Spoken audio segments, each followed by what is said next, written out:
Okay, so last week we started still staying in Tourmaline after being in the mines before. From there, we moved back to Bryn Shander and had some open business. We went to the gnome copper to tell him about what happened with the Morning Star and had a little bit of a fight with him in regards to if he should keep it, if he should work on it, or if we keep it. And in the end, we went to the town speaker to have her also have a word in this, and decided that Copper will have the Morning Star and will work on it. But while we did that, and while we discussed that in the town hall with the speaker, we also came along the idea to make more night vision goggles for the people that do not have night vision on their own. For that, Onyx monocle was crushed and made into one of the goggles. And Onyx helped Copper in the following 2 days, I believe, to make more goggles for the others as well. In that time, we others decided to help in the city a bit. Some of us repaired things. Some of us tried to help the people that were injured due to what's happening outside of the city. And while some were helping the injured, they met a group of dwarves. I believe it were 3, if I was right. They came back after bringing a sled with iron to the city, which didn't work because they got attacked by something.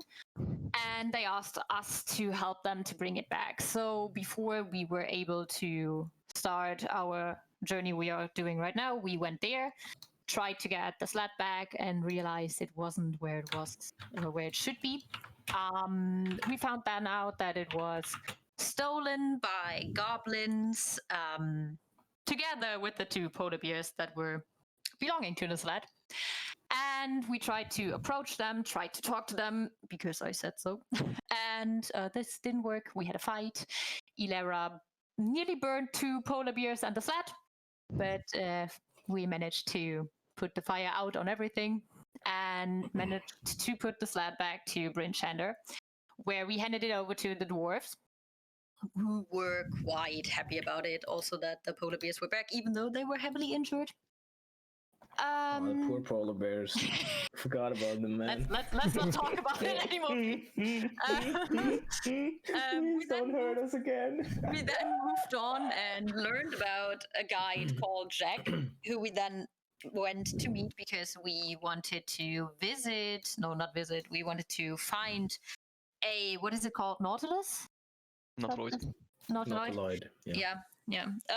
But that thing, because Onyx had this message stuck in his head, which said that this thing crashed and that the people on there were safe, but they still needed help, or at least we wanted to check out what it is.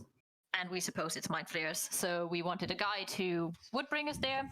So we met Jack, who is a quite interesting fella, kind of cowboyish, who has a gun, I would say, which is interesting for Onyx because he has one as well, which isn't working anymore.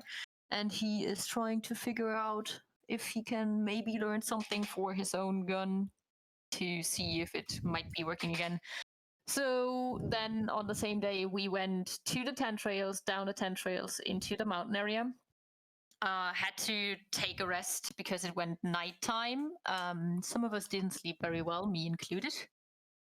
And in the middle of the night, or was it in the morning already? I'm not sure about that anymore, but we got attacked by 2 birdish humanoid creatures. And that was when I had to leave a bit early. So in regards to the fight, I don't know how it went. Terrible recap. Okay. It wasn't complete. In regards to the fight, it went fairly well. You guys. I think everyone missed, and then Ilera. Yeah. Everyone literally missed, and you killed them. Okay.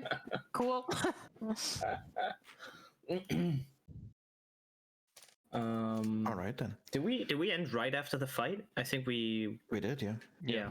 Okay. Which means that it would be early morning. Very early morning. Some of you guys had a better sleep than others. Oh, right. Who fucked up their sleep? I did. I did. I didn't. And Morocco, right? did, right? Maracas, Yeah. right. Those Yeah. that was marked last time has 1 point of exhaustion. Yep. Rip. But like As they you got their wake- spells back and everything and HP, right? Yeah, okay. Yes, you got your XP back. Your XP Temporary back. You hit get your points. temporary hit points. You get your Spell spell slots. slots and everything, but you do have 1 point of exhaustion as you wake up cold to the very, very bone, as you've basically been using the whole night of just shivering yourself to sleep, in and out of sleep. To come to a bright morning. Who is gonna lead the charge today?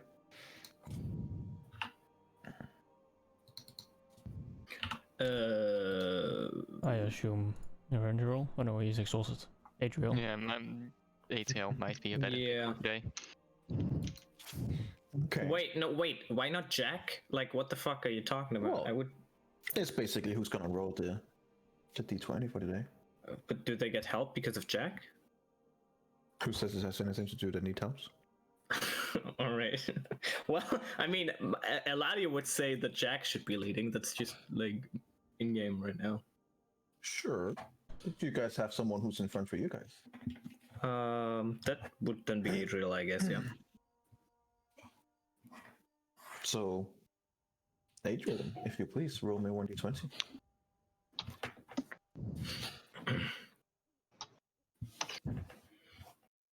Ooh, 15 Yetis. Jesus, no thanks. 15 mind flayers. Oh my god. Dear God. All right. As the skies part, and this looks like it's gonna be a very calm day with no particular sun. There's still this overhanging cloud cover, this thin, milky cloud cover that covers the sun. But had it not been for that, you suspect that it would have been a beautiful day here in the icy north. Well, the icy south of the icy north. Right now, you're about as north as you can come, all things considered. So you're all waking up, packing down your stuff. Jack comes over to all of you.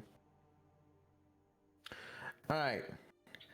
Now, I'm not sure exactly where we have to go from here, but I believe it's about southeast. Because that would be about where the crater was falling at. Over near the mountains over there. And he kind of like points in a southeast direction, which follows the river bend, which is But frozen. like, which of these southeast would he be pointing in? Just in case he dies on the way, and so like. It would be like down this way. Okay, cool. All right, along the river.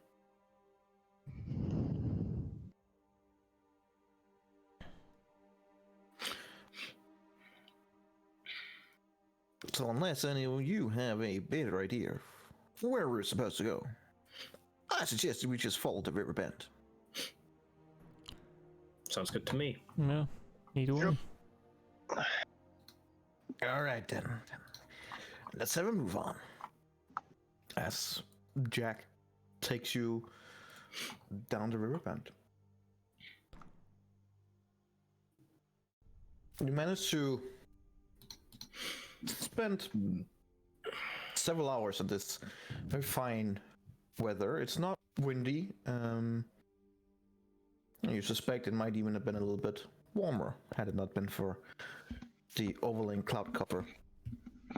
There's no sign of wind or rain or anything else. It's very calm down the icy bench. As you're about 10 or so miles, give or take, down the river bend, it kind of swings a little bit. I need Adriel to make me a perception check, please. Ooh yeah. Very nice. Okay. Did it need a 20? Fuck. You see, following southbound, you see that to your left of you, in the east direction, you do see a plume of smoke, almost invisible, but it's like it has this white tint to it. It doesn't have a black tint to it, so that would suggest to you that it's not an active fire going on. Where would we be along the river if you like move us a little bit each time that we? At this point, you would be about down here-ish. Okay, cool. So like the smoke is maybe around here, this side. Yeah, you're seeing it over towards the mountain to the east.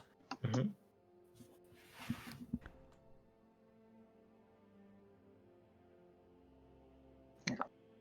Are you gonna notify people about it, or? Yes. Alright.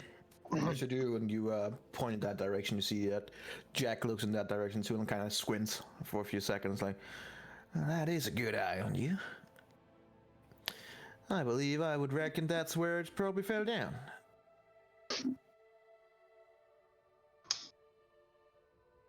Now, I don't know how far you expected me to take you.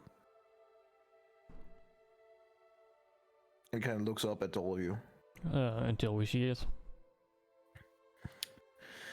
Well, alright then.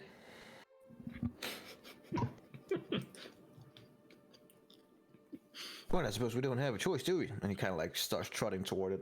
Yeah, let's go.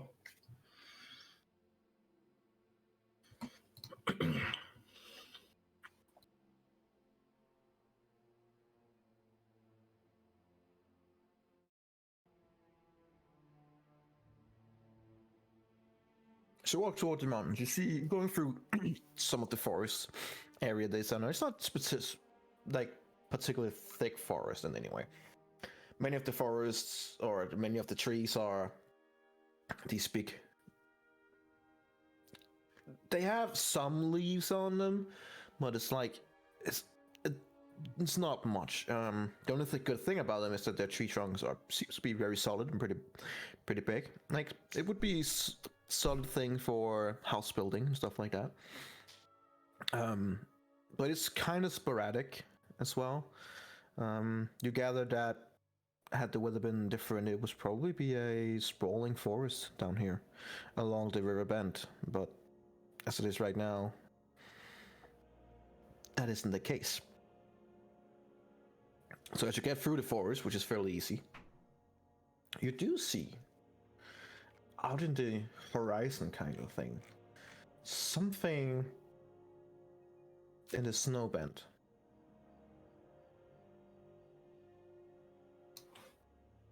Where would we be right now? Would we be like... Right now, you would be right in the outside the forest bend. Okay.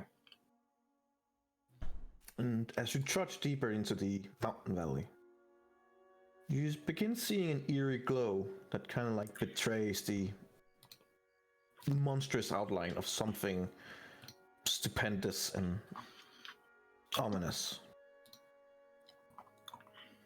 It looks like almost like a big pot with slimy, ropey tentacles that are all as thick as tree trunks. That has tried and failed to bury its immense bulk in the snow. So it's like a big kraken? It looks like a yeah, sorry. Looks a little bit like a kraken in the sense that it has the same kind of tentacles. This is like alien. We shouldn't get close to that. And as it comes into view, Jack immediately goes, "But holy shit." So, like, I'm no expert, but that does not look like a falling star. Granted, I'm not sure how a falling star would look like, but does that I guess look... it's not like that. I would like look around. Who was the one who knew most about the mind flayers? Was that Alera? That would have been Malakath. Or Marakath? Right. Then I would ask him if that is a nautiloid.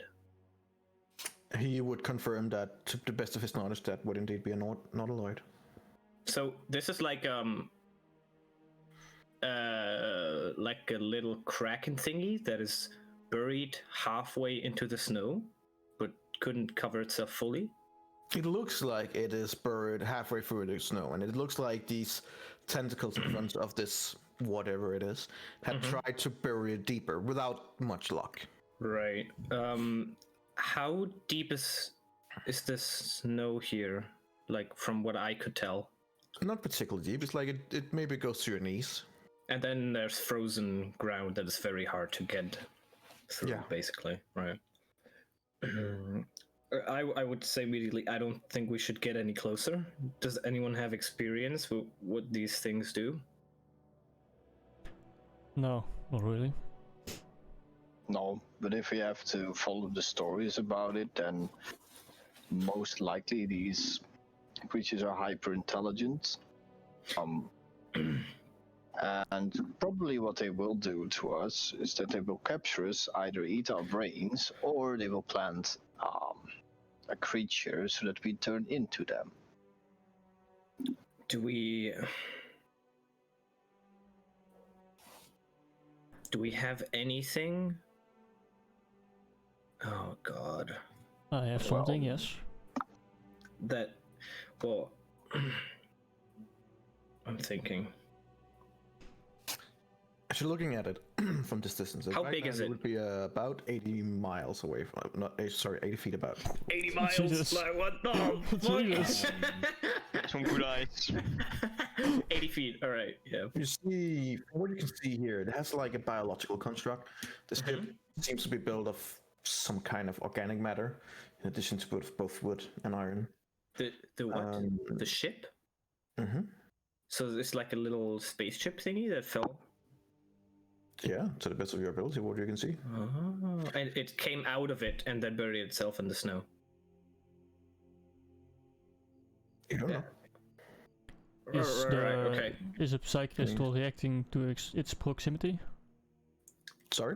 Is the psych crystal reacting to being in the proximity of it? Oh, good point. Nope. It seems to be dormant. Is At least no one is attuned to it.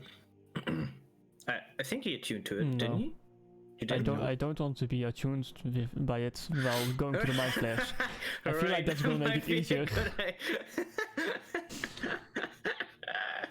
Hey, maybe that's how we beat him. You don't know.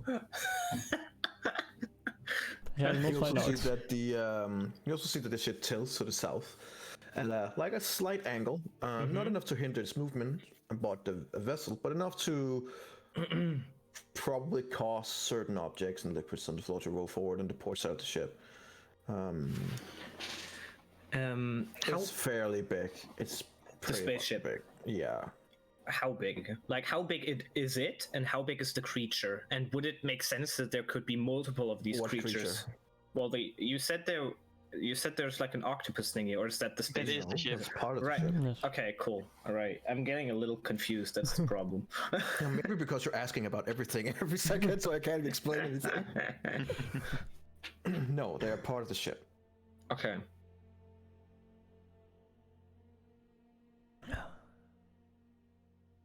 But Well. it is a very big ship. From what you were told by Marikath, it was designed to move through the astral plane. They are basically bizarre flying ships that can transport mind flayers between the various worlds of the material plane. It looks like an enormous Nautilus shell that is fitted onto with one or more exterior decks and a large forward-facing mass of rubbery tentacles. The mind flayers usually use these tentacles to scour the surface of a world for interesting creatures to take back home for study and feast. You also know from him that the mind flayers lost the secret of manufacturing nautiloids many years ago, meaning that the loss of any vessel would bring them one step closer to being trapped on the plane. I'm just gonna post this here. I'm not casting it yet, but this is a 20-foot radius sphere. Does it cover, which means 40 in diameter, would it cover the entire ship? And also in height? So it's 20 foot high and 40 foot wide, basically. Sure. sphere. Would that cover the entire thing if I wanted it to? No, not even close. Oh wow, so it's really big. Mm-hmm. It was the same with Amalia ship. Didn't cover that either. Okay, right. So it's like okay, all right. That makes a lot of sense. Then I know how big it is. Okay. It's like we can go in there and we might find something big. All right, I see. This is gonna turn into a pirate adventure now. Yes, we're just combining the Mind both. Flayer pirates. So are we going in? I need all of you to make me a perception check. Yes, I like that. Some with disadvantage. Right. Ah, god damn it. Well, my dog rolled well. Hey, he's gonna bark, and then everyone's gonna know where we are. Yes.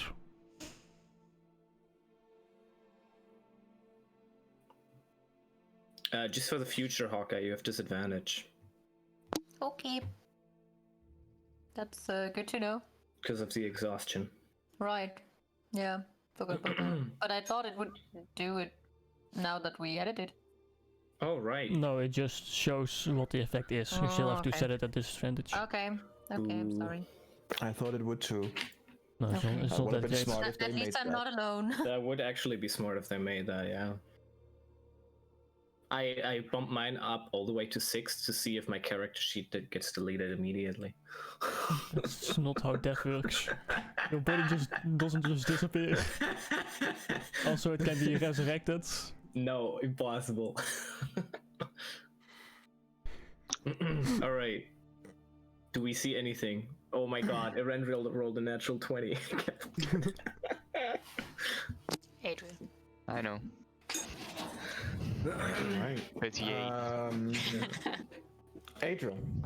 Yes. And Onyx, no, it's just still defender. No, it's the Yeah. dog. It's a doggy. The doggy. Interesting.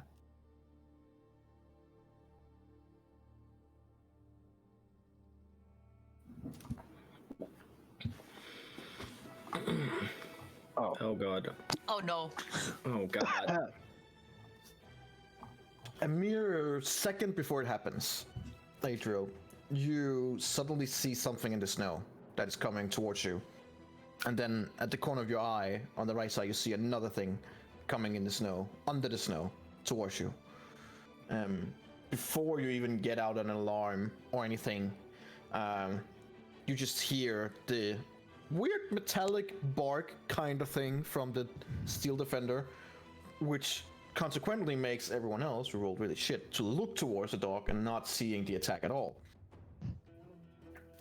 You see two carrion crawlers, these huge worm-like creatures with weird tentacles in front of them.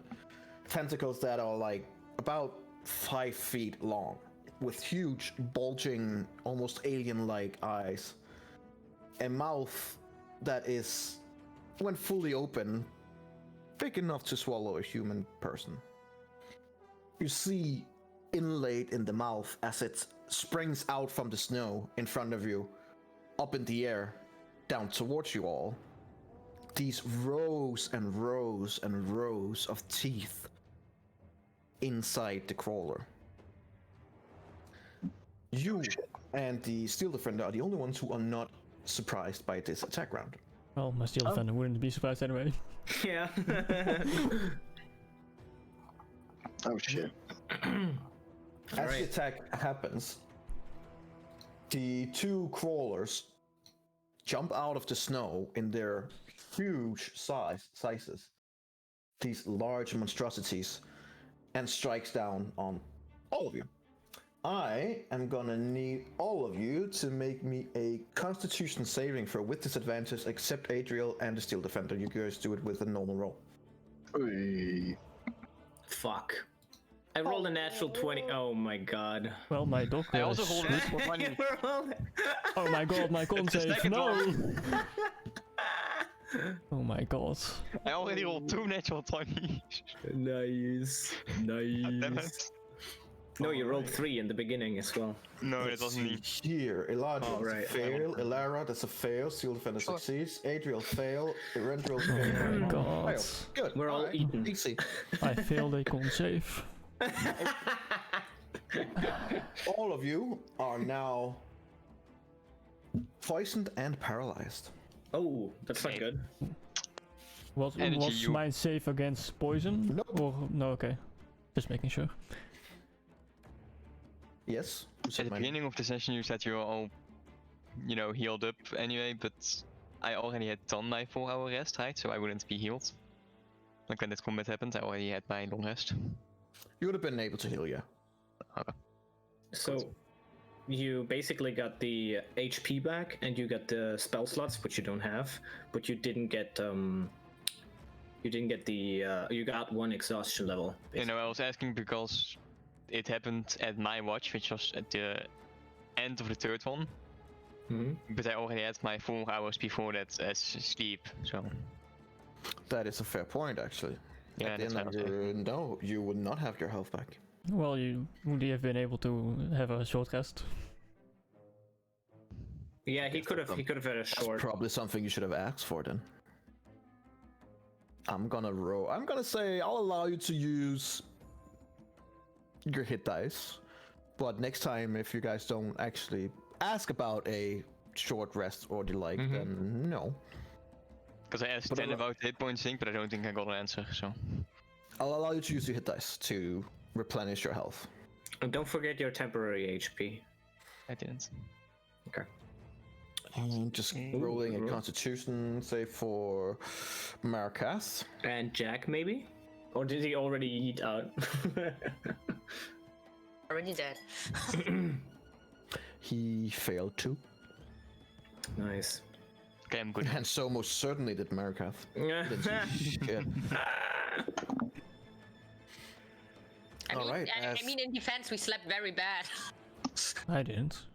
No, but You don't I have did. disadvantage on Constitution. I slept like a log. It's What are because you you talking about? You didn't roll a perception for Markov, by the way.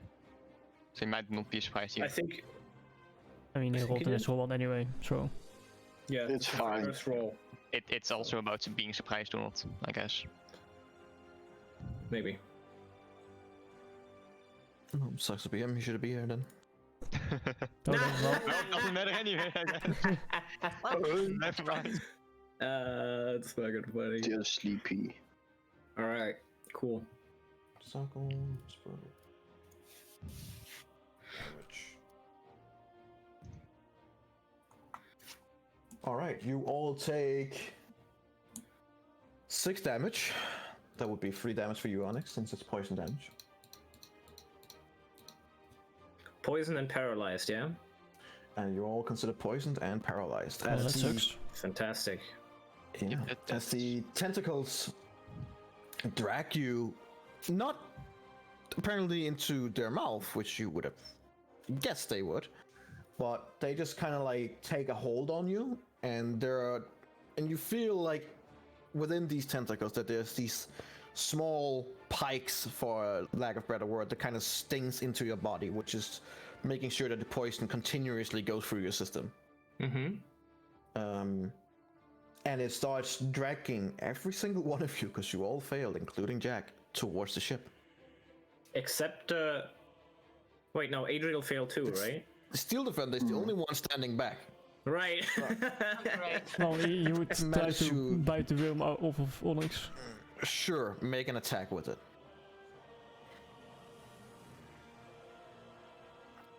All Does this right. qualify as an attack energy? Would I be able to uncanny dodge it? Ooh. So consider that you are paralyzed before you got the damage. No.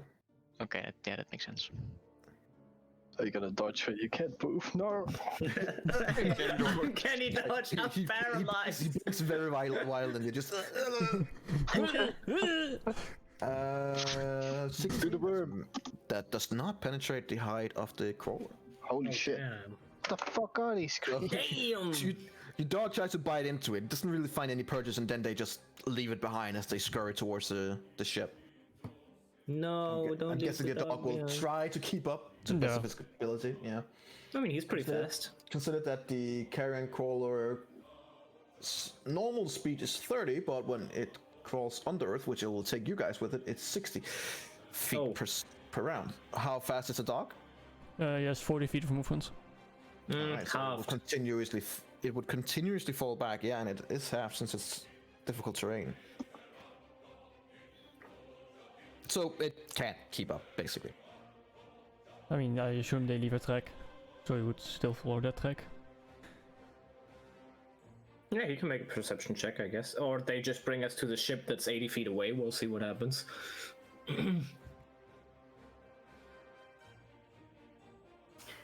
Alright, let me take you over to where the fun is. Oh, you Don't want my brain to be eaten. don't? Uh, You I don't don't? I don't even it's know it's if I not have a doing brain. much, but I still like it.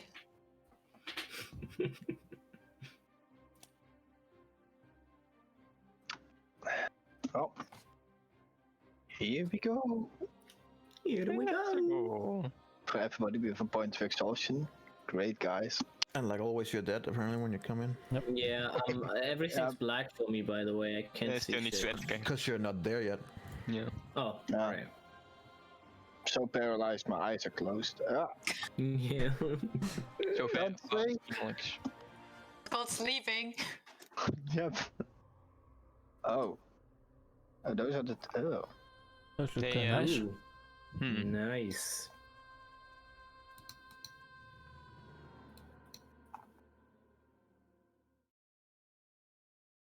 Well, So they have a lot of I still tentacles don't and see holding out. anything.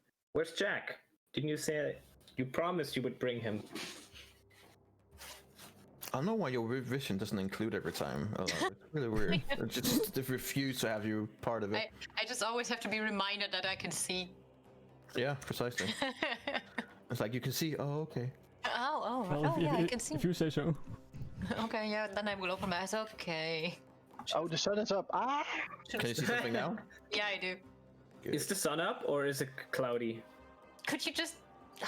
Hey, we should. You know, you I took am the race. exhausted already, don't make it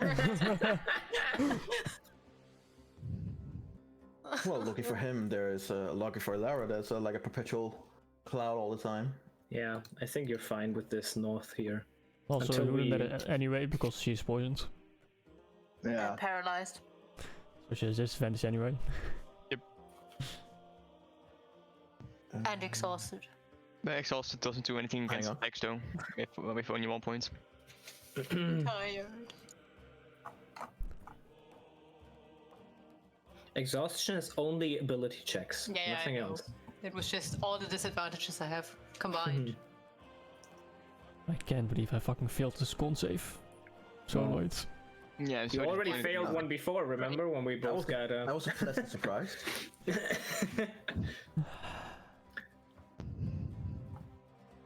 Yeah, Your unfortunate. roll was a 27 as well. Or 26. It rolled an 18. Yeah. Okay. Hang on, I am just getting Mr. Jack.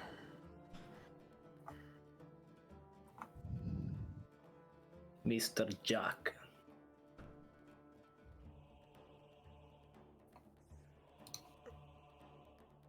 Right, okay.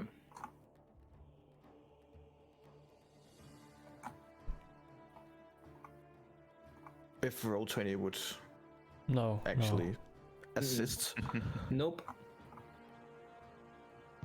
what like usual, like I They're checked not. the subclasses, by the way, and there's a really, really cool Bard subclass in No. Tasha's. There are a lot of cool Scolder. subclasses. it's almost a shame you already chose your subclass. Yeah, like legit, when I read that, I was like, fuck. I guess it's time to die. Subclass. Eladio I don't like my 2.0. subclass anymore. I want to change. No, I really like that one. Well, I mean, there's so many cool ones.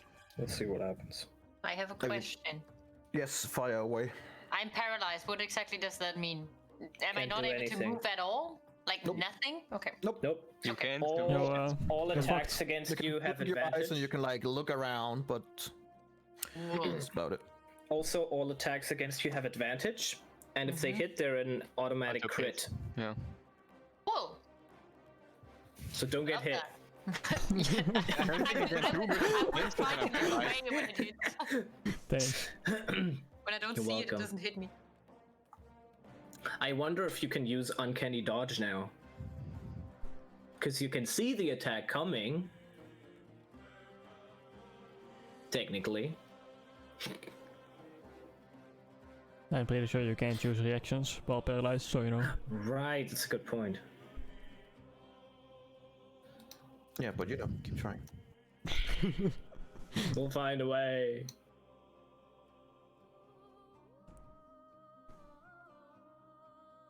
There he was. Thank you.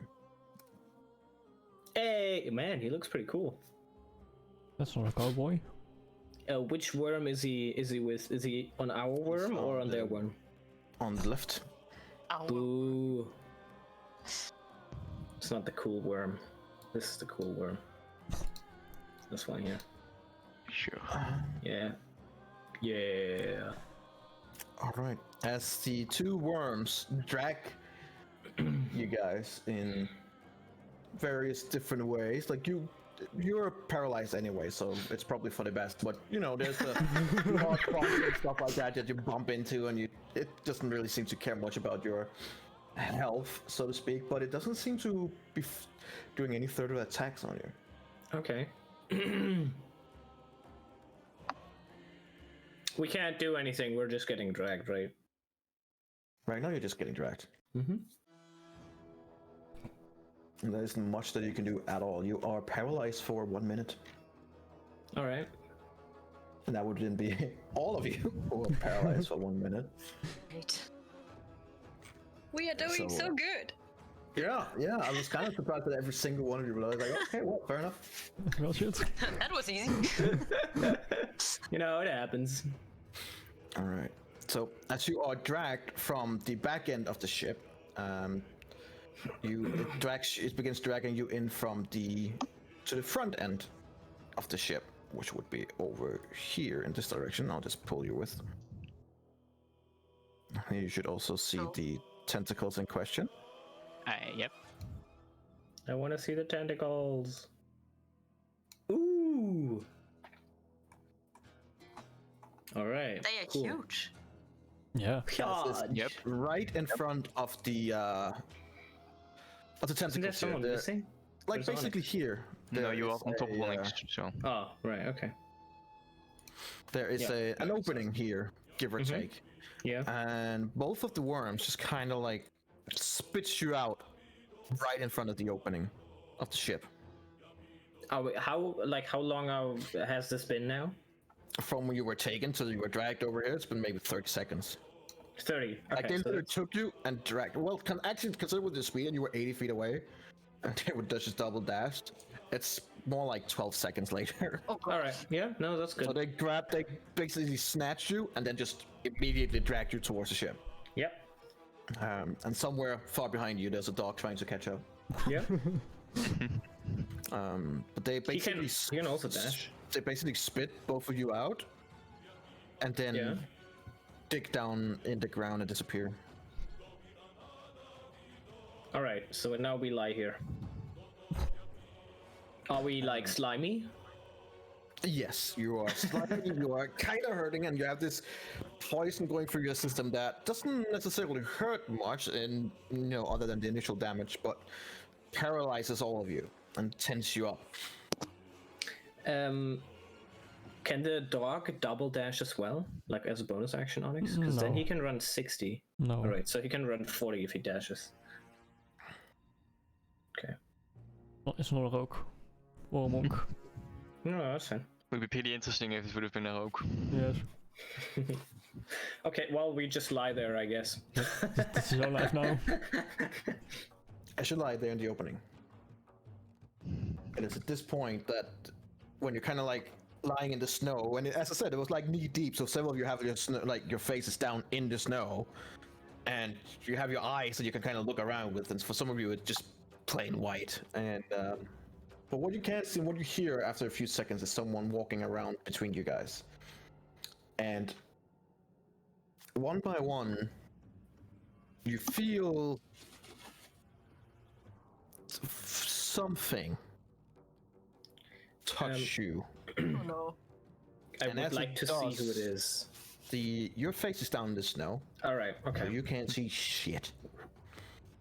What you can feel is someone taking a hold of all of you and dragging you in to the ship. Mm-hmm.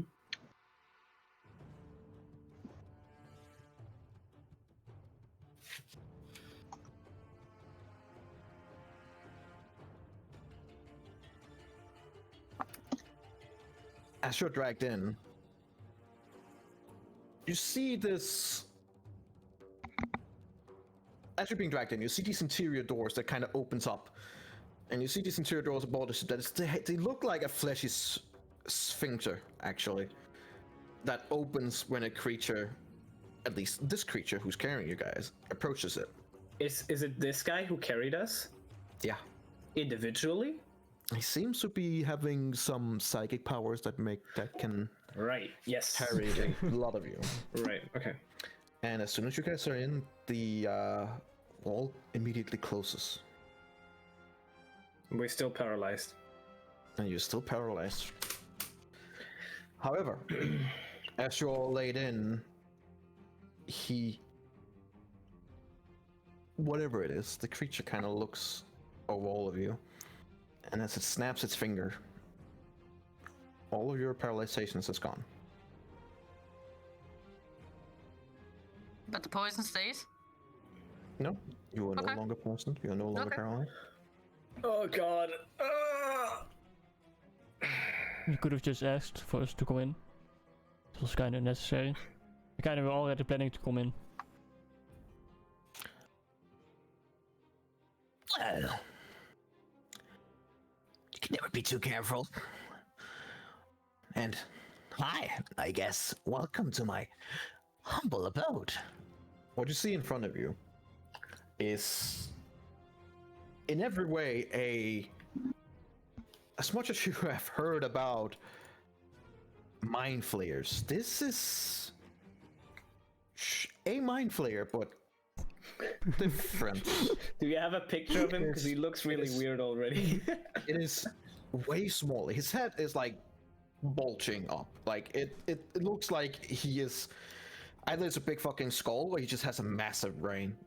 He has 4 tentacles in front of him, which are not very long in length. But then you look at him and you see like he's not much more than gnome size himself. As you look at him, you see like even though he has long pointy fingers, he has purple skin. He has these bulging, completely black eyes, and he's wearing a cloak, a black cloak with a skull with tentacles in front of it. And as he speaks to you, you also saw that his mouth were moving. He wasn't speaking to you telepathically, which we were told by Marikath was the chosen way of communicating from mind flayers. Does any one of you speak in Gnomish? No. Maybe Marikath.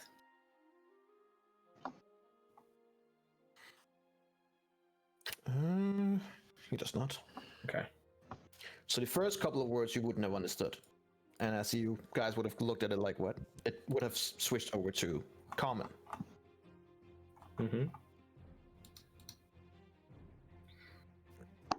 As it looks at you,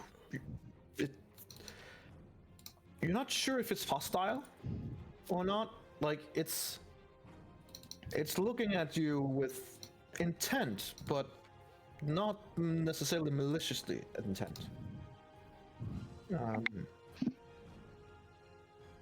For all you can see, it is indeed a mind flayer, but different from what you might have thought. Who are you? My name is Warren. And you got us in here because... All because I need your help, of course. Okay. Our friend over here just brought us to the No. ship, and I would point to Jack. You turn around and you see Jack. You see that he is just crawling up towards the wall with big eyes and just looking in utter fear, both at you guys, but mainly at the mind flayer. As he's kind of looking around and looking at it and going like, "What the hell's going on in here?" I would continue. We paid him to help him to find this ship, but for nothing more. So, if you'd let him go, we'd appreciate that. Hi, Morocco. Make me a persuasion check. Ooh.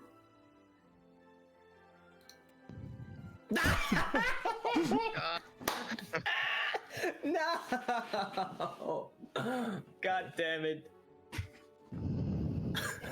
So that was pretty shit. It's still a 12! Yeah, it's pretty good considering it's a 1. The other bardic subclass has the ability, if you roll below a 9, it's an automatic 10, so that would always put me at a 21 at least for persuasion checks. That would have been hilarious. But nope, this is a natural Basically one. like a liable talent. Not this time. Yeah, like the rogue, basically. Wait, why am I throwing Constitution save? Am I dead? No, we were dragged into. We found the ship from the mind flayers, we think, and they dragged us in there with some worms. And now we're talking to this guy who seems pretty cool. Okay. Small. Let me see here. I'm not sure what you guys see when I press this button, but Super zoomed in. Oh, Oh, there you go. oh, cool. Gnome Siri morph.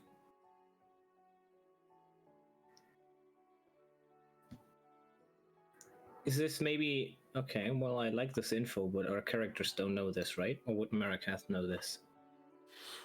no, none of you would know that. Yeah. Not really.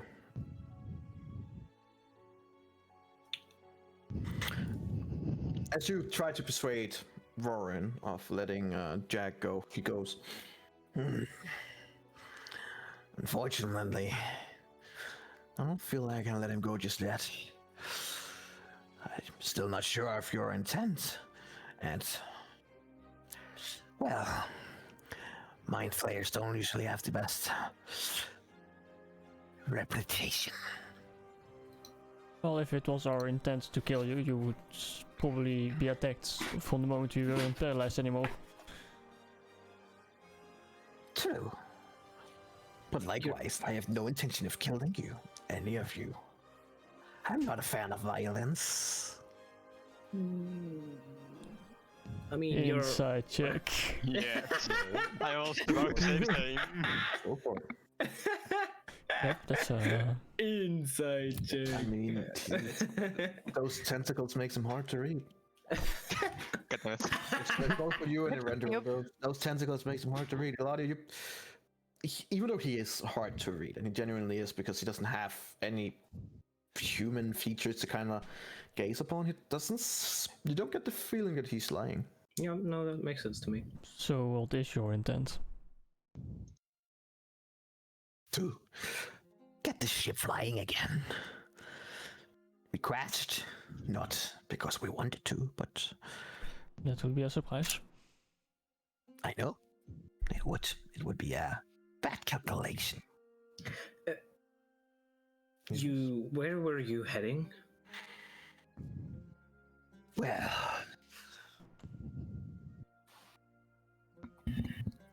we are just scouring and perusing when suddenly one of our psi crystals malfunctioned. And we're looking for a new. And you want us to help you with that? Yes, very much so. And what would we get in return? Well, for helping us, a reward, of course. We have treasures from all kinds of places that we would be willing to share. You don't seem like the mind flayers, well, the typical mind flayer that people think of when they hear a name. Oh, I suppose not. I am not. I used to be a gnome. And, well, the process of mind flayer is delicate and painful. I like the slipping sound. But also different for gnomes, for reasons that maybe one day we'll find out. Different how? Well, we are smaller in size, as you can see. We also attained some of our previous selves. Were more mind flayer. They were past personalities, all but erased.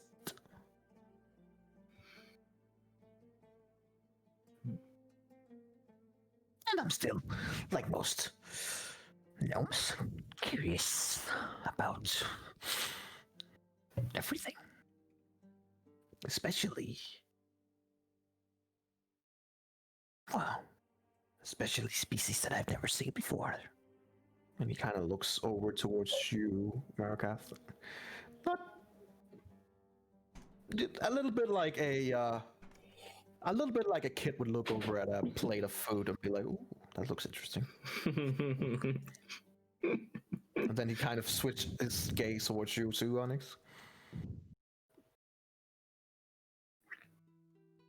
The rest of you, he doesn't give this much attention. Seems like you two are probably the only two races that he hasn't particularly seen before. Because I look like a human. Or maybe he has... Sure, you know what? Go with that.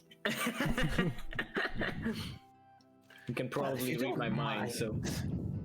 I'd love to show you around. Sure. Follow me. And he kind of like... You see that right now he's standing in front of you, and he is small. As soon as he turns around, he lifts up about 3 feet in the air, and then just floats away towards the doors. In here, where you are right now, this deck is about 5 feet above the valley floor, and it's covered with fresh snow at the moment. Mounted to the deck is also a ballista that is completely covered in ice. At the back of the deck, towards where Vorin is going now, there's a double door that is made of chitin and iron, it seems like. And it's tucked on the 2 higher decks, the lower of which you can barely just see that there's another ballista that mounted on top of it. Right now, you can see that the double door is ice shut, but I'm not sure if it's locked or anything. And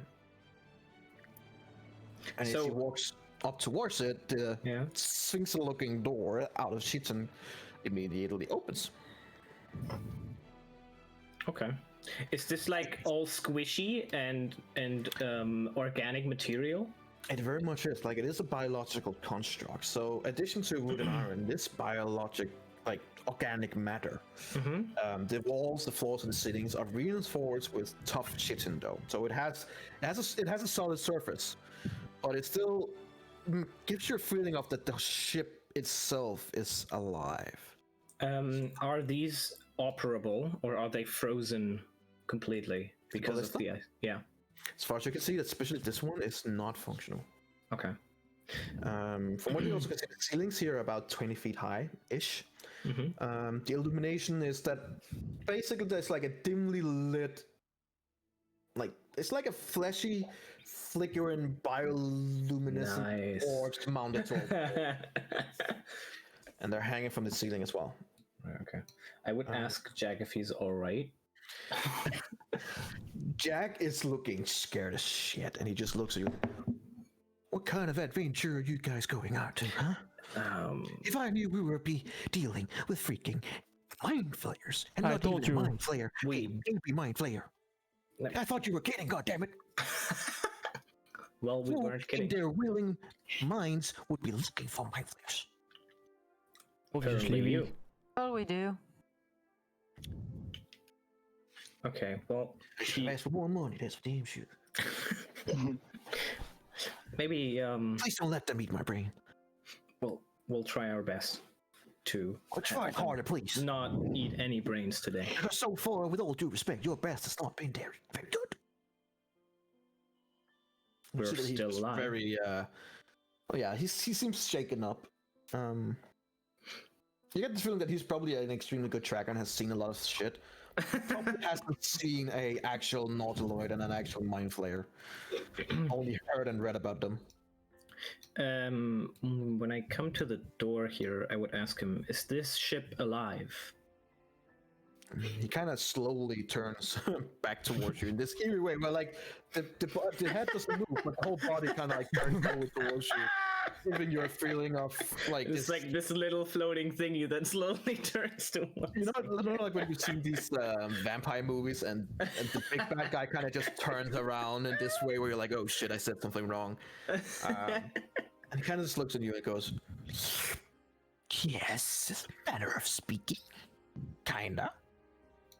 It is. I see. As he steps up towards the door, it opens, Cool. and he invites you inside. Well, I instantly Before I follow. before I would head to the door, I would ask Jack if he wants to stay or if he wants to follow us. oh man, there's a zombie. We're running into a trap. I'm gonna be as close as you guys as I can possibly be. Okay. Then Thank you. let's move. All right, let's let everyone in here. Let's go.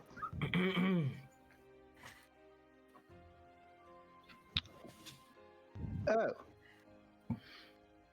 Right. As you come into the next room, you see that it is what would best be seen as the cargo hold.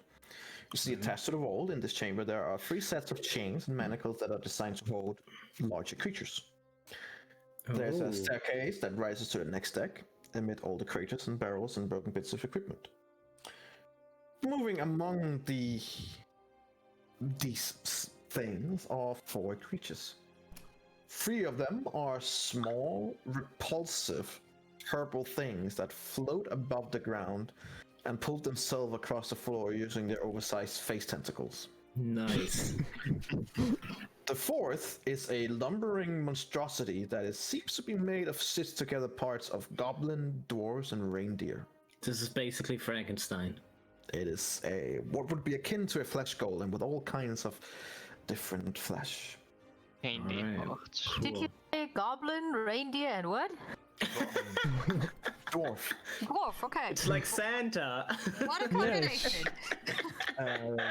This is You our come in and you Christmas see- session. You come in and you see these 3 gnome squitlings, what they would be called, All right. are kind of like pushing. They're just kind of like pushing junk around, and you see this flesh golem going around, grumbling after them, like a parent trying to get hold of his kids. And who are As you come in they? immediately, they all kind of shift towards you, and all of them in unison almost goes towards you. But you just see that that Vorin kind of puts his hand up, and immediately all of them, including the fresh golem, stops. Mm-hmm. He didn't utter a word, but they all stop at the same time. He probably spoke into their mind. They take a few steps back. But this is our squeaklings. That would be Rin and Rix and Skla. And he kind of points to the 3 squidlings. Mm-hmm. And who is he? And I point at this guy. Not important. Well, Now, please, if you would ascend. I feel like he wants to mix us together like this guy. As he points up towards the stairs. Oh, these are stairs. No. Yep. All right. I mean, they look the most like stairs. Right. Check No, those. I was like, I thought this was like, I had no clue. What's in the back here? Like, what does it look like? It seems to be like the doors are closed, and you just see 4 sphinx doors closed. So you're not completely sure, but there could be compartments, but you're not completely sure the doors. Maybe like sleeping, because I don't know if these guys sleep. But like, Honestly, you're not sure. All right. Your guess is as good as mine. all right, I'll go up then. Go on. What the manacles that were here? You said they were for large creatures, Yes. like really large creatures. No, like humanoid large creatures, like Oh, okay, for you guys, for example. okay. As you come up here to the next deck, you would see this as the middle deck, as basically as a battle deck. The deck has an open cow. Mounted to the deck as you come up, there's a forward-facing ballista, and the walls are lined with ballista bolts waiting to be used. You can see the Functional traps. or not? This one seems to be functional, yes. Okay, cool. And it is, you can see that there are stairs going up, and there are the stairs that you came from going down. Not much else here. As Warren also comes up with you. Please, hold on for a second. I'll be back in just a second. And he kind of like floats past you guys and goes in here. You hear some gibbering from in there. As I'll just push your guys back a little bit from the door. As the door opens again, Warren comes back out with another.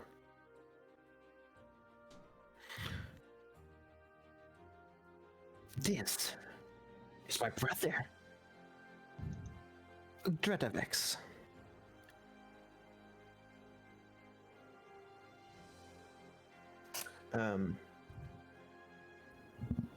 Basically, you see 2 about as identical as you can be gnome ceremonials that I saw just looking at both of you. And he, the other guy comes over. Visitors. How is this, Jane? I like visitors. It is a pleasure to meet you all. You get a feel like if a creature without a mouth could smile, he would probably be doing that. I mean, So are you? So Are you here to help? And you're very going, yes, brother, they seem to be here to help us. At least, I hope so. And kind of like look over at all of you. well, sure. You said that you wanted to show us the ship, right? Well, yes, I had shown you I have. These stairs, these stairs lead up, right? These would live down, and these would live up. Right. What's on the deck above?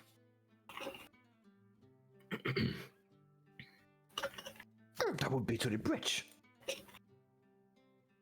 Would I have any clue what that would mean? Like the bridge, as in the control room. Oh, right. Okay. Don't overcomplicate, Gecko. No, like I'm sorry. That would be what you would gather. Right. Yeah. Okay. No, that makes sense. All right. So you need and I'll be walking around like while I say this. You need a mind crystal or shard. A psi crystal, yes. Right. And if we get you one, you will be able to leave with this ship. Yes, that would be the intended idea. What exactly is a psi crystal? It's like this little yellow crystal that has psionic capabilities. And if we provide you with one, what can you offer in return? Gifts, of course. He kind of looks over at his brother. Yes, I already told him. It would be gifts, and we have gifts from places around the world. Worlds, I guess. Could we see some of these before anything else? Just as, making sure. Make me a persuasion check. Come on, no natural one. Come on. Hey. Wow. A whopping 10. Pwah. Roll. Nice. I think that should be. Yeah.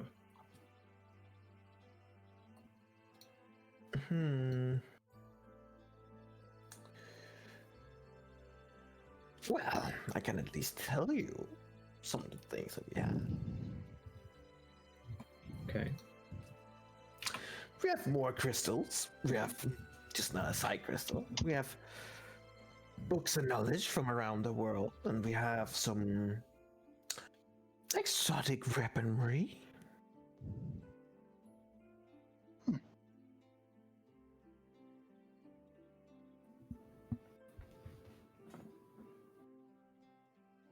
So, is this something that you would be willing to try and find?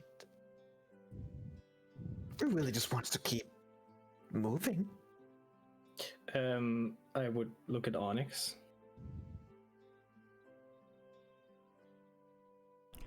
Well, I wouldn't mind looking for one, but we do need to be somewhere else at some point, and I think you guys would be able to help. Where would you need to be? On the other side of this world, somewhat. This side of this world? Yes, this world, preferably, yes.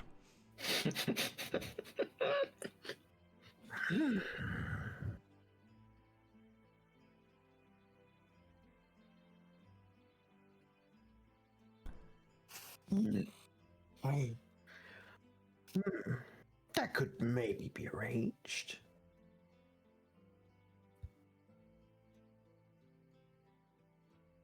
Yes, maybe. Depends. We have places to be as well. Well, without us you can't really go there, so it seems like you don't really have a choice.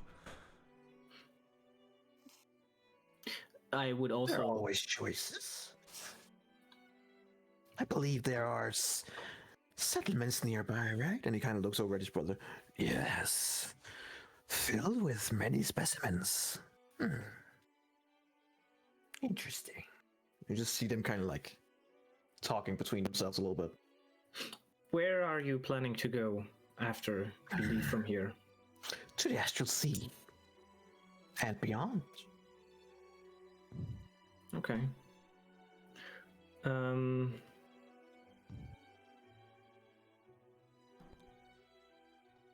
Onyx, we can't leave anytime soon. We still have something to finish here. So even if the ship gets going, we won't be able to leave immediately. How does this ship work anyway? How the ship works?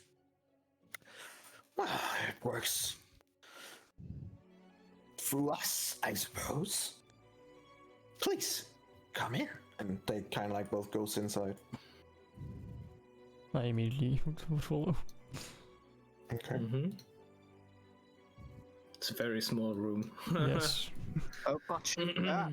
How crowded.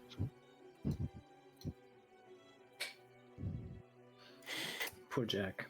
So come in here. This looks like basically like a maintenance room, and you see crystals that are protruding from the hidden ceiling of this very like oddly shaped room. And some of the crystals are lit, others are still like kind of flickering and burned out.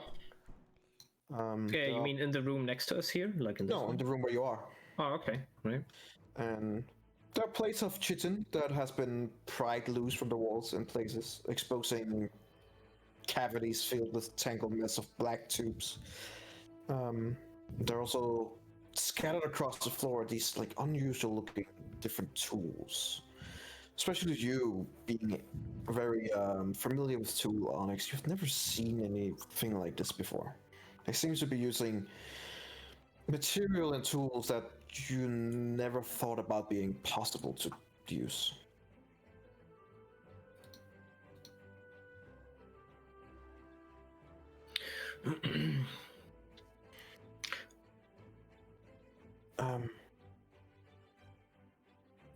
How many psi crystals do you need? Was it one? Yes. We need one.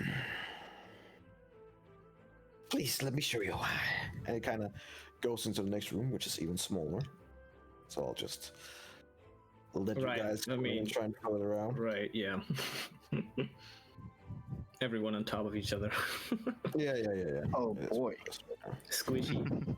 In here, you see that the room contains like a 5-foot diameter sphere of shiny black metal with small, transparent hexagonal windows. There are sharp metal tines that kind of resemble grasping claws, which are protruding from the nearby walls and from the ceiling. They are all stretched towards the sphere, but stopping just short of it. Along the walls are low-mounted control stations that are stocked with knobs and dials. You see also that the black sphere contains what seems to be charred remains of a fist-sized crystal. The size of a crystal that you guys have.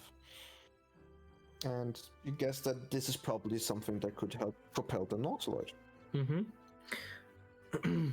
Seems that either before or during the crash, the crystal has cracked and imploded.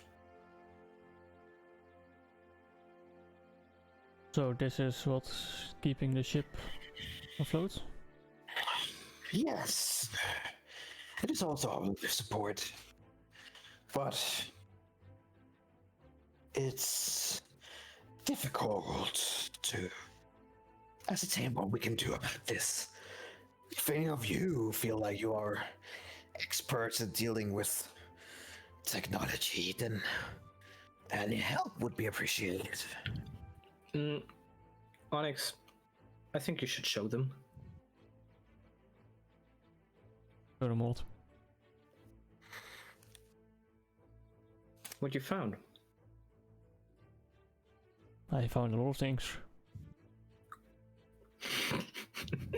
Are you gonna try and help them, or? He found a psi crystal, so I would say the crystal you found.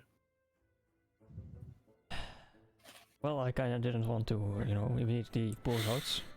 Yep. But I guess you, well, there you go. And I'll pull out You the already psi have crystal. I pull it out. Ah. And immediately put it back in the back of holding. Interesting.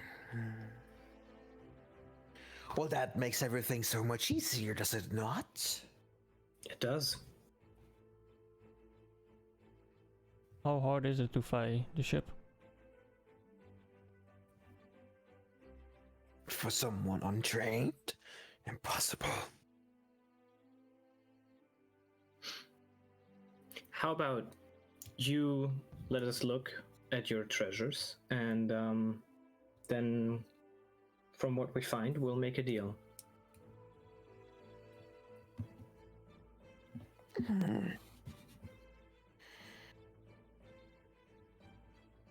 Is there something else than treasures that you would be interested in? Something that we can help create? We are masterful at creating all kinds of things. The Owen goes, yes, we are basically inventors. And my guess is that a lot of the technology here is pretty alien to all of you. Is there something that you are trying to craft and create that we might be able to spice up? We should have brought the fucking thing. No! God damn it, why did we give it to the fucking retard thing? Man, fuck.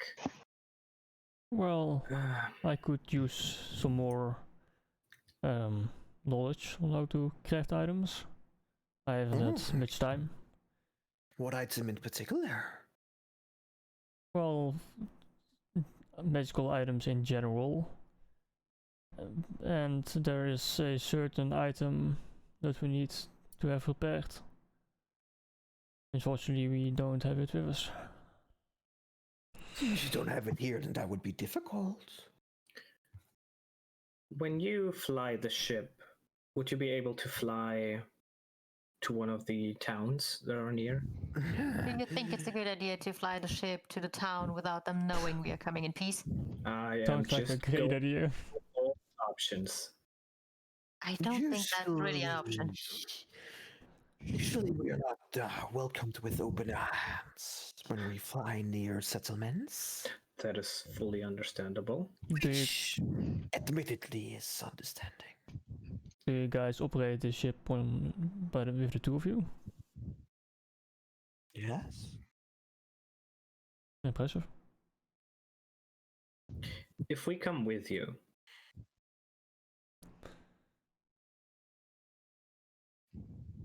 Yes. I think we might be able to provide safety, that the town wouldn't attack you. As soon as they see the ship, they will attack. Yeah, I don't think it's smart to bring the ship anywhere. Do you have any smaller means of transport within the ship? With regards. Except for two crawlers outside that you've already met.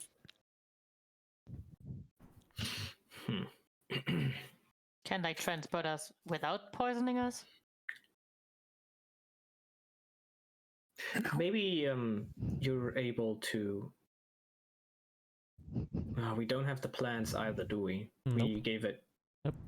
That's the question, because from what I remember, when you wanted to give them to he has them in Copper, his he said head, no. yeah. He said he doesn't need them. So you should, I think, still have them on you, because he said he didn't need them. Copper said he knows everything. Yeah. So Yeah.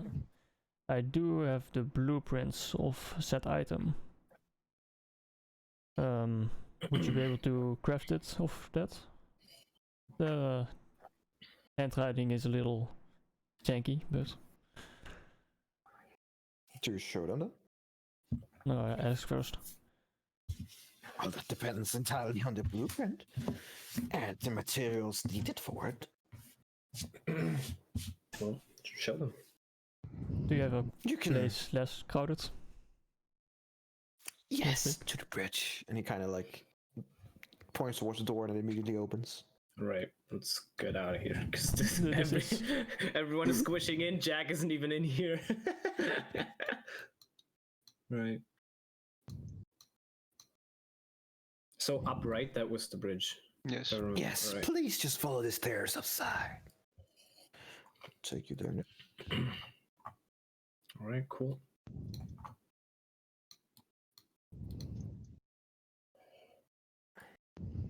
Whoa. Chunky.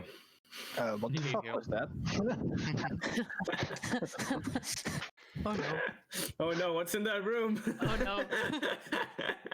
From what you see here, I have suspended from the spoken. ceiling of this high domed chamber is a complex lattice of bioluminescent jellyfish that use the glowing tips of their tendrils to like form a constellation and give Oh, you some mean light here? in the room, like in the top of the room.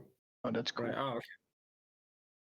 There's a high-backed chair with short armrests, capped with a sparkly blue crystal orb that tilts up towards the display right in front of you. There's a panel on the starboard wall that lies open and exposing a pulsing tendril of flesh embedded with crystal shards. Show them. This is the bridge. So, the blueprint. Yeah, I'll show them. step a little to the side so Onyx can show them. Take out the blueprints and hold them up. Okay. Let's look it over, and he kind of like his tentacle kind of slurp and kind of like seems to flare a little bit in excitement as his long, almost skeleton-like purple fingers kind of like drag across the blueprints.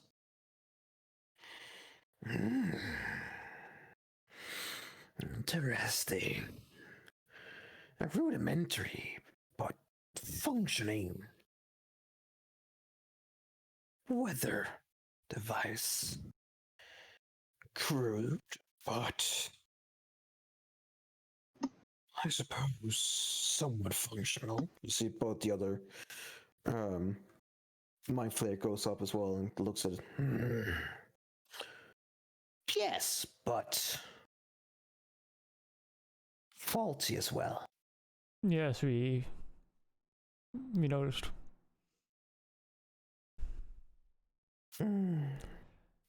A classic mistake of trying to push too much into too little. Like blowing up a balloon too much. At some point, if you keep going, it'll explode. Is it something you can build with the blueprints and Improve. No, improve? it is not from scratch. We simply do not have the materials or the time for that. Here, a lot of magic has been poured into it. That is the whole essence of it. It is a device trying to hold magic and to release it in a controlled manner. The idea itself is good, but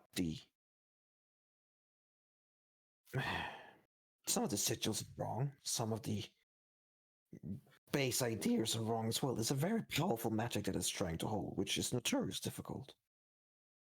Would you be able goes, to improve the blueprints so if we want, we could later make it ourselves? unlikely. Not without diminishing some of this power. It would not be as powerful as it was intended. This is simply too much power to behold in one such device. So you would need to create multiple? It would be multiple, but with the same effect. And he kind of like looks over some of the notes and kind of like looks over the device. Interesting. Has the device been built already? He kind of looks over it over you. It was built, then it exploded. Killed someone, then it was left there for a few days, I assume. Then we came in, it exploded, we died. It was rebuilt, we got resurrected, and then it was used, and then it was inert. Kind of like hear from the right side of you, Jack going, "Oh, God damn! What kind of adventure are you guys going into?" See both of the mind flares. So kind of looking at you guys in both confusement but also very interested in you guys, but you're not sure if it's interested in you guys as specimens or interested in what you're telling. Like, it's hard to say.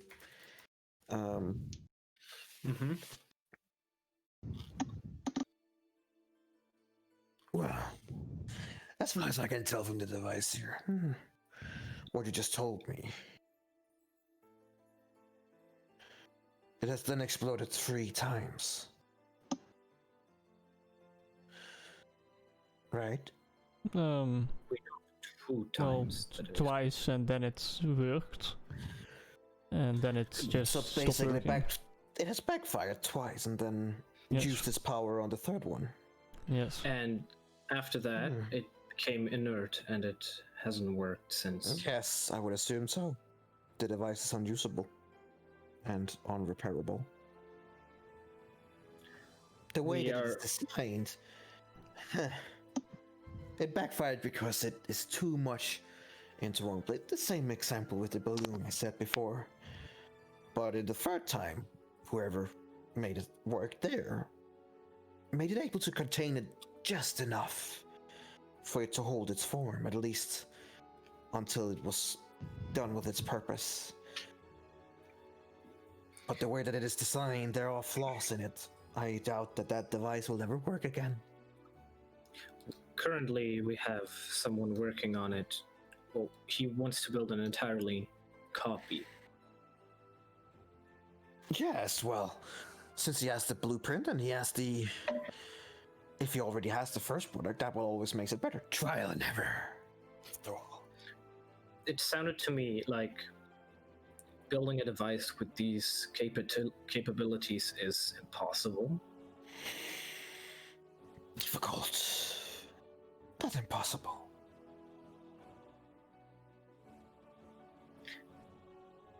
So, is there a way you can help us? Without having the device itself? No. We can make some suggestions on the blueprint. But as I said,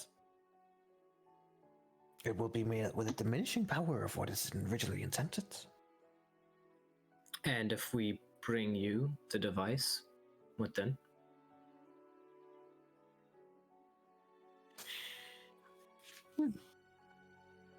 How long would that take?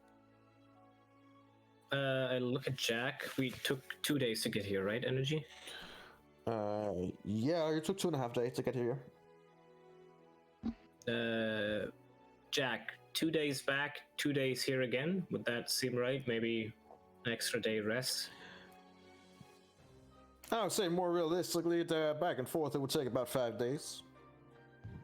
So, about 5 days. Best case scenario. That is too long. Our life supports only can manage for that long. And as I said, we really do need to get moving. That's understandable. In that case, I think the only thing that's left is for you to improve whatever you can on the blueprints, and we'll reach for suggestions. Would you be able to design something from scratch which would work better? No, it would be smarter to give direction and help on the blueprint, and let whoever you have working on it continuing out from that. That would make the process faster.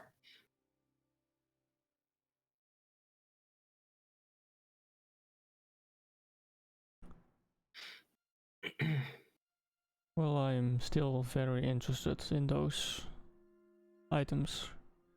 Would I be able to see them?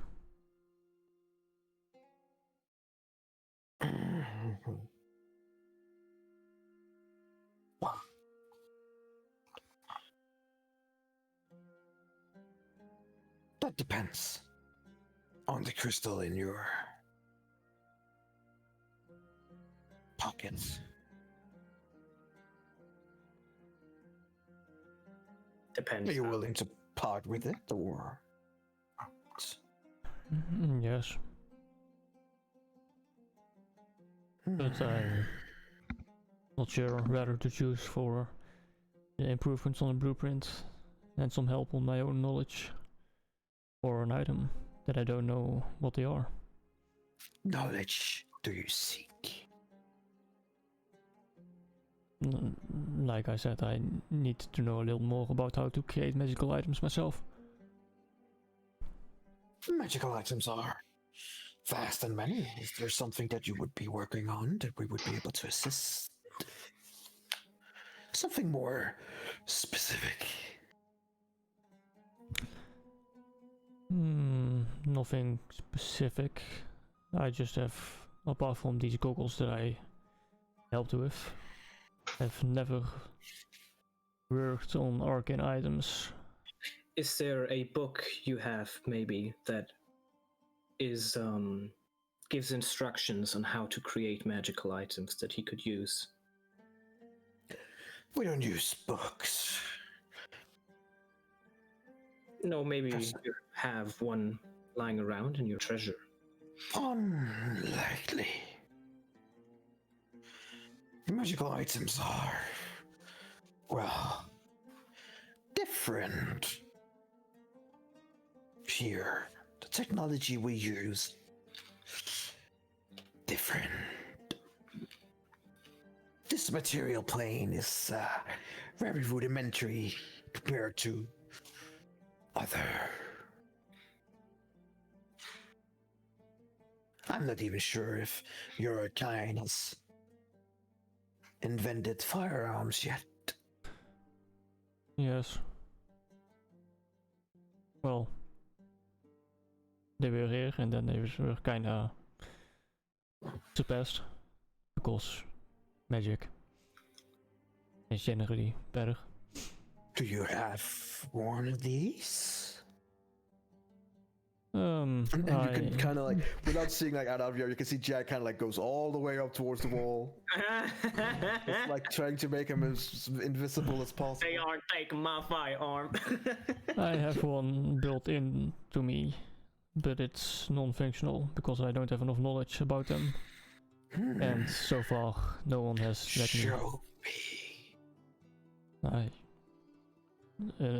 take it out of my arm and present it. See one of them kind of like, he takes a good grip on your arm, and like it seems like he has a pretty powerful grip, as he like rudely takes your arm forward and begins inspecting it and begins inspecting your work, and he goes, rudimentary, but some ingenuity at least.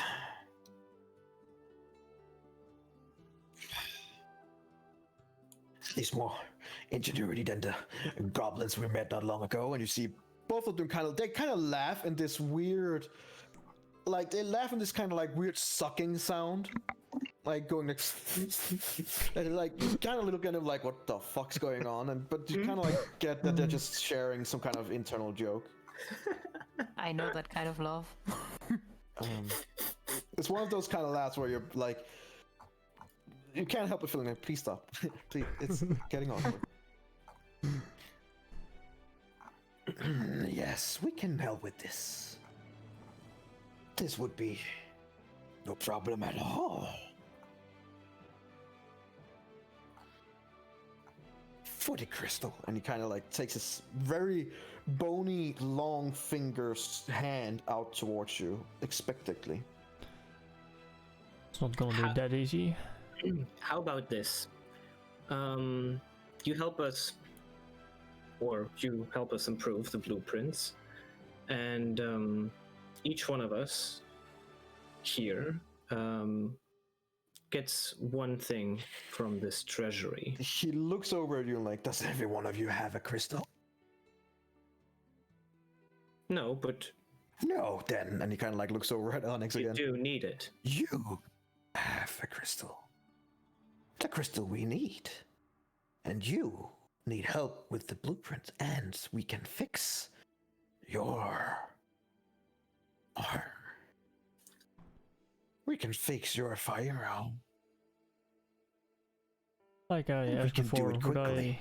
would I be able to see the items before I decide? If you've already been told the items. There's some rudimentary weaponry. Not akin to the kind of construct you've tried to make here. And there's a few magical items we would be willing to part with. But if you don't want to have and kind of like lets go of your arm, then I wish you good luck in finding out how to make that work. I'm not going to make a deal without knowing all my options. Sometimes options are limited. What did you say? Sometimes options only? Are limited. Ah, limited, right. Well, it doesn't seem like you're too limited on your capabilities to show us There are things that we're willing to part with, things that we are not. If you present the crystal and already has it, meaning that you're not going to go out and look for it anymore. This is a matter of a simple transaction.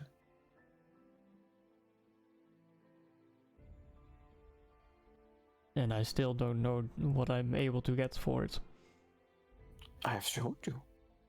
Help with the blueprint that you all wish, and you, in particular, an upgrade to your firearm.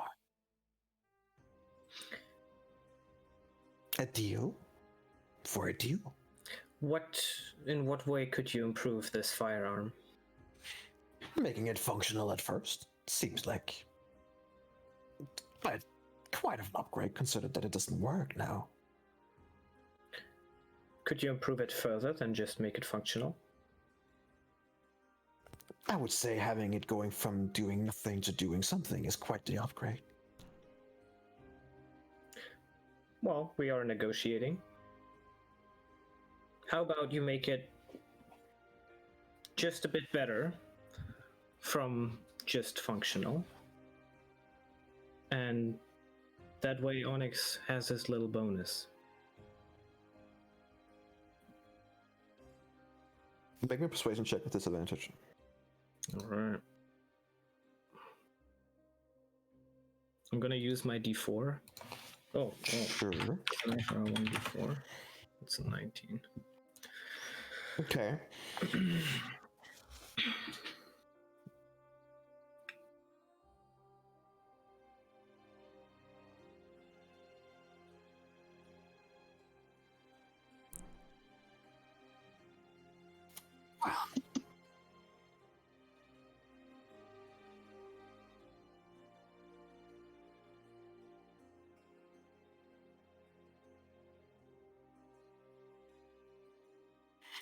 I have something that could interest you further, maybe.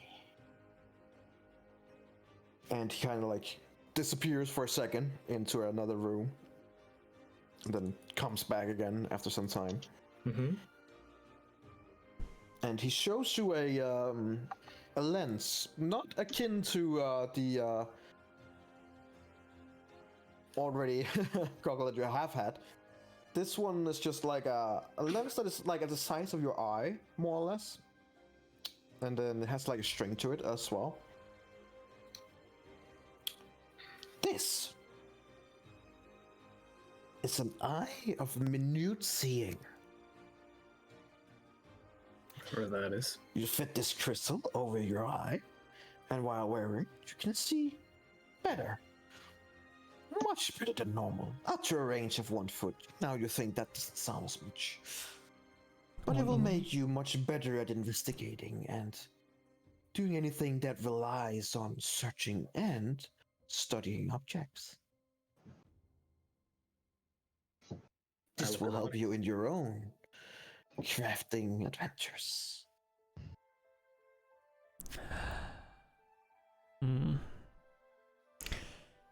You know, I love this deal, but until I've seen those items, I cannot make an educated decision. This is the deal as it is. I would turn towards Onyx. They've proposed you a deal. If the other items aren't part of the deal, this is it.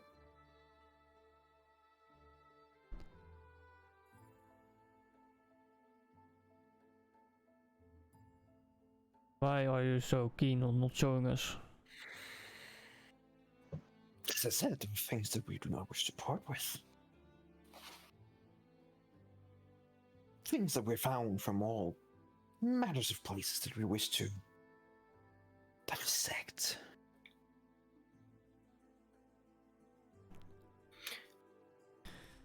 Did you by any chance find a bardic instrument? A what? Right. I guess that's a no. What? No, what?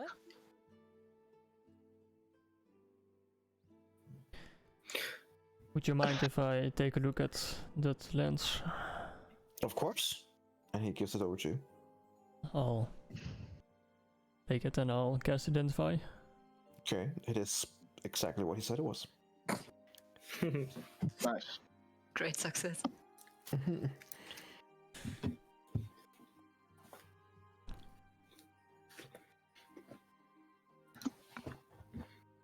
So, for improvements on the blueprints, my firearm and this lens.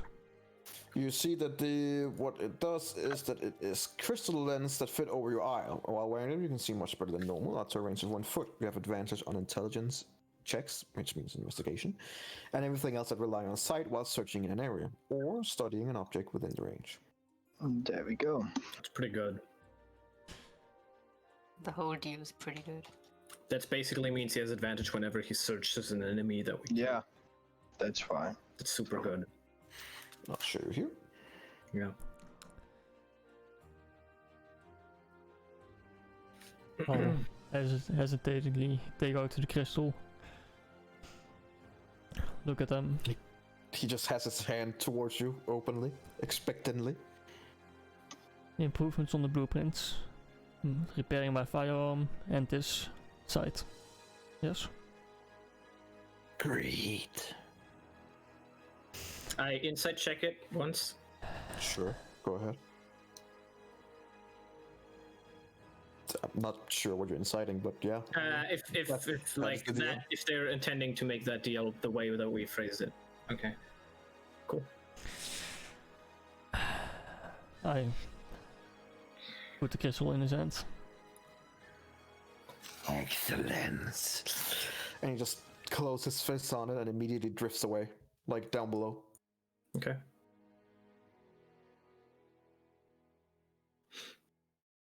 As Warren just stands there and goes,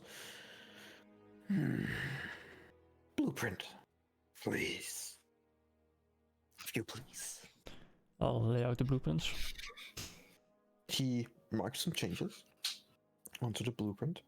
Some of the glyphs he is changing to be more stable. And he's also changing some of the design on the instrument itself. Takes about 20 minutes or so.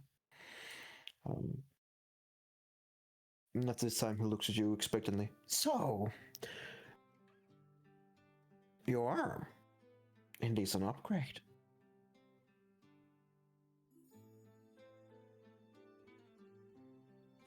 Please. Put your arm on the table here. And he kind of like points towards the control table. I'll walk over to it and put my arm on it. All right.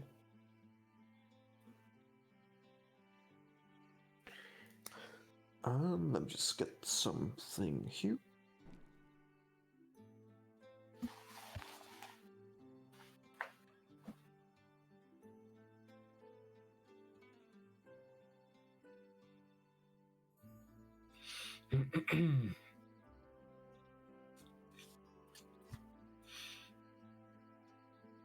Hey, these were super nice so far.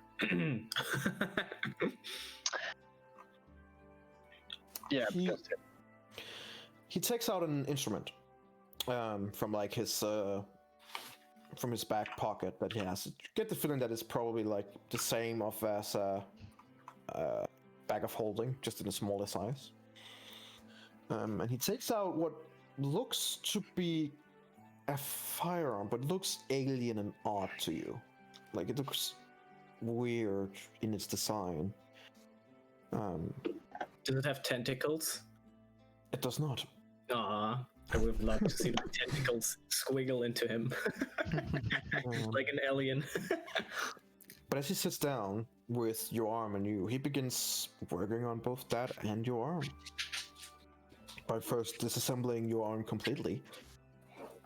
And then disassembling the firearm. And then he seems to be basically recreating your arm and the area of your firearm with whatever instrument it was that he took out. This, all in all, would take about an hour or so for him to work on this. Is the ship like starting up? during this hour, you do hear a humming suddenly coming through the ship as the life support and everything else seems to be kicking in properly this time instead of just having on its emergency support. And it is now kicking in much more properly. You even feel like that before, like right before there was kind of like a tilt as the ship was not fully standing. It is now raised up, so it is now completely equal. Oh. It's not tilted anymore. It seems to be expectingly ready.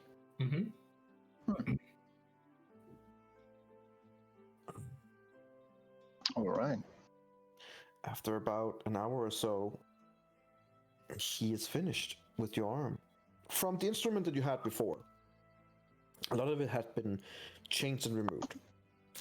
This is much more akin now to, if you're trying to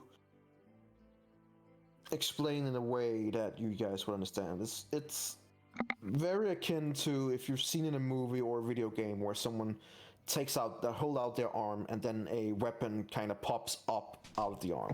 Ah, yes. It's very much akin to that. So when it tells you to point your arm forward, you see that the top of your arm, like the shield on top of your arm, kind of parts, and from there a gun-like instrument comes out of the arm, aiming forward. All right.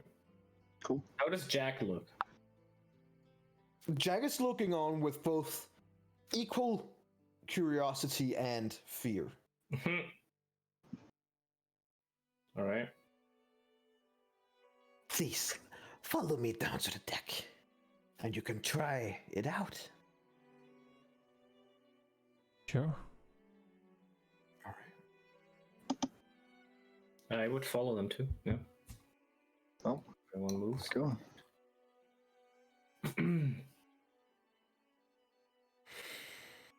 Please, point out into the snow. And then squeeze your hand. I'll point out towards the snow, and do as he says. All right.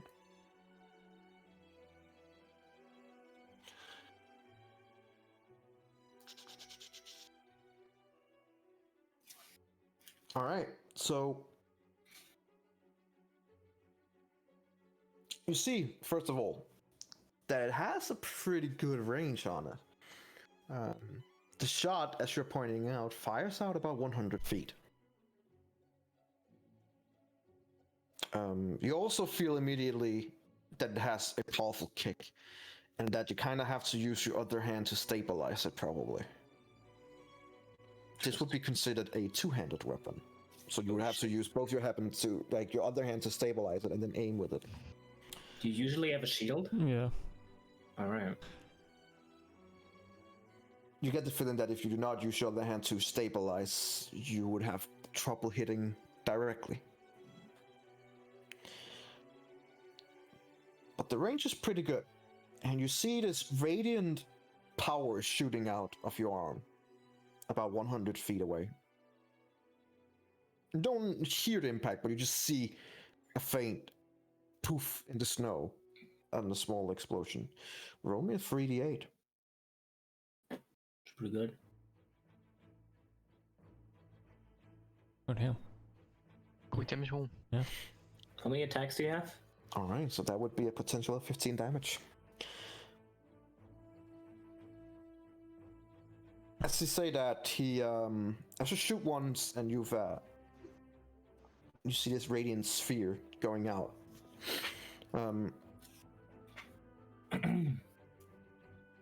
He also instructs you to, like, loosen your grip and to tighten it again, to which the weapon then goes back into your arm and out again. You from what you can ascertain yourself, this seems to be the reload functioning. That you can shoot with a powerful radiant force, but then you will have to reload again. Question about the damage. When you roll something like crossbow to hit, then you're proficient with it, you usually add your dexterity bonus, for example, as damage. Is that similar to this one? So is there like 3d8 Yes, plus? the problem is that Onyx is not proficient in firearms. Yes, I am. I'm an artificer. They are proficient in firearms. Oh, I mean, Are you how you want to roll it. Are but- you proficient in laser rifles? in their I'm firearm. pretty sure D&D doesn't categorize specifically in laser rifles. Right. Probably not. Are you proficient in alien laser rifles, huh? Yes, coincidentally, I am. As a matter of fact. Here it is in the character sheet. Alien laser Taxi rifles.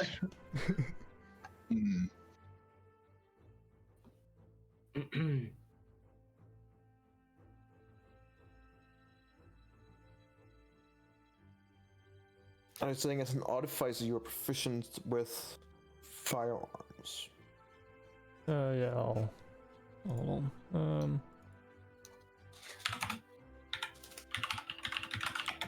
I believe it was an optional thing if it was included in your world. I'm gonna. Yeah. If your dungeon master uses the rules on firearms, and your artificer has been, if it has been exposed to operations of such weapons, so that isn't the case. I mean, you have one inside of you, so I don't know. Yeah, the secrets of gunpowder weapons have been discovered in various corners of the D&D multiverse. If your dungeon master uses the rules of firearms in the Dungeon Master's Guide, and your artificer has been exposed to the operation of such weapons, your artificer is proficient with them. That's what it says.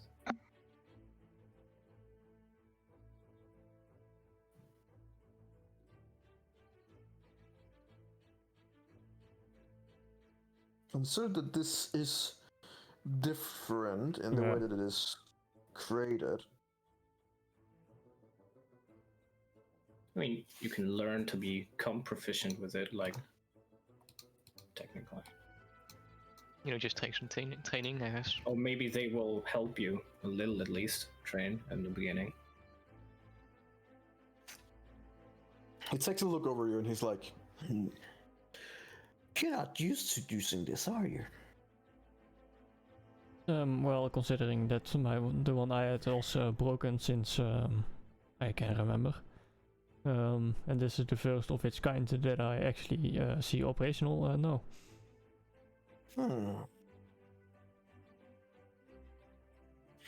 Interesting.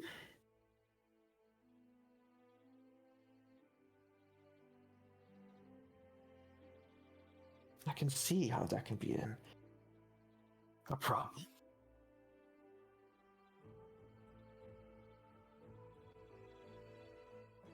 Sit down again, please. Right here, or do you want to go back up? No, for brevity's sake, he takes you upstairs to the table and starts working on it again. Making some changes so it kind of goes away from being this new tech to a bit more what he would probably consider older tech.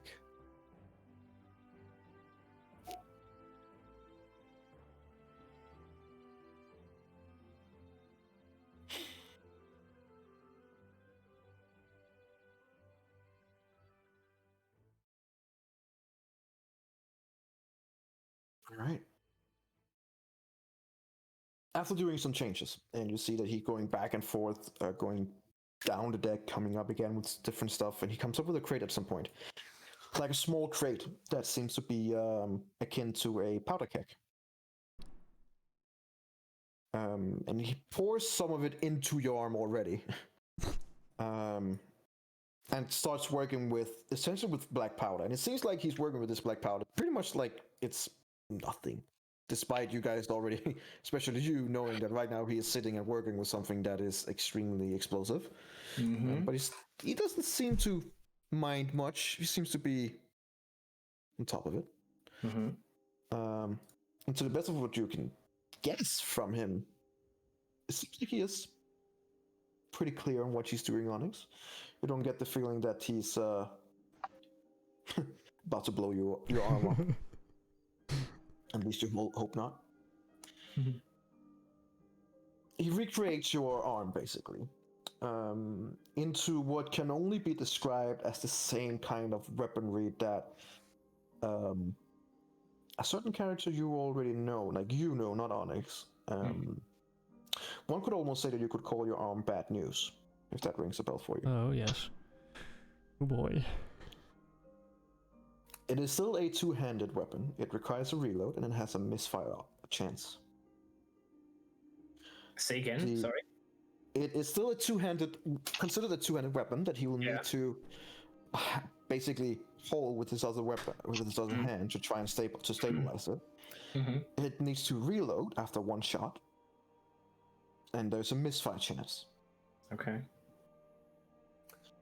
So how it is with Bad News and firearms? It's a very volatile technology, and they have like a unique set of weapon properties. The weapon can be fired like a number of times equal to its reload score before you must spend one attack or one action to reload. In this case, with Bad News, that reload score is only 1 because it is powerful. Yes. Whenever you make an attack roll with a firearm and the dice roll is equal to or lower than the weapon's misfire score, the weapon misfires. In this case, the misfire score would be 3 on Bad News. So that's pretty low. Basically, the attack misses and the weapon cannot be used again until you spend an action to try and repair it. To repair your firearm, you must then make a successful tinker tool. And if the check fails, the weapon is completely broken and must be mended out of combat at a quarter of the cost of the firearm, meaning that's something that could cost you dearly, consider it is in your fucking arm. Just letting you know. Yep. This is one of the things that is, like, you are basically having a powerful weapon that is in your arm, meaning that if you misfire on yourself. What if he... Oh, so he hits himself then? Yes, and there's a chance that if he breaks the weapon and he's not successful in repairing it, that he breaks, well, his arm. Right, that's not good. Just keep that in mind, that you have a powerful weapon in your arm that is operating with the form of black powder. So if it goes boom, your arm goes boom. Goes with it. Boom. Question. If he rolls a natural 1, which could definitely happen, it's not that unlikely, and he has a bardic inspiration, would that put him... That would not help. If it's a 2? Nope. So if he rolls a 1, 2, or 3, if he rolls a 1, 2, or 3, then it's... Yeah, then it misfires. Sucks. But when he then has to make his tinker tool, that's when he would probably use the bardic inspiration. Right, that makes sense. But a natural 1 is not worse than a 2, it's just, boom. No, I know. But in this case, it is basically that something goes wrong with the weapon no matter what then happens. And the consequence is then that it is broken, and then you will try to successfully repair it with a tinker tool check. It is more or less, if you miss that one too, that it gets really bad. Alright, okay. Naturally, if you roll a natural 1. And if you don't repair it immediately after, so if it misfires and then you just keep on fighting without it for now? You just can't use it until you... Correct. Right. In this case, you wouldn't be able to use it, but what you're right is that since it is in your arm, it can have consequences if you just let it be. Because, well, as I said, it's in your fucking arm. Yeah, okay. If something goes wrong in there, something technically also goes wrong in your arm. So he might have to repair it in combat. Because out of combat, you could just say, okay, it went wrong, the firearm doesn't work, let's just fight without it, and then after combat with guidance and like bardic inspiration... The first one is a misfire. And after a misfire, he can make a tinker tool check in combat to try and fix it. Right. If that one fails too, then he's royally screwed and will have to do some actual repairs out of combat. And these, depending on his rolls afterwards, can have consequences, consider that they're in his arm. Yeah. Because then with rolls, we would be able to ascertain, okay, let's say something backfired, some of the powder inside your arm exploded, and as you can think yourself, having powder inside your arm explode is usually probably a bad idea. It's bad news. Probably not too efficient for your arm. So I'm just letting you know. I'll send you all these details to you in person as well, so you know it. But he is proficient with it now. But you would be considered proficient with it. Right. And the damage has changed. It is now a 2d12 piercing damage. Okay. And your arm in itself weighs 25 pounds. And what does he add? His intelligence, his dexterity, his constitution, his whatever. I'm not actually sure you add anything to firearms per You se. do. Yeah. normally Dex, but artificers can use their intel if it's a magical item. It is not considered a magical item. No, he can use an infusion to make it a Yeah, magic item. technically you could make it. Yeah. Make an infusion on your arm? On items. That would be interesting. Well, then comes the question, is it an item or is it part of you? Well, I infused my shield and that's in my arm as well. It's still an item. That's why I could use heat metal, for example, on your shield or on your metal armor that's infused into you, but I can't use it on your body. So if you take the armor out, then I couldn't use it on your body itself. So what we did in the past, like where I targeted your feet, technically that doesn't work. I couldn't do that. I mean, his armor has shoes, I'm assuming. Maybe, yeah, sure. I could target the shoes and he can take them off, right? But he can't take off his feet, and I can't target his. That's the important part. You can, sort of. Maybe you can. I guess you can hack them off, sure. I think then you have worse problems than heat metal if you take remove your fucking feet. Just trying to walk on these little stumps. Yeah. Let's see here.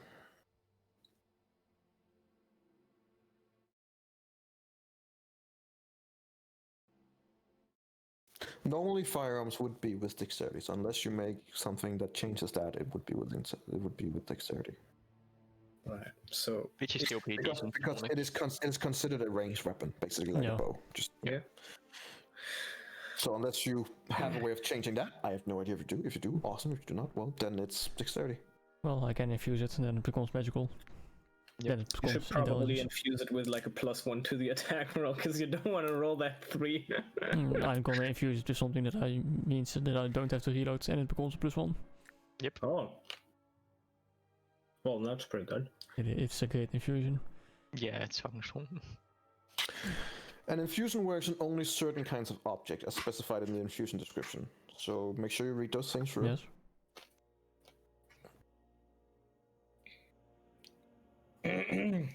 Hey, the more you fire, the more likely it's gonna fire back. The more damage it's also gonna be. Yeah, he's gonna fuck up his arm in the first big fight. I know. Well, this is something more that I'm akin to. You should have taken the subclass artillerist, Oh god. because then you can turn a wand or staff or rod into an arcane firearm. I know. I was debating on this, but it wasn't. Yeah. Well, so what would you need and what you can... I'll probably have to recreate that because I don't think it has something called bad news in Roll20. Nope. I don't know. Worth checking. But for now, you can write in yourself that it is a 2d12. It has a range of 200/800. Holy shit. He's a fucking sniper. Yeah. Yep. It is. Remember that it is two-handed. Yep. It has a reload 1, which means that it has to reload after each shot.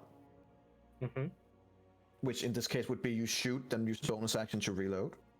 Basically, I'm pretty sure you can use an attack as well. Like I have 2 attacks and you can use one of them to reload.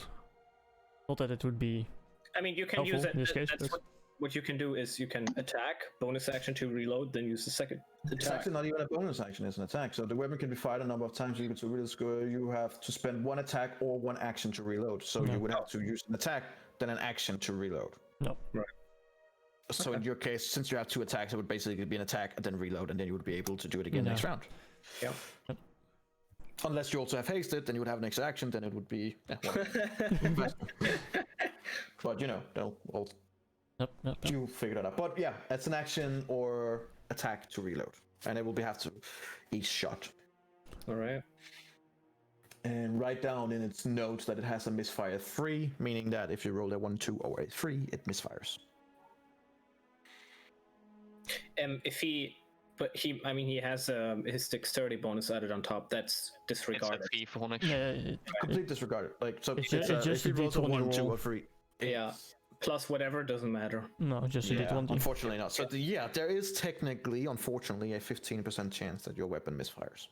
Oopsie doopsie floops. But you know, it's only like a DC 11 Tinker Tools to repair it, so it's fine. Yes, so it's not. Oh, it's not that high. difficult. Okay. No, it's not 8 that plus the difficult. misfire score. Okay, cool. I'm Okay. pretty sure Onyx has like. He's gonna roll a natural one on that, like at some Yeah, point. the only way I would not be able to repair is if Yeah. I roll a natural one. Yeah, if but Because I it's mean, plus 10 on Tinker. that is pretty much also how it was for. Yeah. What was Yeah. his name? Percy. I forgot his name. Percy. Percy, yeah. Like if you roll a 1, and that would be when you're like, oh, yeah, it's Oh, well, broken, fucked. and Yeah. you're fucked. and then even a bardic inspiration doesn't help because natural one, right? Yep. Yeah, Yep, natural that's one fail. would nullify that, unfortunately. Yeah. All right, that's fair. So there would be a 5% chance, basically, that you would completely fuck it up. I think that's fair. Which I'm sure will happen at some point, and it will be I hilarious. hope so. Considering it's As like you're a 2 looking to at 12, Onyx and you would his be able to front fight arm of twice. the front part of his arm just gone, and you're like, oh shit. Last time What's it your was arm? put into a lava, this time it explodes. Yep. Yep.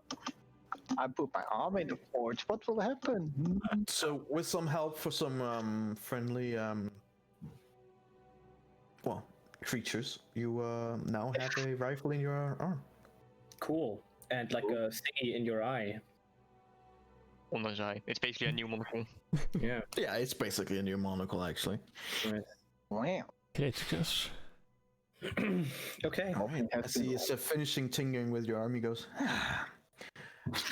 that should fit you nicely. Well, And I hear that Dredavex has fixed the ship, so it will be soon our place to leave this place. Well, thanks for the help. Oh, thank all of you. He kind of like walks away towards the stairs, waiting for you guys to follow him. yeah. Yep. Yep. Okay, I'll Take take you over here. Mm-hmm. And I'll keep following him.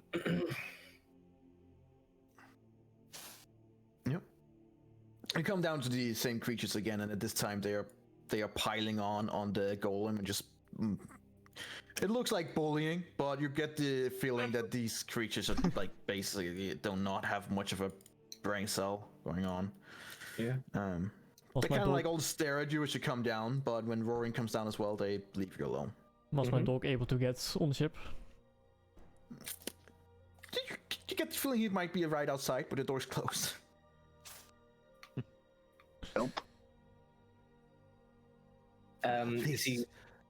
Right. Sorry. No, I thought if he was leading, but you just. If you please, the door is right down there, and we will just be on the way. It was nice to meet you, Warren. Likewise. Likewise. It's always nice to meet new friends. Yes. Yes. Yes. I go slowly. Slowly. Just immediately falling, like, I'm getting out of here.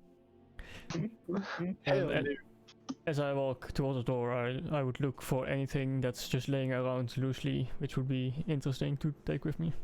Oh, Roll me an God. investigation check. With advantage. Oh wait, do you have disadvantage? No, you don't. It's 26. Alright, let's see here what is down here. Don't you have advantage? I didn't put them on. I'm just saying, maybe you roll a natural 20. I didn't put the lens on. You Oh, you see didn't put the one- lens on. You see one of the crates that are open, and you see that there are 5 more of these weird rifles that he initially tried to infuse you with, basically. You see some of them are dismantled and non-functional. It seems like they're probably experimenting on these rifle-like things. And you also see several like small energy cells. You're guessing almost that these would be used to reload these weapons with. Is he looking at me? Oh Looking at my all of you, yes. god, you fucking idiot. He is looking at all of you. Oh my god, you fucking idiot. I'll try to take something out random. Are Quickly. you fucking retarded? Okay. make me a sleight of hand check. Oh my Disadvantage. god, what? Oh, you fucking idiot. Can't believe this. Can't. Well, he has a passive perception of 19. Right, yeah. Hey, I would have guessed that these guys are wise. If only I didn't have disadvantage. Yeah. He was Oh, looking you at didn't you. have You're urge to steal. fucking stupid. Why? You should have made Onyx roll an intelligence saving throw before doing this. Jesus Christ. He looks over at you, and as your fingers begins trailing over towards the crate, you hear in your mind this time, not from his mouth, I wouldn't do that if I was you. Keep your fingers to yourself, and let us leave on good terms before it ends violently. And as he says that, you also see that these like squid creatures begin fanning out, and the golem steps a few steps ahead.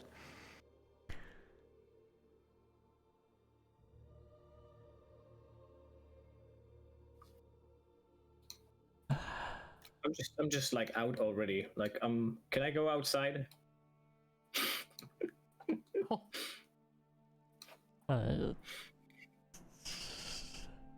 I try to take a better look at Olsinet and see how he reacts after that. Okay. I'll take Markev with you out here since you Also, probably I'm also moving. I don't want to. Okay. So you That's your try to take it anyway, or? No, I'm just taking a better look to make it obvious that I'm still curious. See how he reacts. The flesh golem takes a few steps towards you and then slams his hand on the crate to shut it.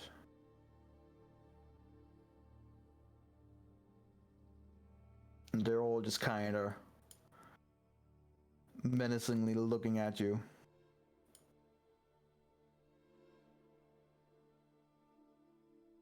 Now, leave.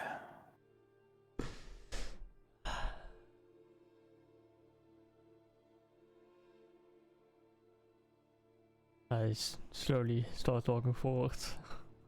Still wanting it, but I'll head out. Jesus Christ, you're so stupid. And you only realize that now? My God, this is like a new low. Yeah. This It legit isn't a new really though. low. Like, I fully expected him to do that. I did not. Well, is the door open? Can we go Yeah. outside? As you move towards it, the door opens. Cool. I stretch. Is the dog there? It probably would be, yeah. Okay.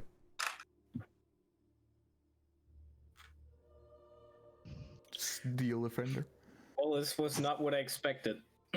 Elijah Yeah. said that as well. No, it And was surprisingly unviolent. Are you guys still staying inside the ship, or? Nope. Onyx Jack- tries Jack- to hide on the Get ship. the fuck out of I here. am actually keeping an eye on Onyx.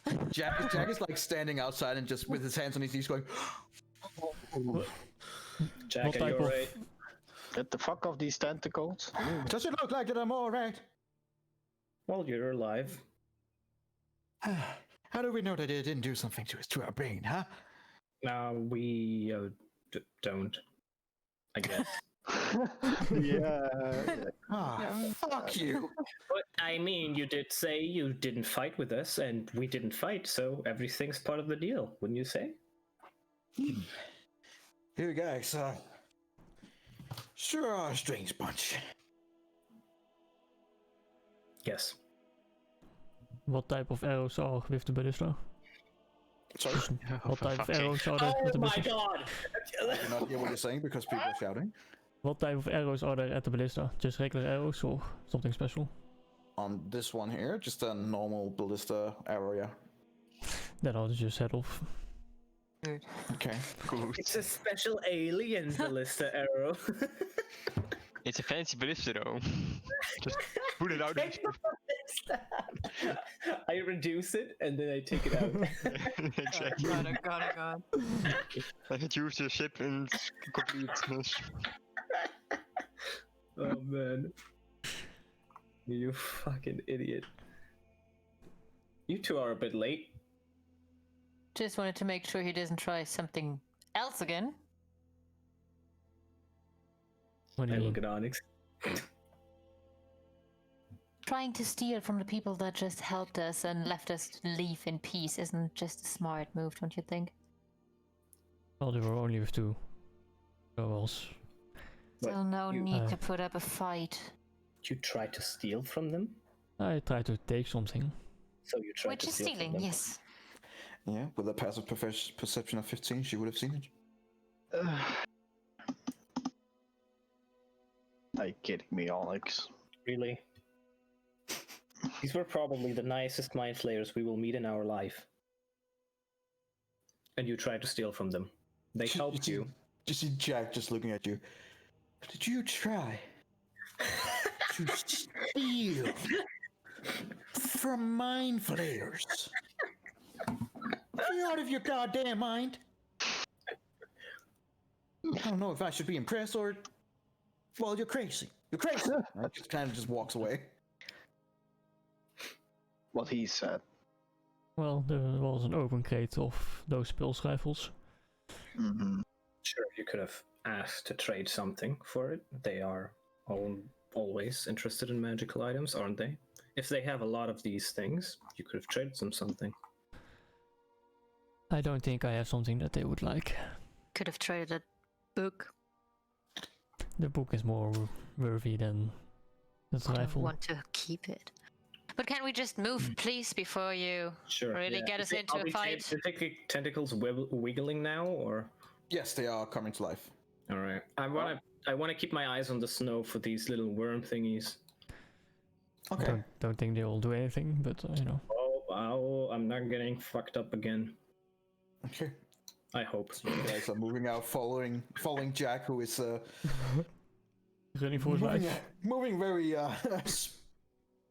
very briskly ahead, and not giving much of a fuck of you. So you guys are about 50 feet away. You turn around and see that the ship raises up, and then in an instant you just hear a thump, and the ship's gone. Damn. Is there anything remaining in the crater? Or just the crater? Do you go back to check? Yeah. Yeah, I go Alright. back. Yeah. Right, you go back to check. You see a long skid, like about maybe 120 feet long, as it hit and then skid across the snow. You see not much. You do see a fallen stuff from the ship, like chits and walls and some of the more organic stuff from there, but that's about it. It's not much of it that has been, like, there's nothing that seems to have been dropped overboard or anything. Well.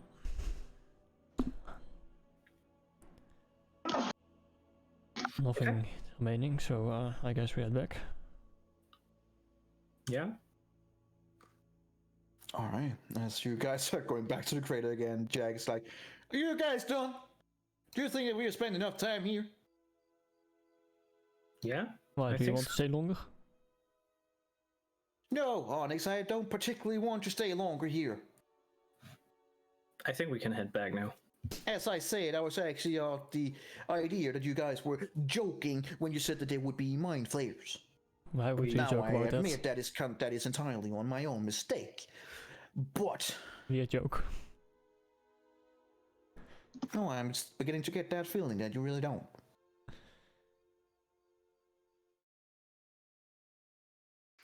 And you sure are a strange bunch. But let's get back home, shall we? We I shall. think that's a great idea. All right. Let's begin moving ahead. Since you went back to the crater, They implanted something in our minds. as you're walking away from there, you get like 10 feet away, 20 feet away, Oh no. 30 feet away. And Adriel. Yes. I said I'm looking out for the creatures. Just sorry. Just Yeah, but saying. I'm looking at your guys' passive perception. No, but I was People looking have out for them. there are people that have better passive perception than you have. Can't I use my active perception if I'm looking out for them? Sure, roll me a perception check. Never mind. You see Don't even see less. anything. I see snow. You see nothing but Adriel and Erendriel. You guys get this weird feeling that you're being followed from the crate area. Like there's something far behind you.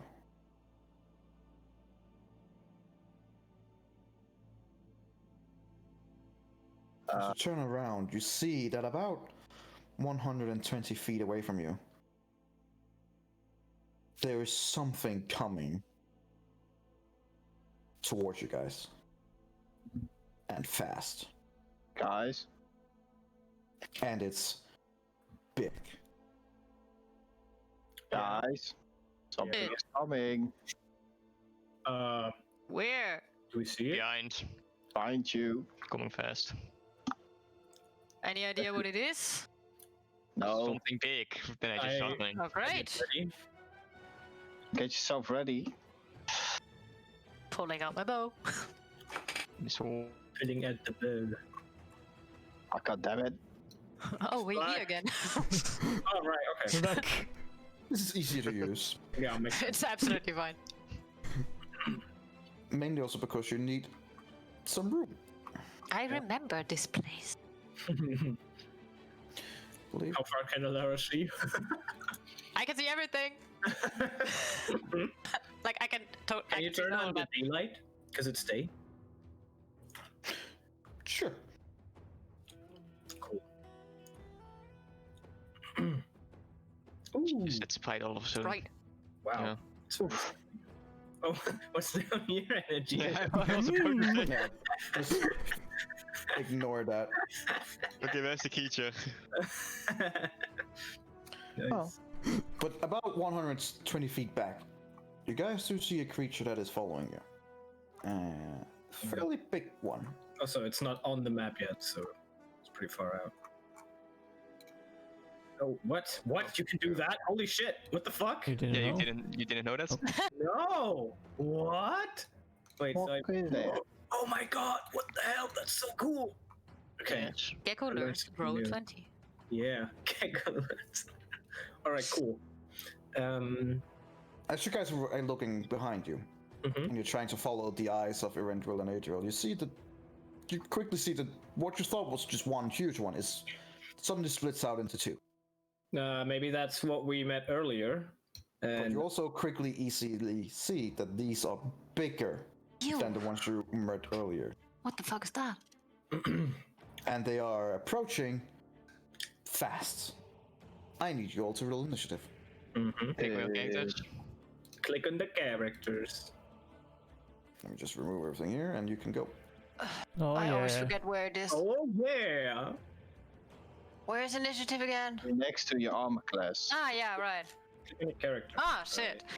Oh, wow. Did you roll a nat one again, like I'm last actually, time? right now you're actually following. Nice, you made it, 19, 16, 9, 7. Yeah. We're trying to make everything look nice. You gotta roll Marakat. He's gonna ruin it all. Fuck him, he's dead. You didn't roll the dog, by the way. He stayed in the ship. Oh wait, yes, your initiative. Fuck. Get that Yes, every he time. has his initiative. Good moment to test out the gun, huh? 8. See if there's anything around that could burn, possibly, or if I can shoot my arrow.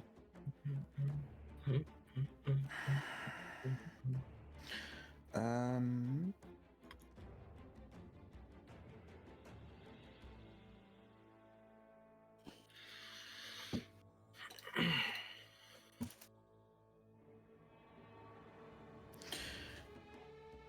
All right, the creatures will do as well.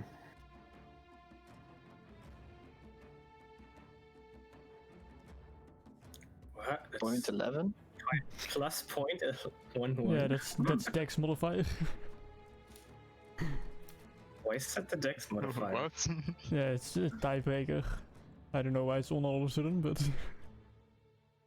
Interesting. Okay. Well, All right. Okay. Onyx, you see the two creatures. They are give or take 120 feet away from you, They're under the snow, right? and they are under the snow right now. They would have about 3/4 cover. Okay. how far away did you say they are? 120 feet away. Well, I guess it's time out to test it out, huh? Go for it. Misfire. Let's hope not.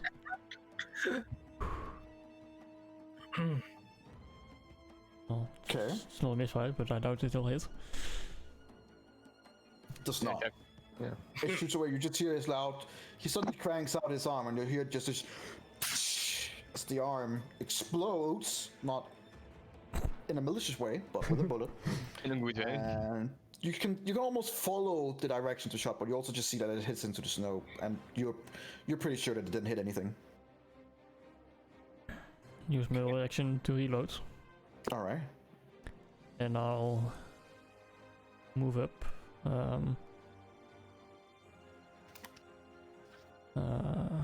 Let's see. There you go. And my Okay. dog will move as well. Yeah, your Then- dog has half movement. Yes, and then you'll dash. There you go. And that's my turn.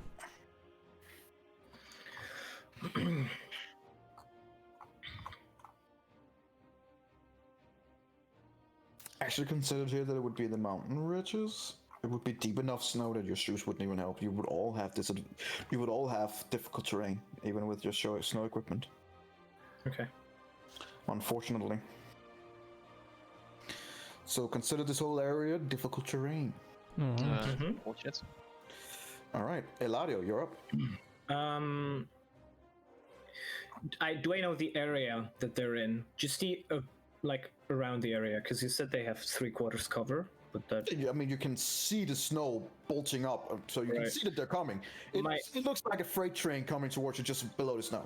that's basically my idea. Its range is 120 feet, so it's far enough. It's a 30-foot cube, so it would hit them underground under the snow.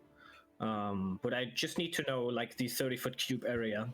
If I can hit both of them, I would. If I can only hit one, then I would hit the Guess one we'll that's find out. closer to us. But okay, so I can put that in the area that they're in. It's up to 120 feet, so you can Yeah. throw it up in the area that they're in, sure. Yeah. Okay, I'll do that. All right. It's DC 16 Wisdom saving throw. Okay. You throw it up. It doesn't seem to have any effect. Okay. Interesting. You're not sure if it's because they can't see it or they They might not can't be charmed. It's hard to say, but it doesn't seem to have any effect. The freight train is still coming straight towards you. Okay. In that case, I'm gonna go 5, 10, 15 over here.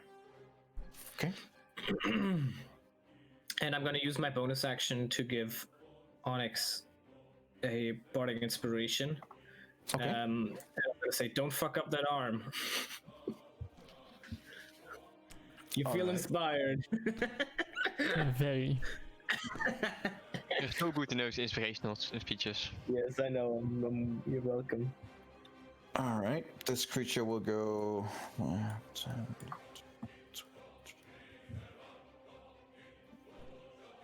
Looks like a Use its reptile. borrow. Go 40 feet and go.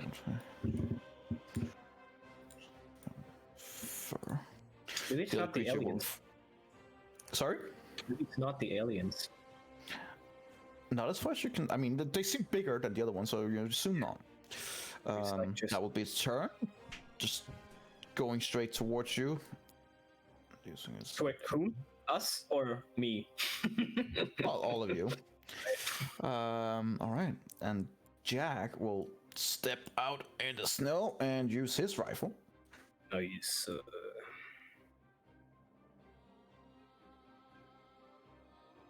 Yeah, shouldn't be much of a problem. Oh, I was looking the wrong way. I thought they were coming from up here. It's fucking funny. I would have Fucking moved the idiots. other way then. That's really funny. Can I move the other way? Because I thought they were coming from up there, and they weren't up here because they're like 120 feet away. So I was like, well, Mistakes were made. rip.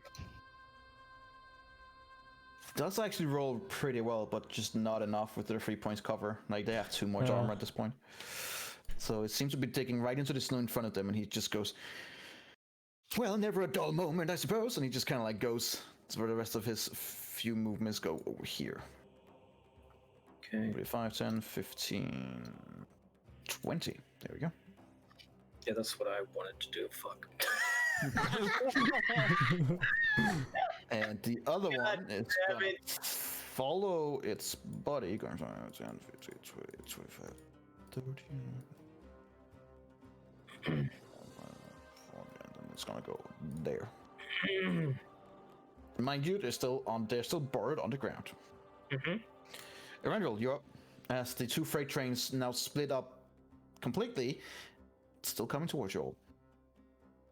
I'll 1, 2, 3. Then I'll just ready my sword. Hold You my- ready your sword? Alright. Yeah. Actually, no, I just shoot an arrow. Because then I can use my bonus action maybe for. I mean, my reaction maybe for. Sure, go for it. Let's see. If like for when they emerge, or no? This is So keep in mind that with 3/4 covers, they have a 5+ bonus to their AC. Yep. So it hits. Yes. You just see the arrow disappear into the freight train snow, and you're like, you have no idea if you're hit or not. You assume not, but like, you have no idea. Is that your turn then? yes. All right, Marikath. Oh, I'm getting to learn Marikath here, I guess.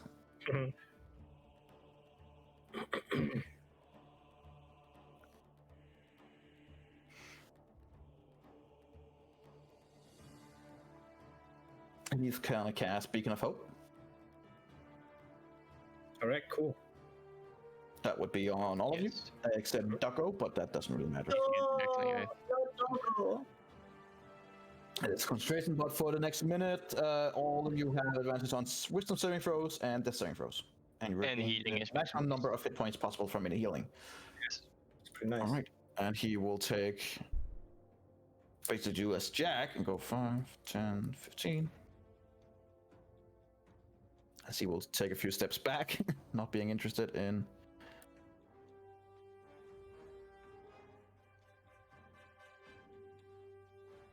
I'm guessing it's everyone within the beacon. How does it say? I think it's just from the You beginning target when people already in the initial, I think. Not sure.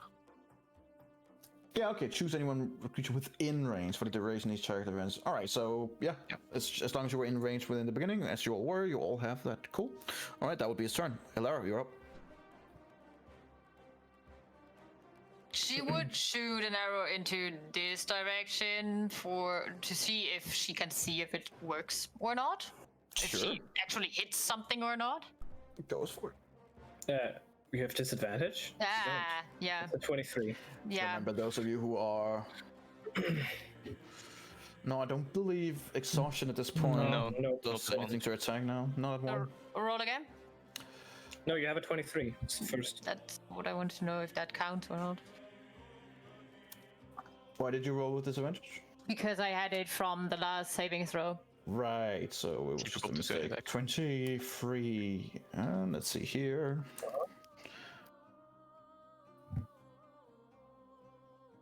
$23 just hits. Nice. So she sees that it hits. I mean, consider that it's a fucking freight train moving towards you. You see that your arrow hits true, but whether it did anything, you're not quite sure. Okay, But you but see that the arrow hit through, yeah? okay, then I will cast Hail of Thorns on the next arrow and shoot again. Sure. Right. Go for it. Fuck! It's still Hail Thorns is still on until you hit, so that's Yes. good. This arrow unfortunately goes wide.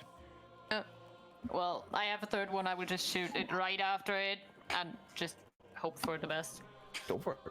Yeah, great. Of course. It definitely hits. Yeah. After that, I That will one move deals it next in. to 1d8. No, the Hail of the one was Yes. was the run. Yeah. Hail of Thorn is an extra 1d10, but because of the Gloomstalker thing, the third But extra attack even you if get. I cast it on the one arrow that didn't hit. You don't cast it necessarily on the arrow, you just cast it, and the next time you hit, it takes effect. Oh, okay. And that's why it lasts for 1 minute, because for 1 minute you Okay, can miss all okay. your shots, and then Okay. Well, doesn't do much this time. it's And fine. then your Hail of Thorn damage is 1d10, I believe. My what? Hail of Hail of think Thorns. that's- Wait, you confused me. Let me see. There. So you roll another 1d10. Okay. Why did you And roll a d8? Yeah, that's for the also Gloomstalker feature. Ah, I see. It comes with the Like, extra attack. if it- Yes. 1d10, right? Yeah. Yeah, and a Okay. dex save for the feature. It gets What? just Oh, yeah. +5 to his deck save since it's 3-point cover. Oh, really? Yep. Damn. That's good to know. Do. And with a 19, I believe it does save. Okay. So it takes half damage, so it Yeah. takes 2 damage. Total of 11. Okay. Alright. And we are in difficult terrain, right? So Yes, you are. I only have 20 feet movement because of my first. You have Yeah, 15, don't you? I have 30 normally and plus 10 in my first attack Right. round. Yeah. Oh, yeah, cool. So yeah, 20. I think you have 35. No, 30. No. No, it's Really? not a wood elf. Mm-hmm. Oh, okay. I thought all elves have 35. No, just wood No, elves. just what else? Move over here. Okay. Remember, you have only half your movement? Yeah, 20. Yes. 20 Alright, feet. good. Your speed is 30, so you would have 15 Yeah, but feet. the first But I turn have- on a Gloomstalker combat is plus 10 movement. Alright, fair enough. Alright. Adriel, you're up. All right.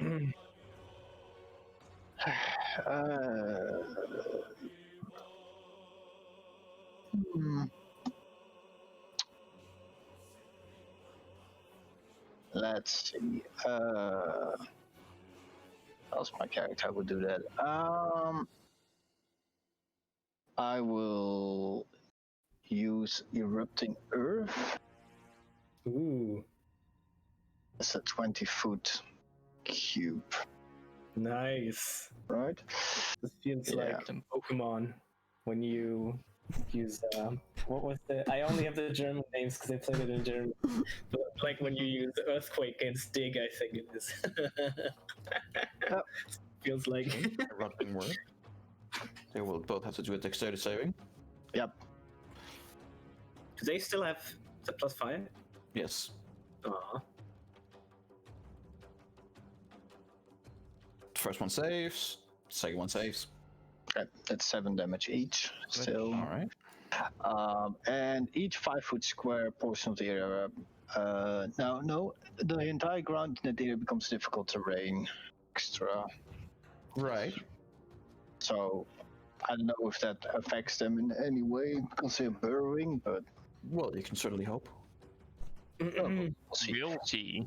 By a bonus action, I will use Spirit Totem Unicorn Spirit on where I am standing. Okay. So I will have that effect used. Is that a 30-foot? No. Spirit Yes. Totems.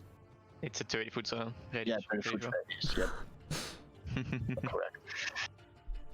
And I will move myself 15 feet to the back. I just want to mark some edges here, just for. That's fine.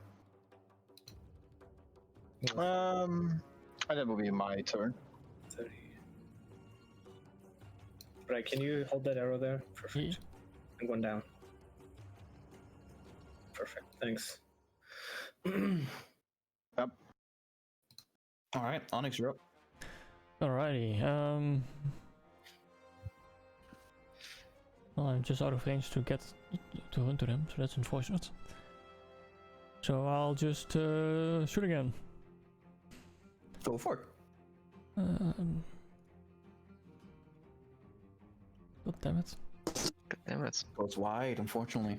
Some You're good pretty sure, fucking you're pretty damage. sure you saw Good it. damage You're roll. pretty sure you saw the bullet just bounce off its hide. Just You It's a have a good bardic damage roll. inspiration, but it's probably not worth it. Yeah, that's damage not on gonna the work. No, You he need needs a a 23. 23, I believe. Yeah, yeah. And then my dog will walk up and snap at him. sure. Normal. Yeah. Under the ground. Trying to catch the freight train. Ooh. Okay. Not bad. 6 damage. Yeah, it's gotten some damage in it. Then that's my turn. And I reload, obviously. My gun. Obviously. Yep. Eladio, you're up. The freight train's coming near. Okay. Well, it says you up to 3 creatures of your choice. I think I'm gonna do that.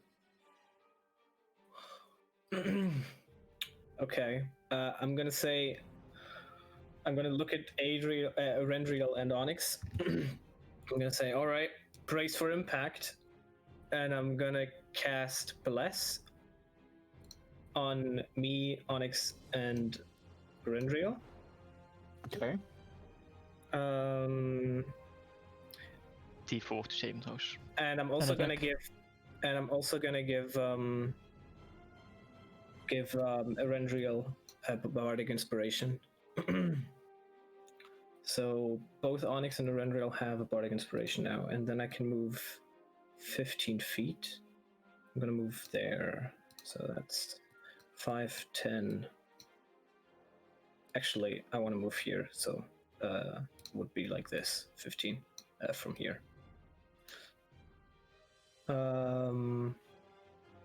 Yeah. So me, Onyx, and Erendriel have the bless spell on us. Okay. who did this? You and I'll just do like. Yeah. So maybe you want to mark us or bliss, something. bliss marker. That would be this one, sure. Yeah. And who? Onyx and Erendriel. Erendriel. So whenever a target makes an attack roll or saving throw before the spell ends, the target can roll a d4 and add the number. All right. Cool. Yeah, we'll see who they attack, but All right. So you're done. yeah, maybe I don't want to move that way. Can I'll be here instead. That's it. Okay. Going forwards. Yeah, no, I don't move that far. That's it. All right. I'll hold you guys in suspense because I need to pee. So be right back. See what happens. I was thinking maybe they just yeet through here, and then I don't want to be in the line. We'll see. What The happens. worst part is, with me using the gun, I don't have my shield active, so I only have an AC of 18. Only. Just Weak. bury yourself beneath the snow, then you have an AC Yes. of 22. Yes. I'll just start digging. Missed twice, god damn it. Some bad rolls. Luckily no misfire yet though. Yeah, that's Yep. good. Would have been bad.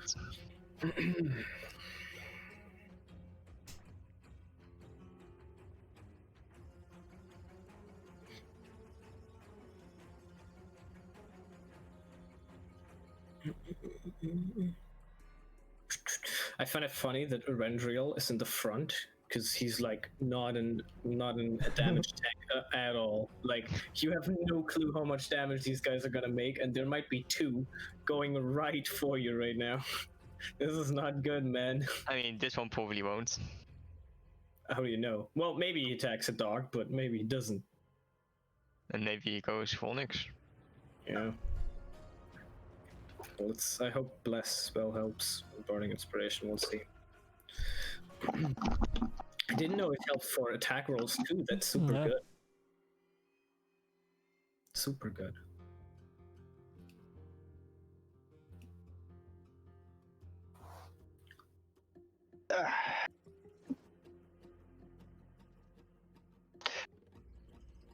Well, guess I will put spike growth back because Dogfish now finally has no It's a cool idea. fucking use anymore. Is it not prepared? I can only prepare so many spells or have so many spells, so I had to get it out for Dogfish at last level. We don't need that anymore now. No, that's fine. And I can finally do something else. You need to prepare them by level. Yes.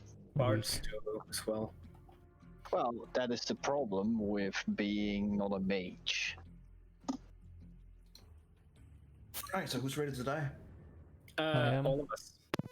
Except Jack. Well, I mean, Jack needs to survive. Jack can't die. No, I Jack mean, can die. it's a creation of energy. It will never die. Protect Jack by all costs. It's like Amalia. She will never die. Yeah.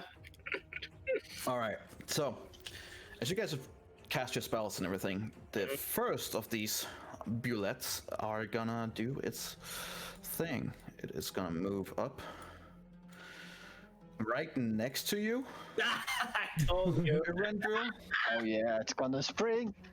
and then it is gonna do its deadly leap. Oh. What? It's like Monster Hunter. Gonna move up here, and it's gonna do its deadly leap, which is up to 30 feet, which means it will land right there in the middle between you three. You, Beautiful. Adriel, Murkath, and Jack is gonna get fucked as it bursts down deep into the ground below you, Erendril, and you kind of like look at the side expecting an attack as it shoots up from the ground into the air, and it goes up about 15 feet up in the air.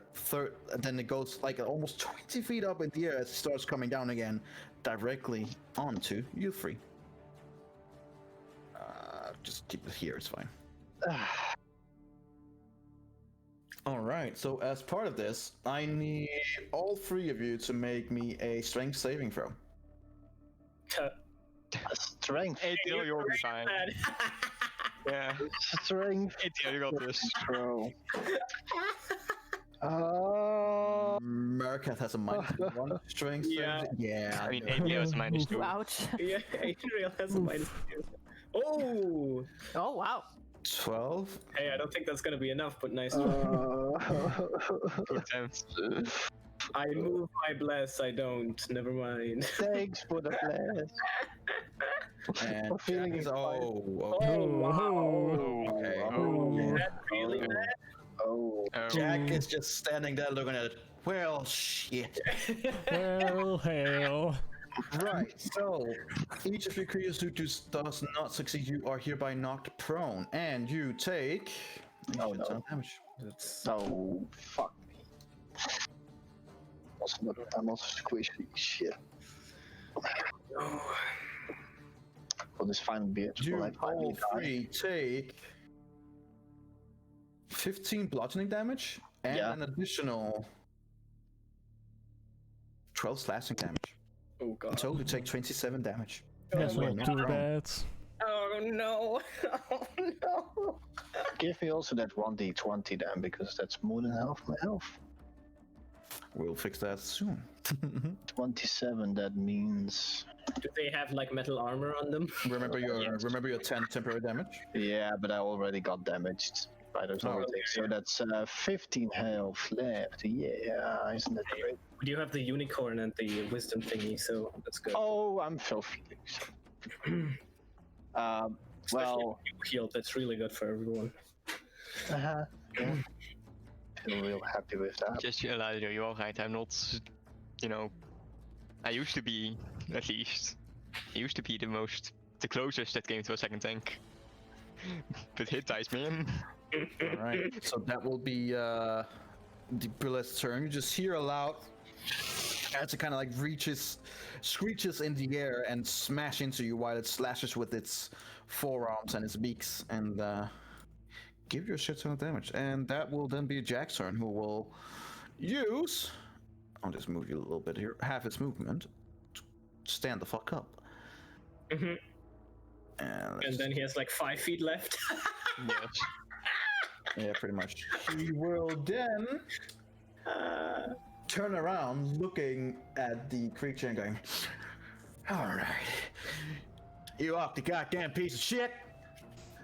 It's time out to take the secret." And you see from his coat, inside his coat, on the other side, he does not take out the rifle that you've seen, but he takes out something that is akin to a rifle, but at the end of it, it looks like almost like a trumpet. Like it has this open firearm opening. It looks what you would call today a blunderbuss. And as he takes it out, he jams in a handful of different metal fragments, cocks it, and then shoots. So please don't misfire. Oh no.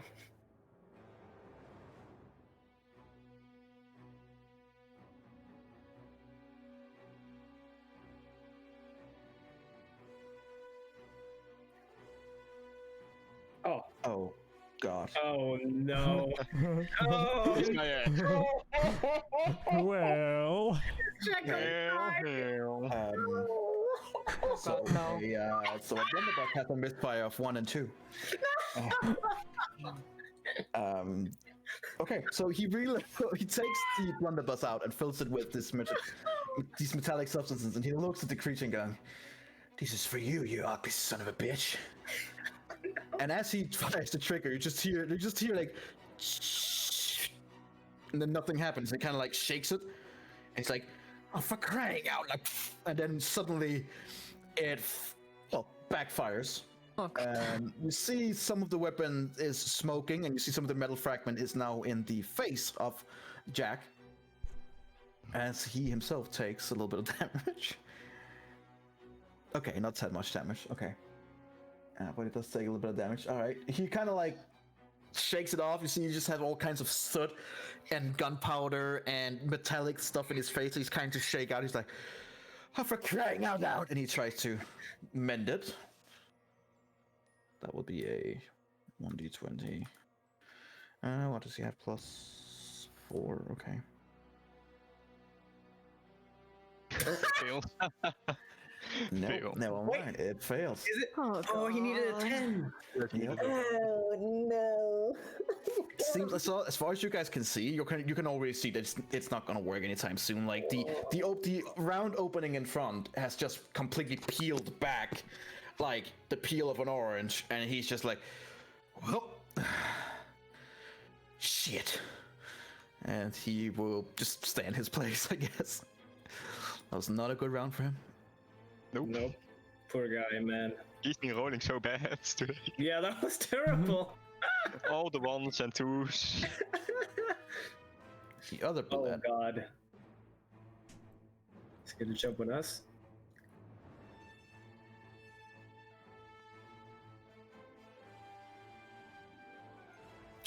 It is gonna burr down and then jump up and do its deadly leap on the two of you. no. Nice. Yes. The seats. Will be. More it on will be Onyx. both More on of- it. will be both of you. I need both of you to make me a strength saving throw. Come on, guys. Well, that's not good. Both of you fail. Well, You are no, both knocked prone and take full damage. We have a 1d4. They have a 1d4 and a bardic inspiration. I can't see the rolls. You guys rolled? This might be. Both of them. Not both of them have a bardic inspiration. Yeah. Yes, you do. yes, he gave it to both of us. In my first turn, I gave one to Onyx, and in my second turn, I gave one to Erendriel at the end.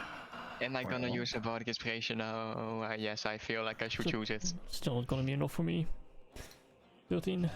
I'm gonna have to refresh here because my. 1d8, right? Can you have two at the same time going? I'm just pretty sure you can. I'm just making sure. Yeah, pretty sure. I think so. What do you mean? Like, how many inspirations can you have going at the same time? Oh yeah. So for different people, I can have multiple Yeah. going at the same time. Just less damage. Yeah. All right. So Erendriel 14 plus 1 plus 5, and Onyx is 7 plus 1 plus 5. Onyx, you still fail. Nope. Yeah, I was gonna say. Erendriel, you barely succeed, but you do succeed. Oh shit. Barely. Nice. Holy shit. So you are not knocked prone, and you take half damage. Cool. And the damage is 10 bludgeoning damage plus 14 slashing damage, 24 damage in total, which is then half to 12 damage for you, Erendril, and full damage on you, Onyx. Am I able to uncanny dodge this?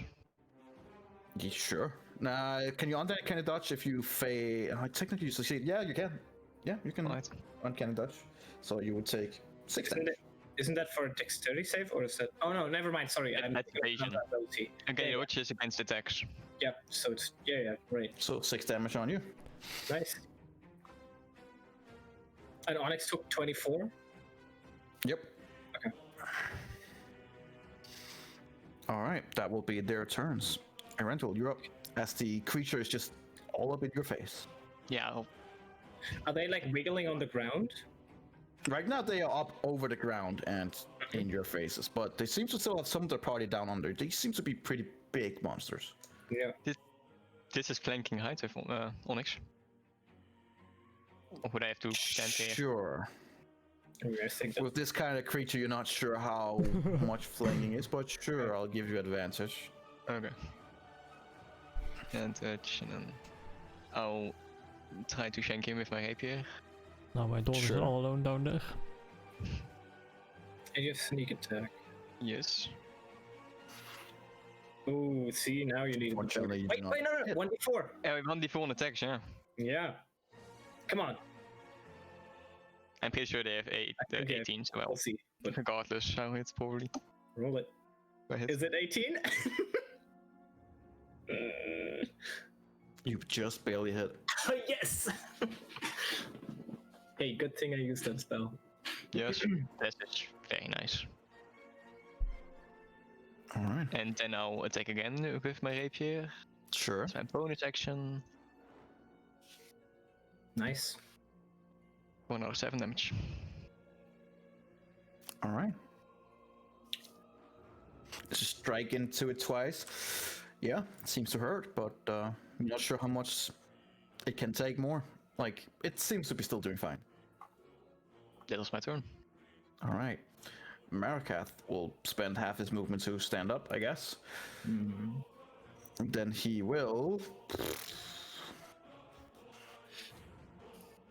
Did you make a concentration save for his, or is that not concentration? I think it is. It is. Yeah. So that would be like a 13 constitution saving. He has advantage because he has, Orchestra. Orchestra. Yeah. Yeah, it's fine. Nice. 2 You also have to make a constitution save, right, Adriel? Yeah. Is that? Wait. I don't think it is. Well, The totem no. isn't concentration. The totem's not concentration? No, it's just something he puts up and it's there. I'm pretty sure. So, yeah. The spirit persists for 1 minute or until you're incapacitated. Until incapacitated. Okay, noted. All right. Marikath will.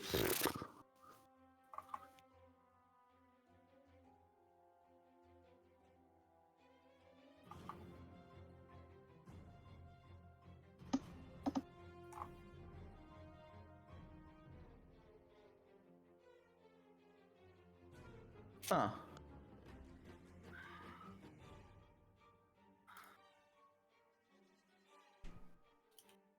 Yeah. Why not? He's gonna cast Mass Healing Word. Oh. Consider everyone gets max healing. Everyone except Eladio, since he's not hurt. Yep. So he'll focus himself and all the others. And everyone of that will then get 4 plus 4. You'll get 8 hit point. 8 HP to everyone except Eladio. All right. Pretty good. That is neat. All right. Yeah, he's no interested in trying to back away from it. Given an opportunity attack, so he will just. Mass Healing Word is a bonus action. He still has an action. Fuck it, he'll hit it with the club, because why not? The mace. He has a fucking mace. Sure, he'll hit it with the mace. Yeah, he really doesn't really have offensive cantrips. Yeah, about that.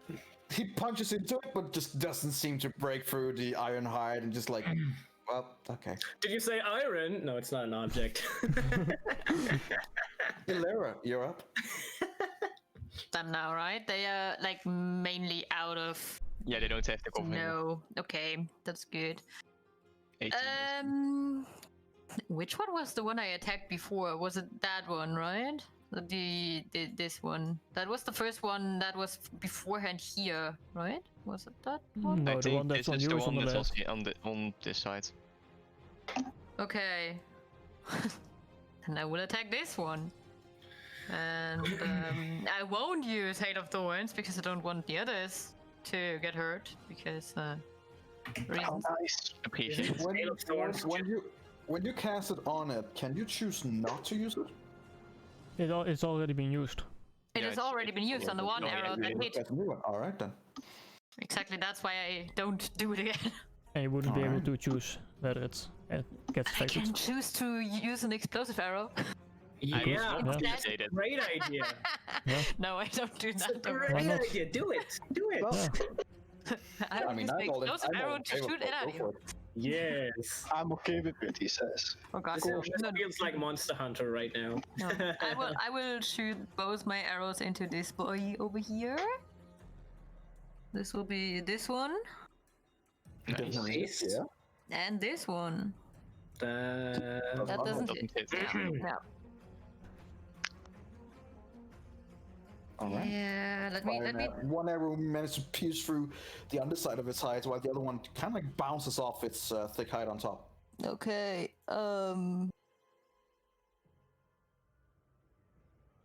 Yeah, I will back up a bit. Yep, that's my turn. Okay.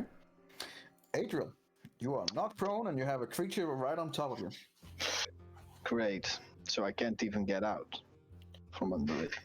You can do whatever you want, just with consequences. I'm gonna try to get up. Sure. Right. You're standing, cost half your movement. So you have half your movement is gone. Is it rounded down? So 35 to 15 now? And then half again. And then half again. You have 5 feet. Where do you want to go? Yeah. I want to get out of under it. Sure. Okay.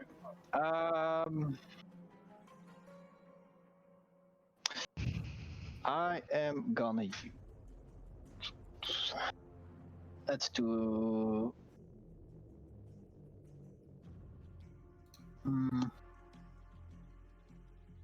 I'm gonna poison spray the creature, at least. Okay. Is it gonna hit anyone else? No. It's a 10 feet spray. I mean, yeah, but there's like. I- Is it like that only, or? I do not know. The creature. It's just for my creature. Oh, okay. But is it a cone? No. It's I not. think it's just a 10 feet cantrip. range. Yeah, I It's think a it's on one cantrip. What do target, you but think it Then- is? There are It's target specific, so don't worry. Right. Oh. It's a Then- one targeting. Yeah. I just think so you know, I there are can't really say, but Okay. Go for it. Well, at least I did it, but he has to make a Constitution save. All right. yeah, probably good at that. yeah. I would, judging from how they look, probably.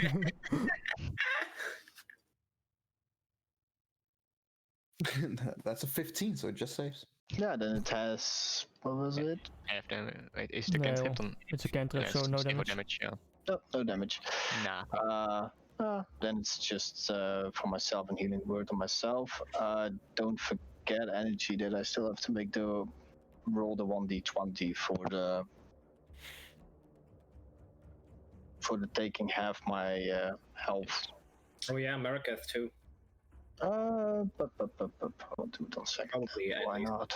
It's 8. That means that also the rest of you get all healing as well. Yeah, you have maximum healing, so you know, Then that maximum healing is- was max anyway, I guess.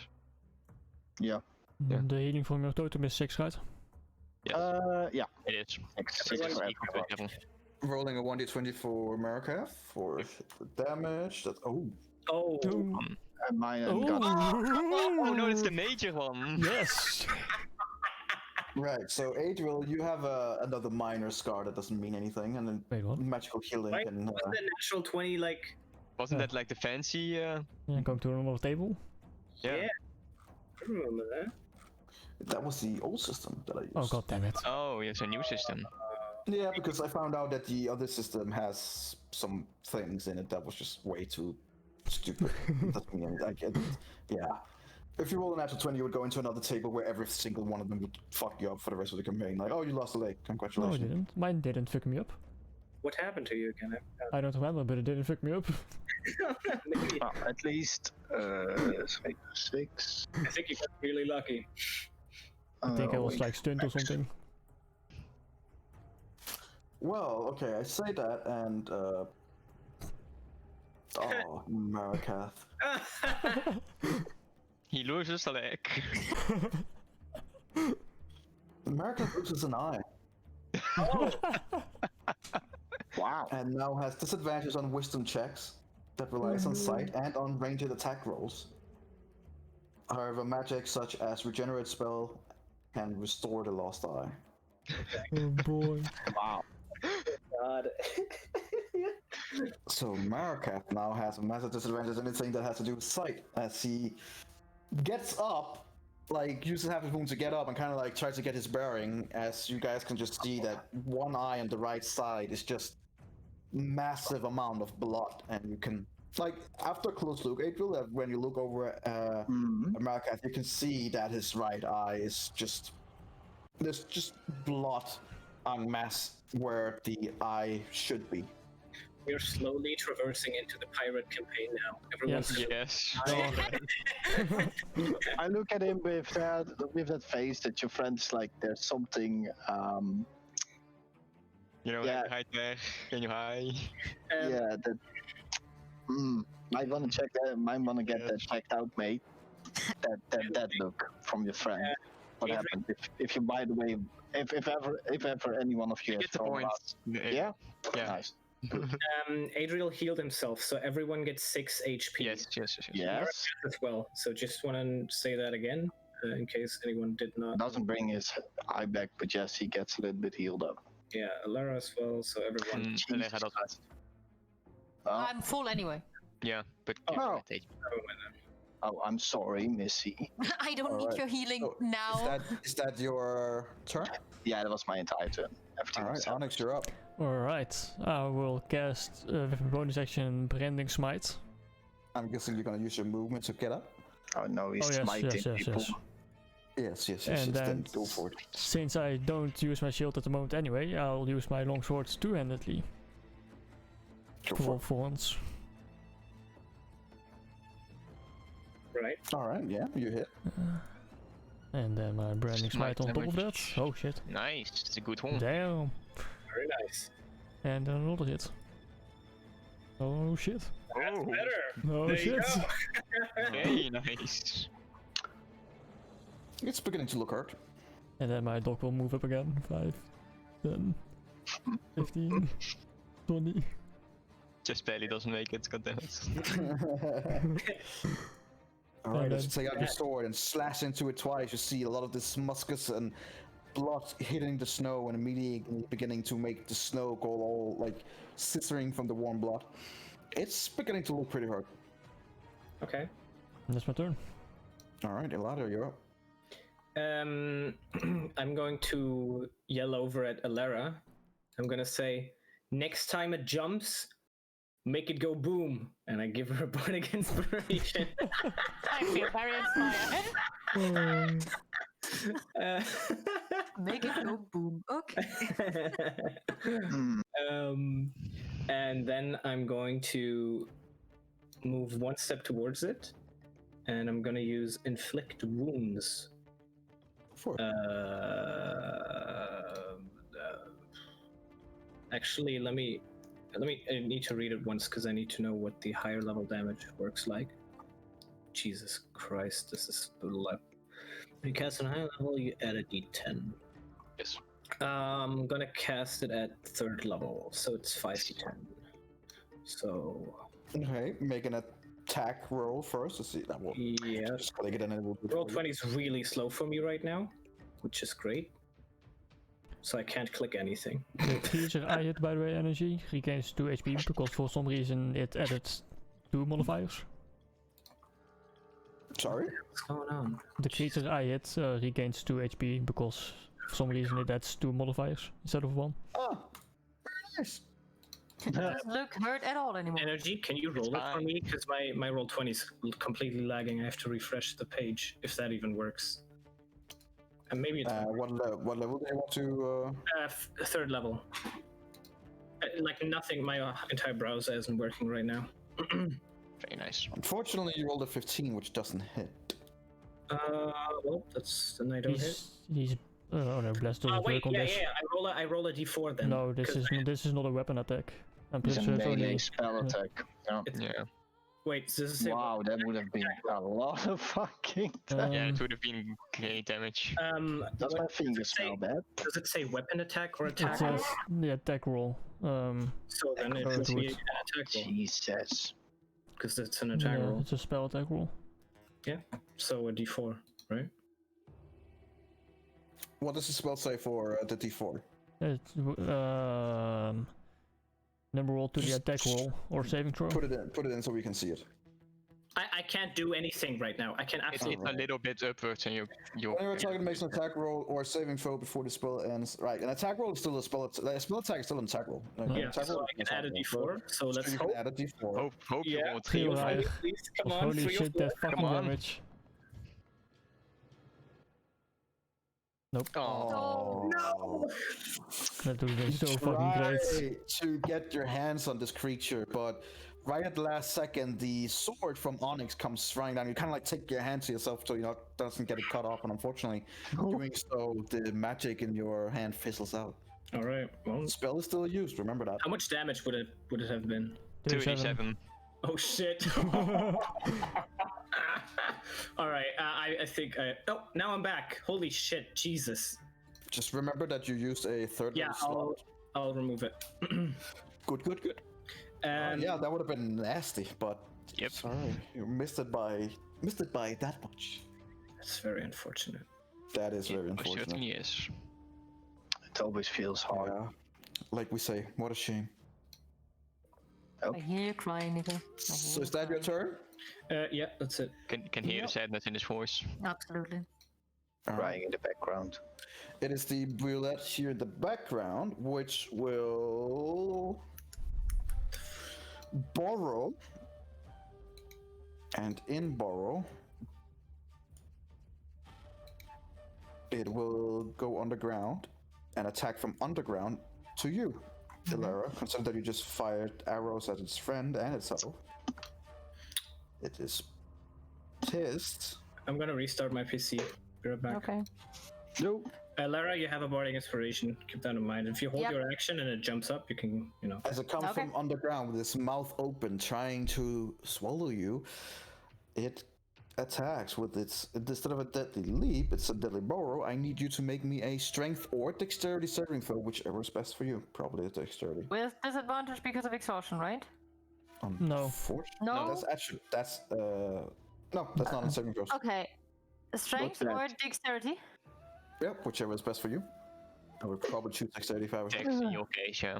Oh, okay. Lara, you are grappled and No. in the process of being swallowed. Goodbye, everybody. That Look feels disgusting. And additionally, as being gobbled upon, you take 14 piercing damage. That's fine. too good for And my as healing, part eh? of the deadly blow, you take an additional 10 blushing damage. So you take a total of 22 damage. That's fine. That's fine. Everything is fine. And as I said, you are grappled and about to be swallowed. Can someone please help me? Talked shit about my healing, eh? That would I said I don't need it yet. It is now Jack, who turns around and saying, "Where the hell do you think you're going?" And takes out Jasmine. And will shoot. We're gonna see another misfire. Does he shoot towards my creature? Mhm. Oh no!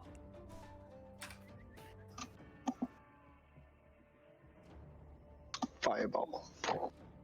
Oh, No shit. Nice. Right. Very nice. Boy, that is good. So that is a. Oh my god. Okay. Double the damage die. Ding ding ding ding ding.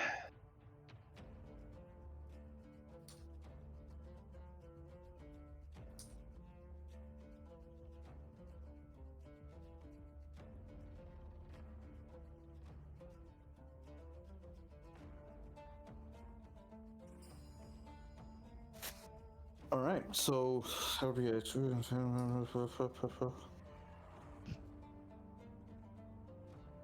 So that will be. Right. So 14 times 2. That's 28 plus 4. That's 32 damage. As he turns around, looking at the bullet, and goes, "It's Jasmine's turn." Takes aim and fires and hits the poor bullet right in the sternum with a pretty powerful attack. Drop me?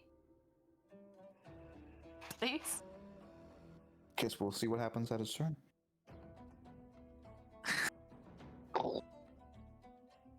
Damn, that's a lot of damage. Yeah.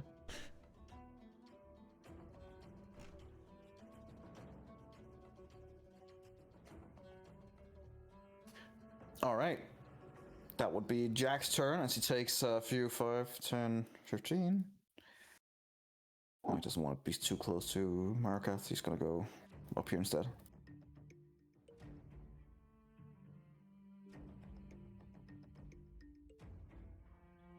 All right. This Millet, who is getting hammered from all sides, is equally also gonna burrow and go for you, Onyx. Does he have to go out of range to burrow or not? Nope, not technically. nope. He just burrows down into the ground and then shoots up 5 feet closer to you. Or in you, I guess. In your space. I need you to make me a dexterity or strength saving throw, whichever is best for you. God damn it. I was even gonna... Right. No. Onyx, you are also in the process of being swallowed and eaten. And Great as part of success. this, you take 11 piercing damage and 10 bludgeoning damage. What happened? Onyx and I are in the process. Lara and of Onyx are swallowed. getting eaten, yeah. Oh, nice. Yes. I don't think Onyx tastes good. And Jack rolled a natural 20 on the other one. Oh yeah, I see that. That's nice. Beam. Jasmine did. Yes. All right, Jack- Rendrell, Jack- you're up. As you see that Onyx is in the process of getting eaten. I'll go in flanking way with the dog. That would be another one to the left, to the right. I'll go flank him on to the dog. Sure. And I'll attack it with my rapier. Let me just check on flanking real quick if it works on bigger creatures. If there's any wording there.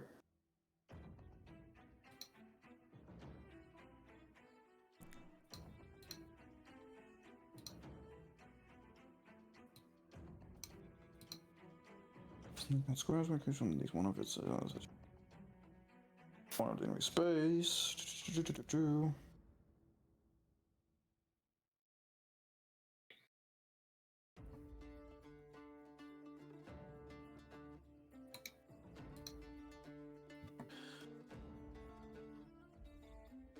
Shield bonus on bigger creature, that's where I was looking for.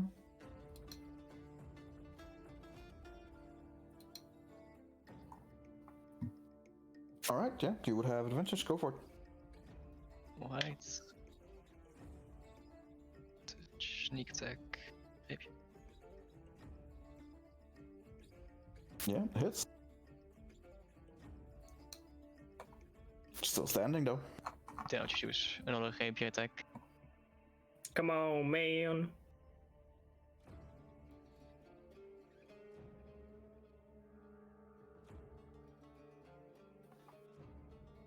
And it's my turn. Alright, it's looking pretty hurt, but it's still standing, but it is looking really hurt. The upper one, is it hurt as well, or only the lower one? That was the one attacked by the primarily natural the 20. only one. Okay. Did it attack from below? Yes. Ah, right. Why didn't you shoot it with the arrow? Because I couldn't. I don't It just- understand. It just came and ate me. Yeah, I mean, you had a 9, you have a D8 Bardic Inspiration, you could have used it. Yeah, but I wasn't sure. Would have been risky. Yeah, it would have Yeah. been risky. She could Maybe also use hit the it. Hey, maybe you're 18. in the stomach next turn, and then you can use it. maybe use the explosive arrow inside. Yes. Yes! I actually already Great thought about idea. it. Yes. Are you taking damage too, or just being Of eaten? course I do. It's a fucking explosive arrow. What do you think? No, I mean the from being eaten. Do you take damage yet? or Yeah, what? I got 24, I think, or 26. Oh shit! Jesus Christ! Ah, it's fine. Well, 22, I believe you rolled. that was the Yeah. initial damage. Not solo Alright. damage yet. Yeah, acid. Wait for it. It's fine. You'll be alright. I have a lot of HP. I'm fine. It'll be fine. Markev will do something stupid, Post match. because I'm controlling him, so...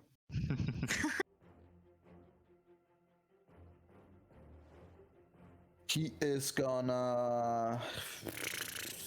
Whatever, he's gonna...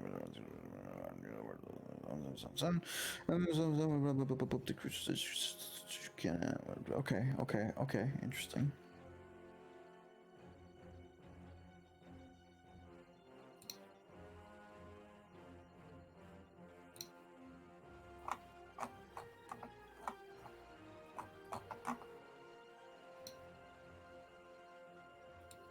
He is gonna cast...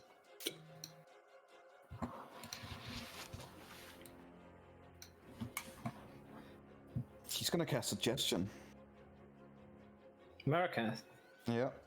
All right. Suggesting the creature to let go of its prey. Wouldn't say that's a stupid move, but you know. I feel like that's a pretty solid move, actually. I mean, I thought they Wait, how can't it be goes? charmed, but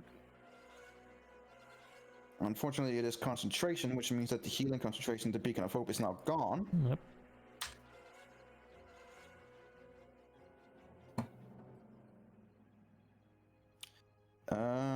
It's a Wisdom saving throw. All right then. I believe, does it have advantage since you are in a fight with it? no. Interesting. Is it- thing. also, on the saving throw, yeah, it has advantage, I think. Probably. It's the Yeah. case with most charming spells. Most charming spells, yeah. Hmm.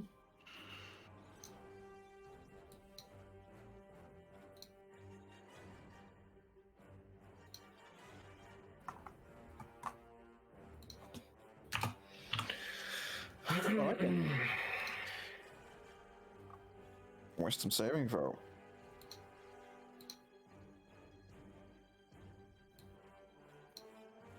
Oof, that's an 18 on its first roll anyway, so doesn't even matter. Well, unfortunately, it saves, so that won't have any effect.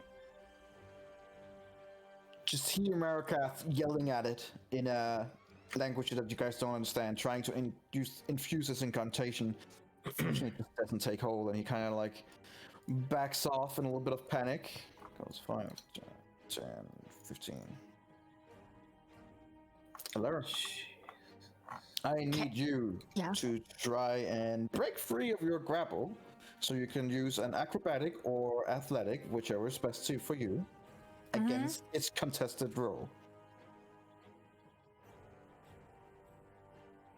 Just a normal roll.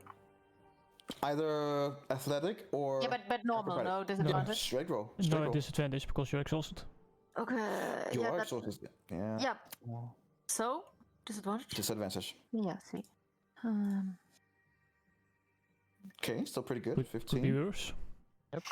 You have a I bardic guess it- inspiration. Yeah, I think I will use that. Sure. What do I D8. roll then? D8. 1d8. 22. There you go. It will use its athletics since it has a large strength bonus. What a surprise. I know, right? Yeah. Who would have thought?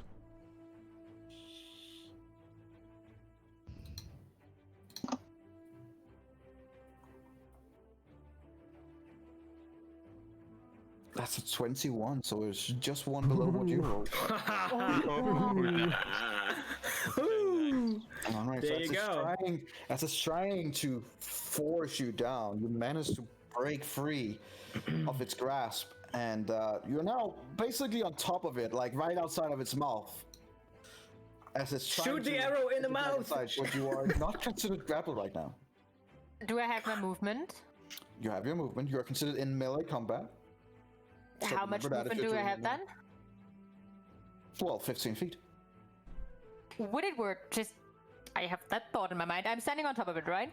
Sure. So, if I would grab one of the explosive arrows right now and Sure. would shoot it inside of that thing and would jump away from it 15 feet, like from its back, and would Well, you jump. can't- just because you have movement of 15 feet doesn't mean you can jump 15 feet. Yeah, I mean, I would try How far to can jump she as far as I jump? can. Sure. You are also firing a ranged weapon in a melee combat, which means you have disadvantage.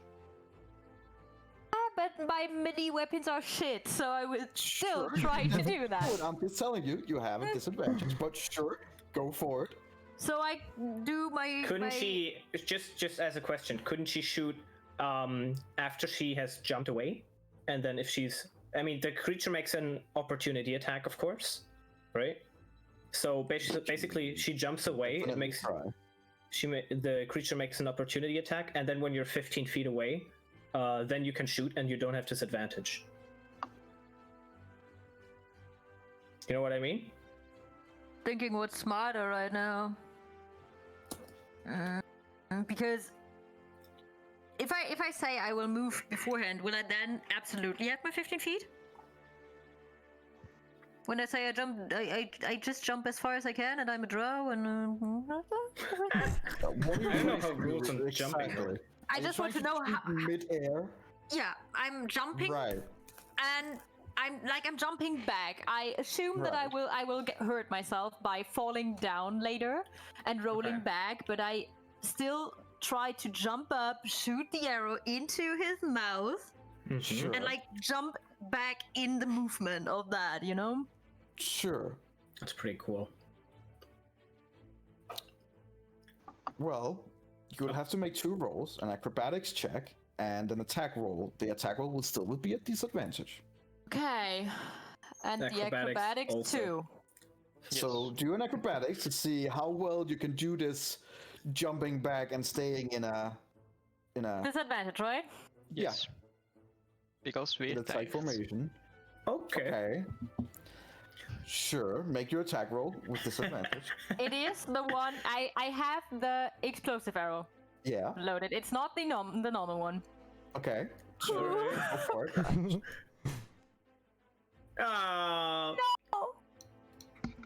Okay. So, as you put your legs onto its mouth and you like bend your knees and then you jump backwards, it immediately goes to slash towards you. At the same time, you pull your bow back and fire your explosive arrow. Unfortunately, the explosive arrow goes wide as you are mid-air and not used to firing arrows while you are mid-air. You manage to just overshoot it and it just fires out into the distance and you just hear about 80 feet away from your group just... As long as it's away from the group, I'm fine. Where are you right now? Unfortunately, misses the bullet. You will then How far? jump-ish. Yeah. Like about, it will get an opportunity of attack. I will give it disadvantage. Consider that you are mid-air trying to go away from it, but it will Okay. get an opportunity of attack. Yep. Okay. Will try to bite you. Okay. That is a 15. Does that hit? 16. No, it All doesn't. right, doesn't hit. So it snaps out after you, but you manage to jump away from it. Unfortunately, Okay. not giving it damage, but also manages to get out of its grasp. Well, in case you didn't blow yourself up. Yeah, it's a start, and also no one else. A second, guys. I have a call I need to take, so give me just a second. I'll be right Yeah. back. Yup. We'll just take a quick break, I guess. Yeah. We can do that. Ah, that could have been so cool.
break had to happen with combat, but let's just that's get back. Well, we don't have those talks anymore with the elderly. Since they're all dead, so it's fine. Yeah, Corona. That's what it's here for. Now, well, I mean, the one I almost fell off the stairs and broke something. No more So. movement talks. All right. So, Ilera, you just did your thing, jumping away from the creature. Unfortunately, though it would have been epic, hitting the arrow inside the. Ooh, that would have been. That would have been very epic, yeah. Unfortunately, the arrow went wide, but you did manage to jump away epically. And, She has another shot. She can aim for the mouth again. Is it still open? No, it is unfortunately closed. No. Before I do that, is that where I am right now? The furthest away I can get? Yes, you are about what would be akin to about 5-10 feet enough. away from it. It's just out of its reach. It's far Yeah, enough. okay. You don't have disadvantage, and you don't take I damage don't have from your disadvantage, explosion. but yeah, I do. Like, 10 feet. I don't know who you think Oh. you are, but if you can jump 15 feet, that's. I mean, you still have 5 feet of movement, then, doesn't she? No. Because she has 15 feet. He just said I didn't. Sure, I will give you 5 feet of movement. Nice. Okay, so I will go here, and then I am 15 feet away, so I will grab another explosive arrow. I'm just trying to shoot And that miss fucking thing again. that just tried to eat me. It has a range of 15 feet, right? I don't know, it had 10, right? The explosive arrow. I believe. No. What's up? What's in your Last note? combat it was 10. I don't have stats for it. Still not. Just Well, saying. in that case, it's 15. But last time it was in a range of 10 feet around, and that's why both polar bears were Yeah. in it, because the other one was barely within the 10 feet radius. That's at least how it went last time. But if it's 15 now, then sucks to be me. Okay, so it's 10 feet. I don't know. By the way, Yeah. in the ruling, would it be 10 feet of the creature or within 10 feet of where it hits? Because if a creature is this big, like let's say we fight a dragon who's like that big, right? It's very big. So I had this question. Right. I mean, sure, but yeah, I think it would be 10 feet within where you hit. So if you hit this side, it would be 10 or 15 feet from that side, right? Let's say that's something I want to discuss with our DM when I get the stats for the arrows. Sure. Let's see. Would also mean that if Onyx stands here, for example, right, and you hit the creature here, then it wouldn't hit him if it's within 10 feet. Yeah, like I said, we need to discuss that when I have the stats and exactly know what my arrows actually do. They explode. Well, That's- the thing is that there's no, because these are very rudimentary, they're black powder basically.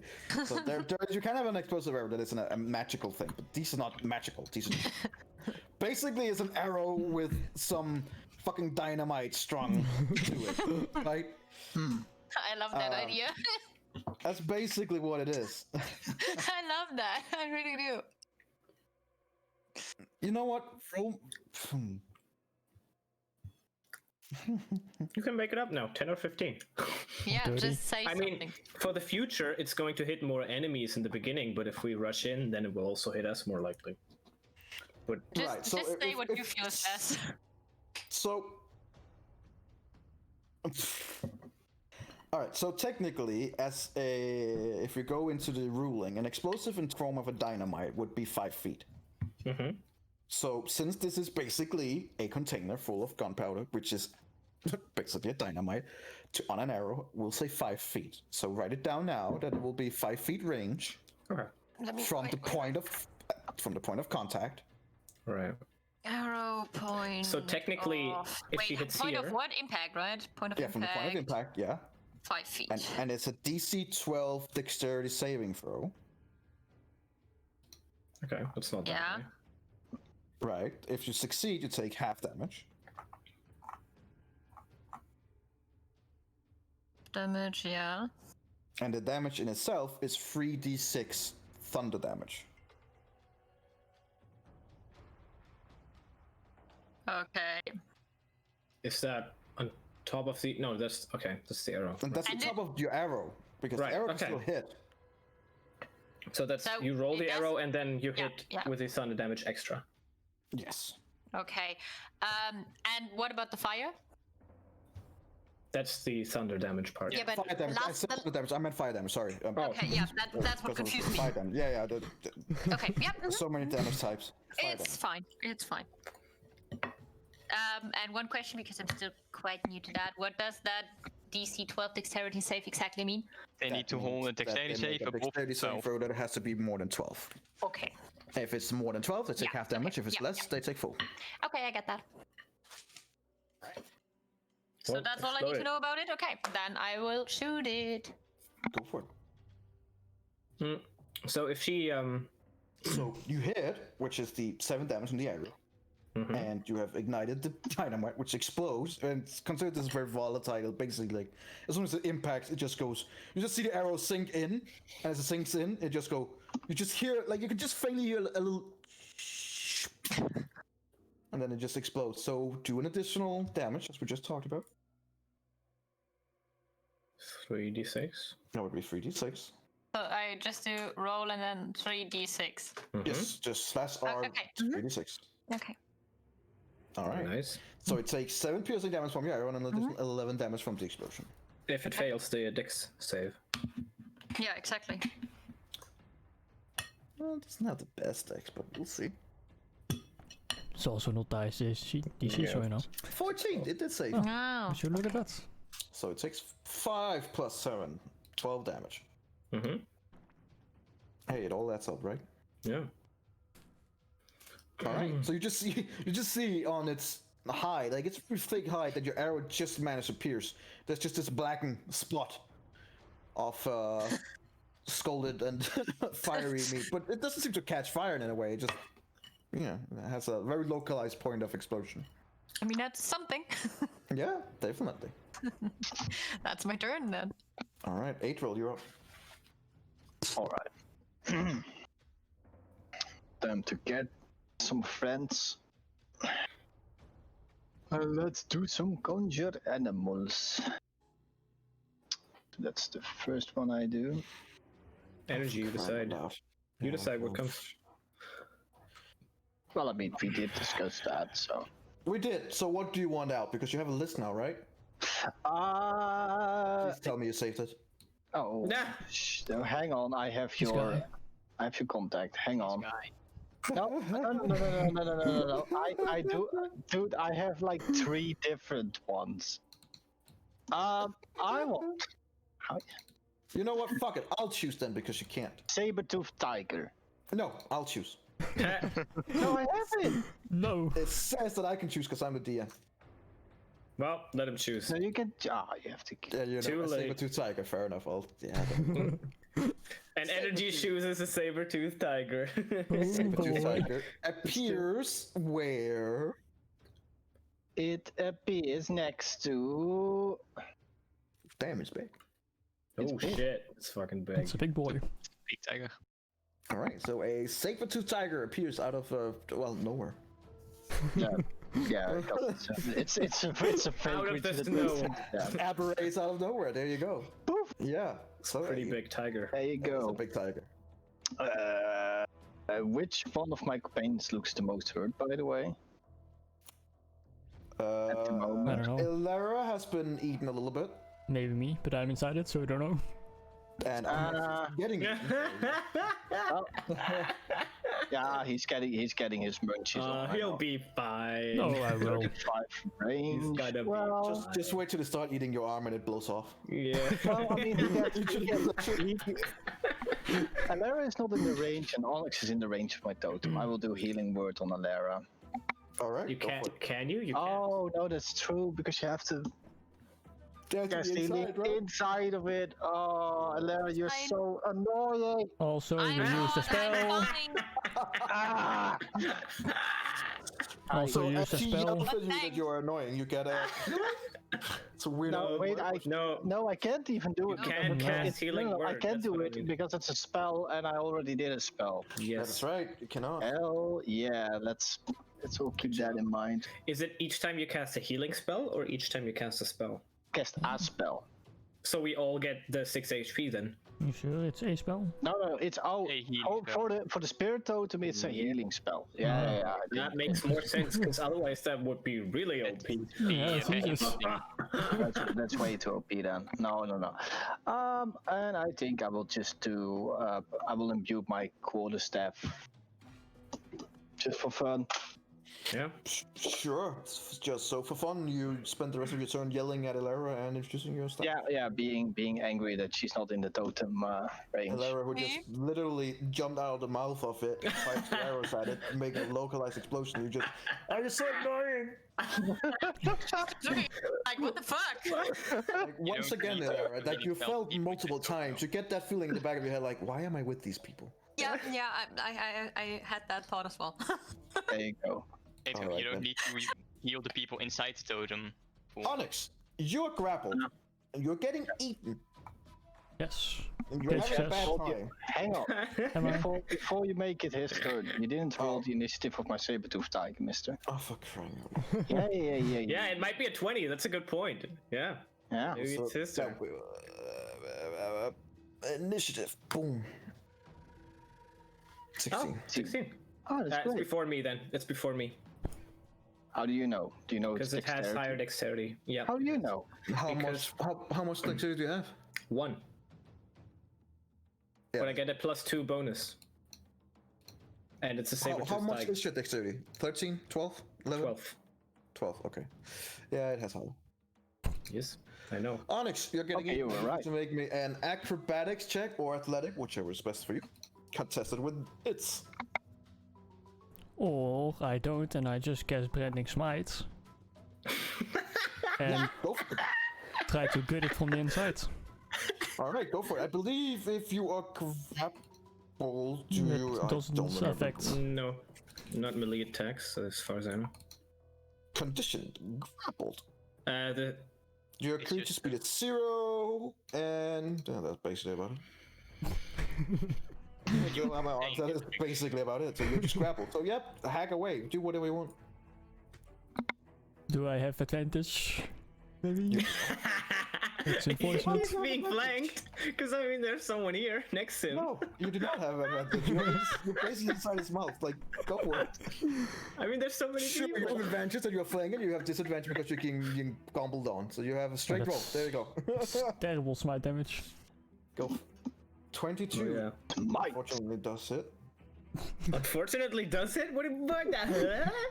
And now the second one, 14. Yeah, how do I want to kill her? With my initial Oh. attack, I'll want to gut it like at the stomach, so my sword pierces out, and with the radiant damage, I want to reseal the wound. And then I cut that same wound again and just crawl out. Okay, so you guys see Onyx being swallowed by this creature. And your first instinct is, oh no, that's not good. And then you see the stomach of the creature getting cut open. And immediately you go like, oh, okay, he's good. And then it fuses back in, and you're like, okay, what the fuck's going on? Then on the second attack, he cuts open and just steps out of the creature as it falls flat on his back. It is dead. That's nice. Damn. Move it over here. And Onyx is completely covered in crimson and blood. Yep. Different kind of meat. I'll prestidigitate him clean after. Alright, it is now the saber-tooth. Ooh, yeah. I assume you'll have an attack. Yeah. It's not there to stand pretty. Come on. I mean, Do you want it to make a bite? Claw attack. I want him to bite into it. Okay. It will do a bite attack. Does it have 2 attacks or 1? It only has one. It does not have a multi-attack. Damn. weak. Because it's shit. Should have got energy decides. Nah. I might as well do this open since it is technically your creature.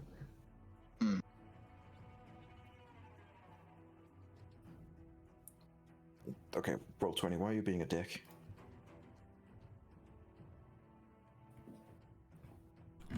I think the real question is why not? Ah. if the tiger moves at least 20 feet straight toward a creature and then hits it with a claw attack on the same turn, the target must succeed on a DC 14 strength Yeah, saving that's throw. called a pounce, which it cannot. Right. But it can so attack in with a next time it's 24 and closer. 13 piercing damage, so that's pretty good. Yeah. As it bites into the bullet. Nice. Jesus Christ. All right. Yeah, I'm gonna be right back. Someone's killing the dog as well. Yeah. Sounded like it, yeah. Jesus. Oh. Jesus. Oh, it's the bald guy. Well, yeah, and he just ran off. Yeah, well, his dog was killing someone, so I get it. He was gonna press this stage meat, so I guess that's his turn. Actually, Honestly, it wouldn't surprise me if he's actually doing that. yep.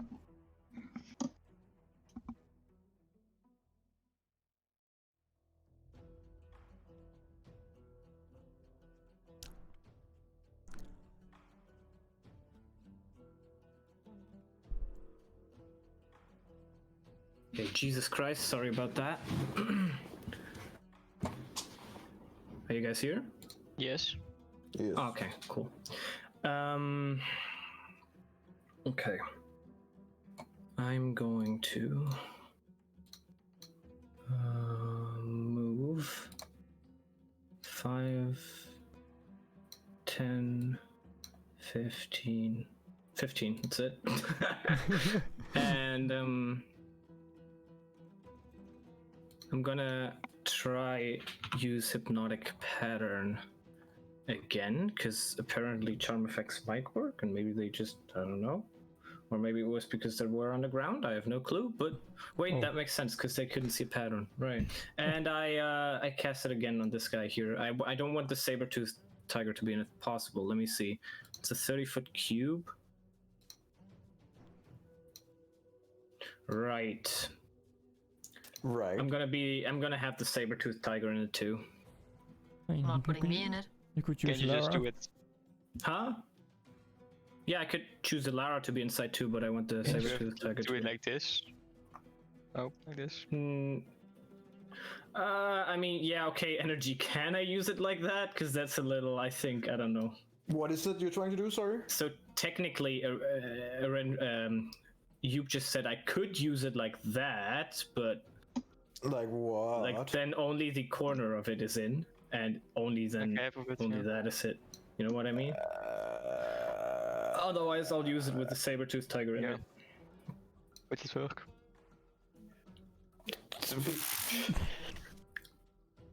Make me a perception check. Okay. I'll see, consider this. Sure, I'll allow it. I'll do that then. Sure. Doesn't seem to have any effect. It doesn't have any effect. No, unfortunately. Okay. And then I'm going to give another bardic inspiration to Lara. You also yell at me that I'm annoying. No, I'm gonna say that was pretty good. Now finish it. All right. That's better. I'll be No. back in 2 minutes. It will. Well, it's pretty pissed that you shot an explosive arrow into it. Oh, what? I could never imagine that. Everyone is always pissed when I shoot at them. I know, right? Yeah. So it will go 5, 10. It will let the Damn Cybertooths. which will bite or claw. Fucking bite, because that's the strongest damage it has. Potentially, will it bite or will it claw, Adriel? It will claw. Okay. Oh shit. Okay. Well, it definitely hits as it strikes the bullet on the back. It's looking pretty hurt at this point, but not hurt enough to not attack Lara. Since I Okay. cannot leap, it will just bite. Yeah. Holy shit. Yeah. Just a little bite attack. Just a little bite attack. It's attack of 15. Yep. Oh, you lucky bastard! That was a 32 damage. Oh shit. I would have still be alive. I rolled pretty hard at rolls, but it's a threat.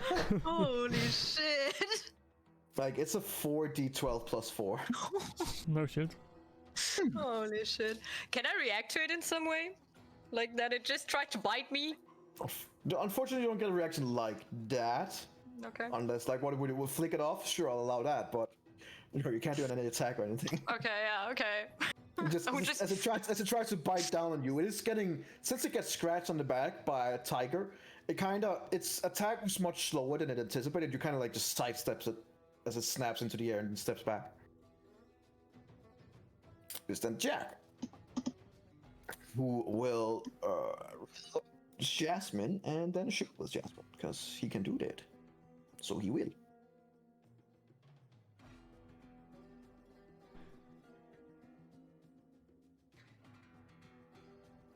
So that would be a. I should make an actual NPC so I don't have to click things instead of this shit. But that's the thing with these. I don't want to make too much because you never know how long they live with you guys. Not long enough. So. Yeah. I mean. Oh. That is That's He Great really damage rolls like shit. 8 attack roll. Yeah. that's a misfire. Oh shit, not again. He's been Again. rolling a lot of ones. Yeah. As he charges up the rifle and starts shooting, you just hear like a, and he kind of like looks down like, oh no, Jasmine, don't you do this to me? And he will try to fix it.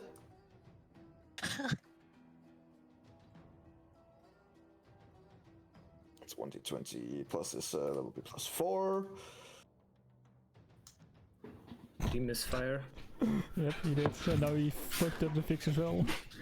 You guys see as he charges Jasmine up, and you hear this whining sound that you've heard so many times from Jasmine, kind of winds up, and then he just looks down at it and go like, "Don't do this, Jasmine. Not now. I need you." And then you just hear from the back end of the gun going, as the whole back end of the gun just blows up. Oh boy. And basically shoots the shot backwards. Did you Which just means roll Jack 2 also natural saved. ones? Yes, Yep. I did. What the fuck? Ouch. Very happy that he doesn't roll first right now. By the way, Like, the saber-toothed really tiger still has to save against the hypnotic pattern.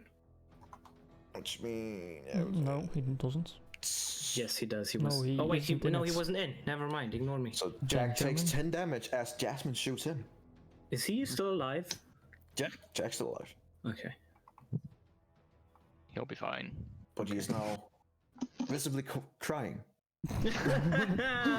falling back 15 Both feet. of with his Jasmine. guns. Jasmine going, no, Jasmine. Not Jasmine. Jasmine. Not Jasmine. Did he make 2 attacks and you roll a natural one twice? No, that second one is a tinker. Like he Oh misfired, my and he tried to fix it, and then fuck that. No, what the fuck? Jasmine. Virgil, you're up. Oh wow, that's fucking sad. You see the cowboy crying. What do you do? Oh no. You'll 1, 2, 3. Then I'll bonus action dash. 1, 2, 3. If you dash, you have 70 feet of movement, which means half is 35, so you have 5 more. I'll have to the action dash anyway because I won't make it regardless. So action dash, Sure. and now I'm here. That's it. So you- Difficult terrain. You don't have any more actions, do you? No, I needed everything to dash because difficult terrain. Alright, so you just run up to it on your turn. Good job. Marikath. It's gonna... I don't fucking know.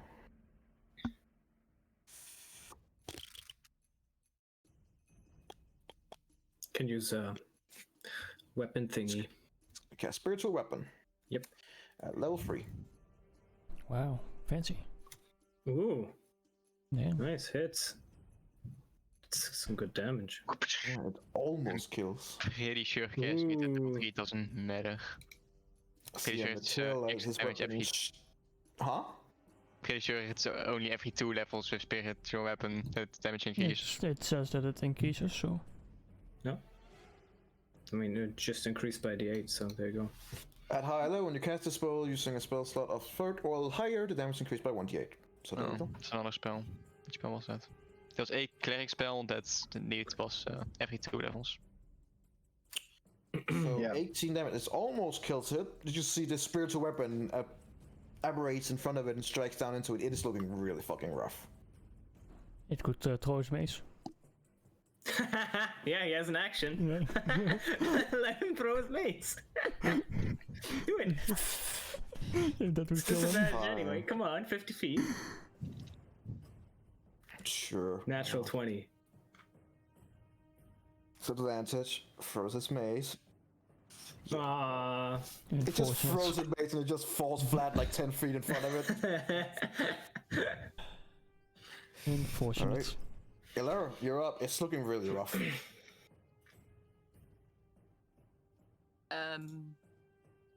So like when I hit it like in the middle of it with my arrow, and I put Hail of Thorns on it before, I and ran real out of rage of it, like from the Hail of Thorns thingy, because that's 5 feet. You hope so? Yeah, when you cast a spell using a spell slot of level 3 or higher, the damage increases 1d8 for every 2 spell slots above second. Yeah, so. So that would be That's- 3, 5, 7. Yeah. Hey, roll 20. Yeah, this in his roll. It's good enough for me. Elara, what are you gonna do? We just hit it normally with 2 arrows. Okay. You are in melee range, so it has No, to be I moved before. God. And, yeah, move. I mean, So you're gonna move away now? yeah. Yeah. Okay. Going over It's here. gonna use this opportunity of attack on you. Yeah, I know. So it is gonna try and bite. Yeah. That's a 12. No. Would have been 38 damage, just so you know. Yeah, but then I would have been at 0. Nom nom nom nom nom. Num num num. No num num for you anymore, mister. I'm rolling so bad. You're gonna miss now. Okay, so now I shoot at it. Now you know how we feel, energy. Nom nom nom. Nah! First arrow bounces You have a off his bardic armor. inspiration. Doesn't pierce. No, she Yeah. doesn't. The Yes, second I one- gave her one last turn. second one- Yeah. It's a Yeah, bardic you long- Oh, you inspiration. gave her a roll? The Yeah. second one does it, so it doesn't even matter. Yeah. Oh, well, never mind then. How do you want to kill it? Nice. Well, I assume it is looking at me, right? Oh yes, and it just snapped after you and just missed. Yeah. So the first arrow I shot like towards his back a bit, like she wasn't aiming perfectly, and she realized it, aims a little lower, and shoots right in his right eye, and you just see how the arrow shoots right through the eye with a really piercing hard through the eye and just comes back out of the back of his head. So you assume that she hit quite a lot in there as well. No mind flayers for this creature. Almost hits me passing through. Yeah, I almost hit Erandriel, but he is like, he sees it close enough to just move a bit to the I left. don't get it watch. So it doesn't hit him as well, and just... All right. Did you Use infuse his it with brain. Hail of Thorns before? No, I did not. All right. The creature just Would have looked cool. gives a screech and falls on its back, dead. Combat seems to be over. Unbelievable. As stillness and calm finds you all in someone. Oh god. Before we move on, I will touch myself and cast Cure Wounds on me. I will touch myself. I will touch myself. Alright. Oh yeah. Well, That's a sentence. and it was meant exactly like that. yeah, it's Mhm. going to be clipped. Like those are two separate things. She will touch herself and she And- will cast. Yes. Yeah, exactly. Notice.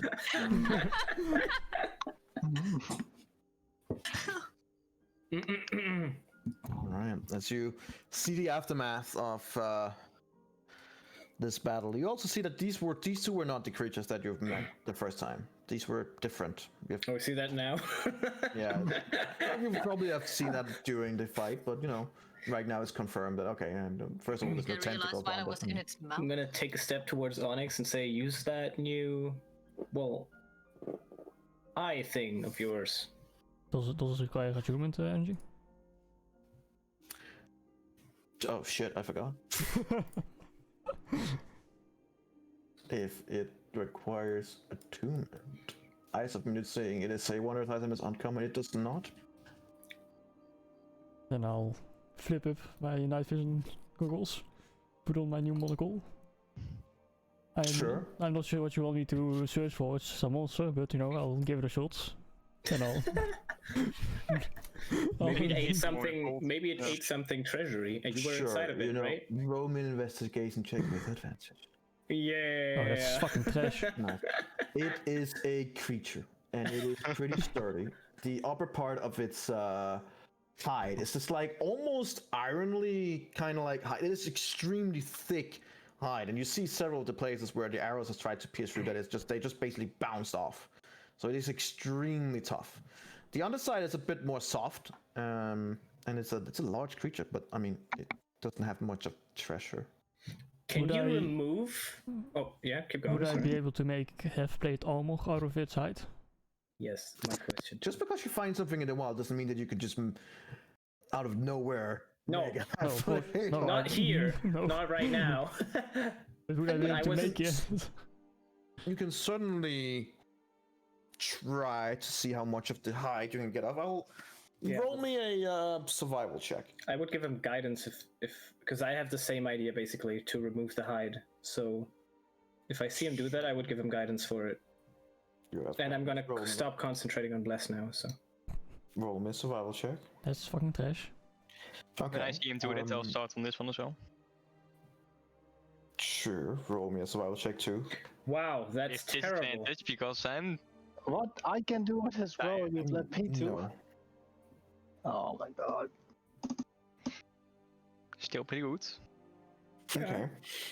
Onyx, at the first attempt when you're trying to cut through with your skinning knife, it almost chips because it's such a hardy leather. And you get some, but you quickly realize that trying to make anything out of that is probably not gonna work.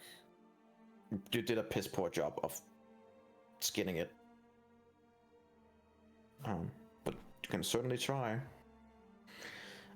Erendril has a bit more luck, but consider that this is a really tough hide. It's a high DC. So combined with both of what you've gathered from it, it probably wouldn't be enough to make much of armor. Huh? Unfortunately. You guys roll pretty low. I Yeah, would you go could say up it, to so, yeah. Jack. And I would ask him, do you know what these creatures are? And so come over, you see Jack is just on his knees trying to repair Jasmine desperately. He already rolled out like all the things to the ass and is beginning to work on it. Can't you see that I'm busy right now? Oh, don't worry, Jasmine. Don't worry, Jasmine. I'll take care of you. If you want, me and Onyx could help you with that. And I'll give him guidance and a bardic inspiration. Okay. It's my last Sure. bardic inspiration. Okay. We'll take that and roll. Also guidance, so also a d4. All the die. That's a natural 19 with his +4 plus yours. Sure, I'll roll that too. 1d8 plus 1d4. Whatever he needs. Plus a d4. There you go. Okay, so that would be a 23 plus 3, so it's 26, yeah. So with some patchwork, he does manage to put Jasmine back together. Mhm. And as he's like slowly reloads, it hums. and hums down again in his usual manner. He's like, "Oh, I'm sorry. I clearly didn't treat you right. I'm sorry." And he just caresses it. He means the gun, right? Yeah, yes. No, he's caressing you. As he strips it back to his back, he looks around on you guys and just goes like, "That would be a bulad." Bulad. Also, some nasty creatures. They usually do keep their nose up here in the mountain areas. Yeah. They usually don't attack together, though. That's kind of odd. Usually there only be one, but I don't know. Maybe this was lovers or something. What the fuck do I know? But usually they hunt alone. Would you be able to remove some of its armor, some of its skin? I'm sure you are better at that than we are. Their skin is not really meant for that kind of work, unfortunately. Their hide is extremely difficult to actually do anything with. Their underside is really soft, but it still has this rocky texture to it. And the upside has this kind of plate texture to it. And it is better to actually find the proper animal to find and try to do some kind of armor with it.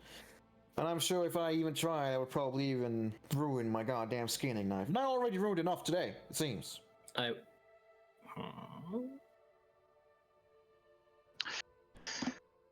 What if I ask nicely? And my answer will be the same, just more nice, I guess. I will say that the long ass claws that it has, something like that can probably be sold back home.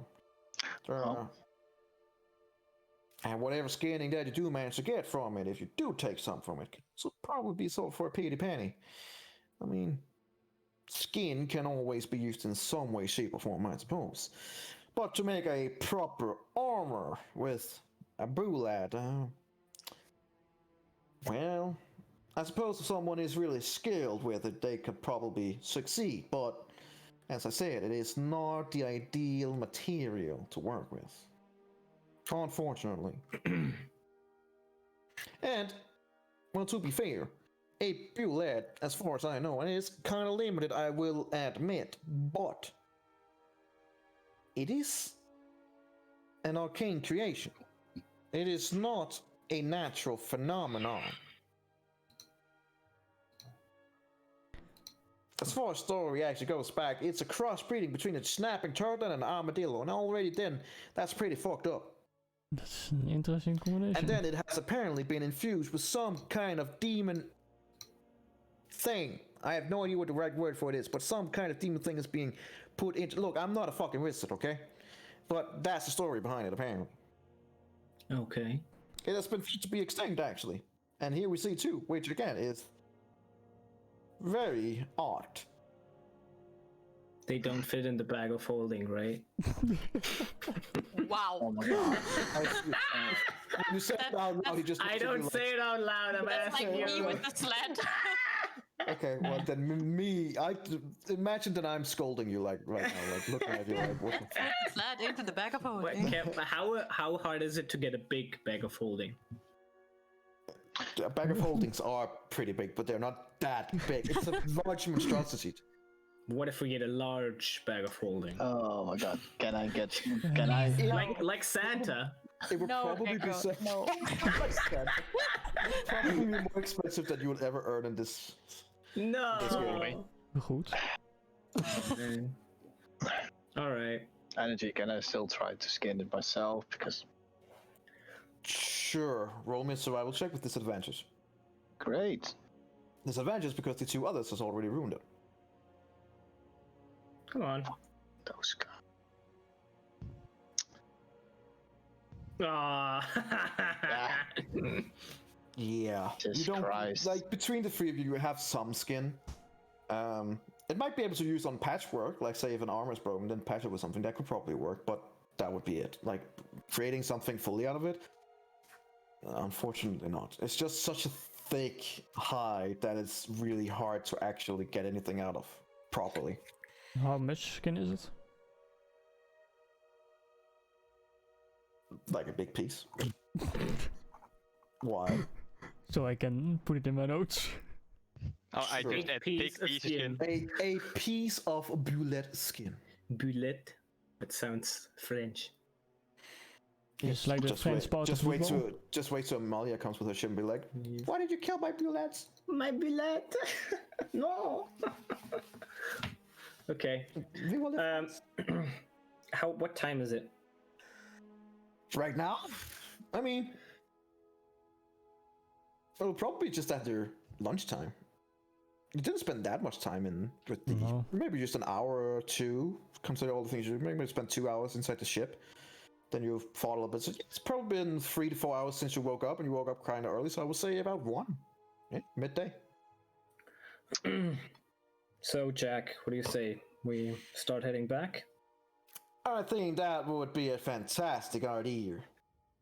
I want to get back home, and I want to make sure Jasmine's all right. Right now, I think the patchwork would actually hold, but with a backfire like that, you never know what kind of damage is inside internally, and I want to make sure that my baby's all right. Well, if you need help with it, just let me know. I appreciate it. And he just starts walking. Do I know why the are these creatures blind? You do see that they have eye slots, but when you examine them closer, you do also see that they are indeed blind. All right, that makes sense. That's why I'm not better than you assume for how they work that they go with tremor sense. Yeah, that's what I guessed. So yeah, unfortunately, that's why it didn't work. They are blind. Mm-hmm. Okay. Yeah. Then... You know what? We know what we can do with the hide. We can make an eye patch for Marikav. An armored eye patch, so the eye I doesn't could get hit also again. make a fake eye out of the leather. Yeah, that could be amazing. That is a weird fucking pirate, but sure. Alright. All right, So as so- you guys begin tracking back towards Bryn Shander. What if he rolls a natural one again? Is his other eye then also? Yes. I mean, let's hope he doesn't find out, right? That would be a bad Be a day. shame. Yikes. Alright. It takes you about this. When you reach about dinner time, you would be back to the same point ish before the full day as they start. So around 6, you reach the point of where your old camp was. And Jack goes, "Well, it is getting pretty dark. And since we already have a camp available here, I would suggest that we make camp here and then we use the rest of the next day to go to Bryn." Sure. Makes sense. Alright. I think we should use a fire this time if some of you didn't manage to sleep last night. I consider that you're probably new to this. That's probably not a bad idea. But as I said, man, my warning still stands. Putting up a fire is also a danger. Now, if you guys want to do that, I understand. I'm just letting you know the options. Well, I don't mind. I don't care either. I would look at the ones who were exhausted. So that's Ilera, Marikath, and Erendriel, I think, right? Yep. Yes. What do you guys want? Marikath doesn't know because he's missing an eye and he's tired. Well, we got elect regardless of the fact that we didn't have a fire, so might as well, right? Good point. Yeah. All right. Well, Yeah, so you put up a fire. if you guys give me a few hours, I can maybe upgrade the tents a little bit, make them a little bit sturdier. Can he energy? What are you gonna use? You know that in survival techniques you have the basic way of setting up a tent that looks like a shithole where you sleep in. Sure. Yeah, and then you have the better one that looks a little bit more like an actual tent, and then you can actually have I don't know how many cloth everybody has. You can put a cloth over it. Sure. I mean, it. Like technically speaking, it won't do much, but you know, No, it's it's a nice flavor to it.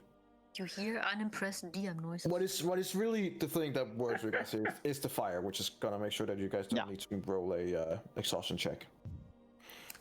I am gonna need one of you, whoever it is, to roll me a 1d20 for a night. Oh. I'm gonna do that.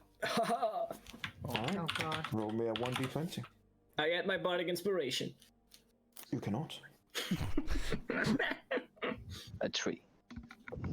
Interesting. What will happen? Not a lot of Yetis.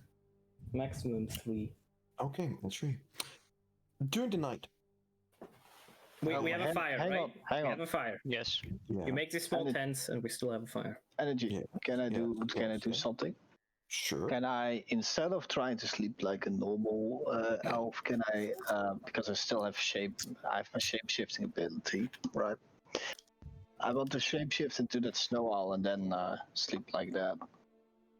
To wild shape. Okay, how long can you stay in wild shape? 8 hours.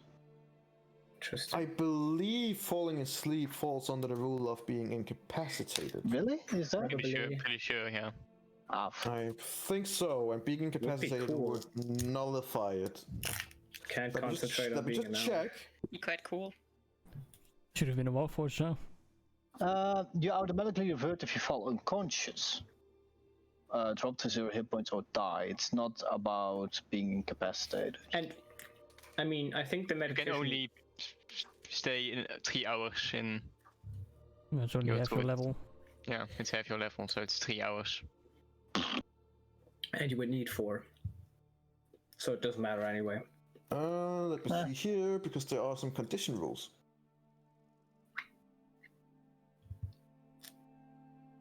Yeah, per the sleep rule, wild shape ends if you're knocked unconscious. Yeah. Is meditating unconsciousness? And a sleep spell, a sleep spell would render you unconscious. I would also rule that going to sleep naturally would also render you unconscious. Like you are not consciously focusing on your wild sleep because you are Fine. You are shutting down. Fine. So the meditation counts as sleeping here. Yes, it does. All right. Like from a game technical standpoint, yes, it does. All right. They're basically shutting down and they're focusing on it because the thing is, when you have a long rest, you still need to power and wind down. That's the whole idea with a long rest. You need to make sure that your body and everything recharges. Even though he's an elf, he doesn't necessarily need to sleep. He still needs to wind down. Being in wild shape, He has to concentrate on something that's not chilling. not really chilling, yeah. All right. Unfortunately. Have a fire and we go to sleep. You do, and you rolled a 3. So, during the night, as you're all Wait, who has huddling up first watch and stuff? near Oh. you, I would take You first fire watch. it does begin snowing. Ooh. At first, it's just a little bit, and Oh shit. almost calmly. Then, as time goes and you're about to go to sleep after you eat, it begins getting more and more and thick and more thick. The wind doesn't necessarily go up much, but it is a... Let's just say, like, if it was a little bit warmer, it would be fucking pouring with rain. Instead, it's just snowing heavily. Mm-hmm. Jack looks at you guys going, alright, it looks like it's gonna be a bit of a cold one this night, so I hope you have something over your head so you can keep the snow out. And We have wish you a good night. tents. And he kind of crawls into his tent. We have Renriel's tents, right? Adriel's tents. Adriel's, sorry. Tents. Oh my god, They that's help. really They easy. help you. They help you a good deal, but they're still rudimentary tents because you didn't buy any petrol. So, like, they'll keep most of the heat out. Well, we Because asked our fucking guide and he didn't.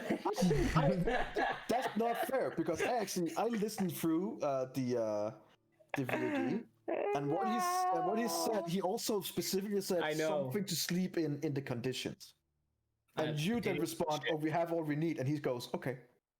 Oh, I don't remember him saying that, but that's Ja, fair. meneer, weet je wel. Dat het Doesn't echt matter. onexpected. So I went back in the video and I was like, hang on. Well, a I'm fucking getting second. I'm getting a tent when we're in Bryn Shander, so it's fine. Yeah, Yes. that's a good idea. I like that. All right, but nonetheless, it's a snowfall night. Who's gonna take the first watch? I will. All right, roll me a perception check. Well, shit. I predicted the roll. My dog, though. So Onyx on his watch is asleep. His dog is not. So good for you, but nothing seems to be happening. It's just the snow seems to be continuing going down. It is I guess a lot of snow falling, but nothing that marks any danger. Mm-hmm. All right, who is the next one who's up? I'll take second. All right, roll me a perception check.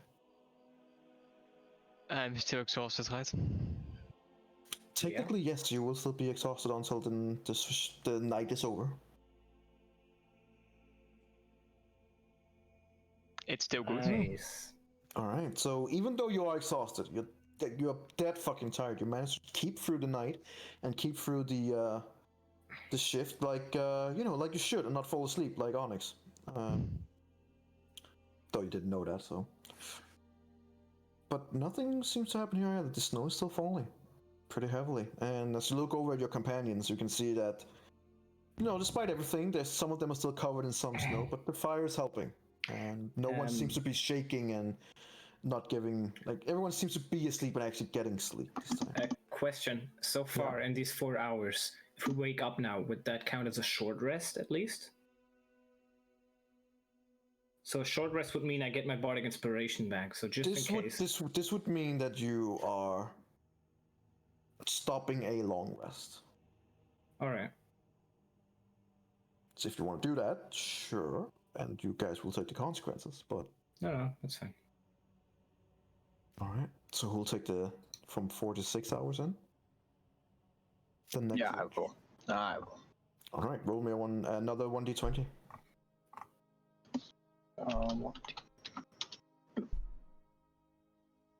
Okay. The snowfall begins to fall off. It's not as heavy anymore.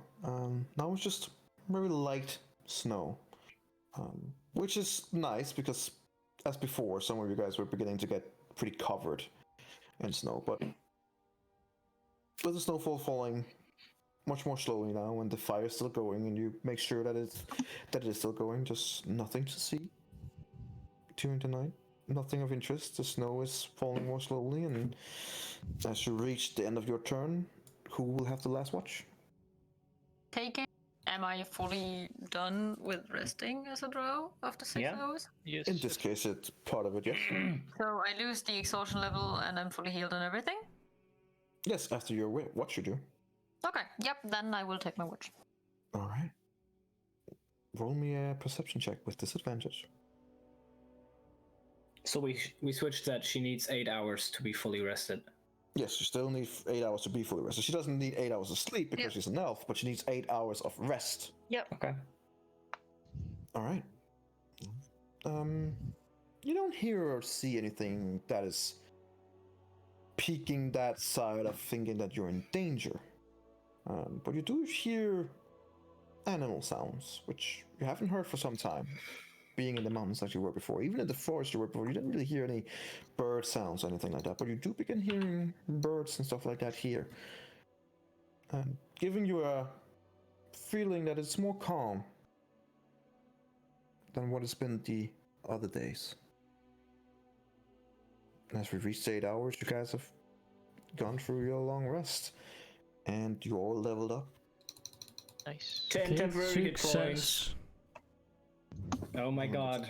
And Morocco isn't here to finally see it. Remember to add your 10 temporary hit points, Thank God and, for no exhaustion anymore. Jesus. and let's just roll hit points immediately. Oh. Erendriel, roll first. Let's take it one by one. Erendriel, you're up. 7. Erendriel, you're up first.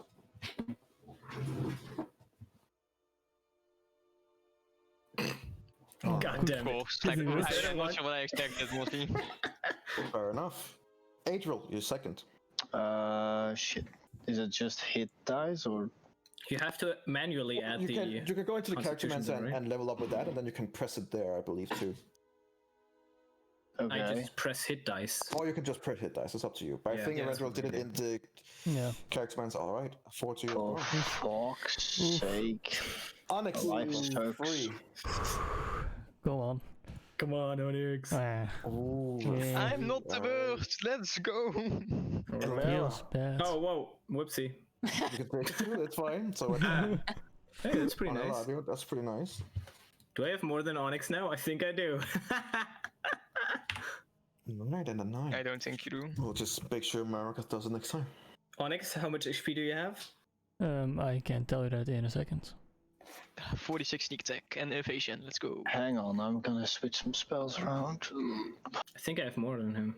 Add that to the maximum hit Maybe? points, right? Yes. How much do you have? Yeah, Cool. 72. 71. Oh. Still, Damn. like it's. For Eladia's my, chunky now. from a statistics standpoint, it's really impactful that Eladia has that necklace. I wouldn't say so. Oh, I would definitely say because so. because all Yes. my spells are concentration spells. Yeah, then you better change get those hit. around now.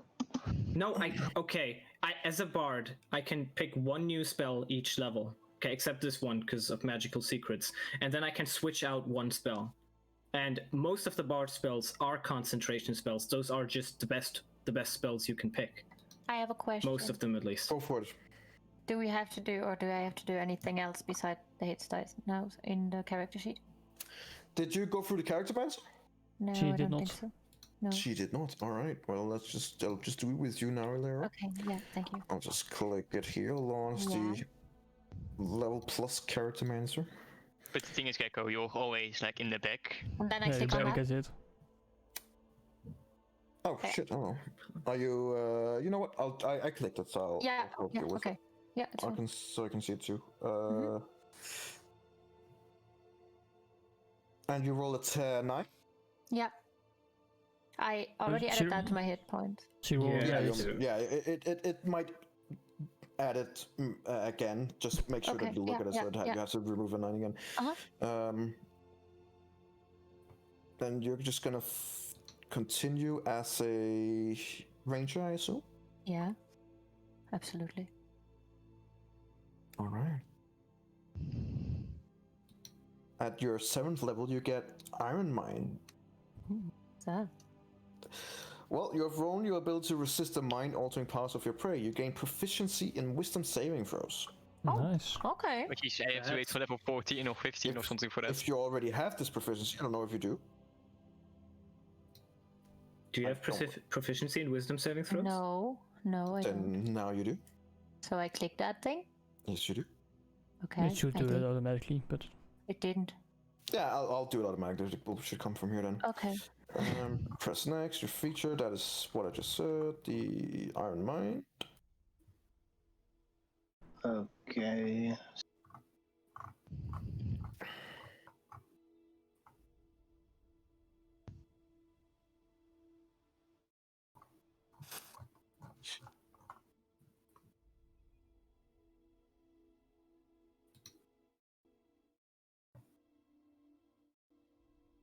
All right. Applying changes to your character. Did you get an additional 9 now? Yeah. No, not 9, but 7. But I will just remove those. Okay. Just make sure to remove those. Yeah. and- Yeah. Awesome. Cool. Is anyone picking Lehman's tiny hut? you are I'm pretty sure only... you're the only one who Yeah. can use that in our party. Oh yeah, Bard Wizard. Haha. All right, think about it. Find familiar. Hang on.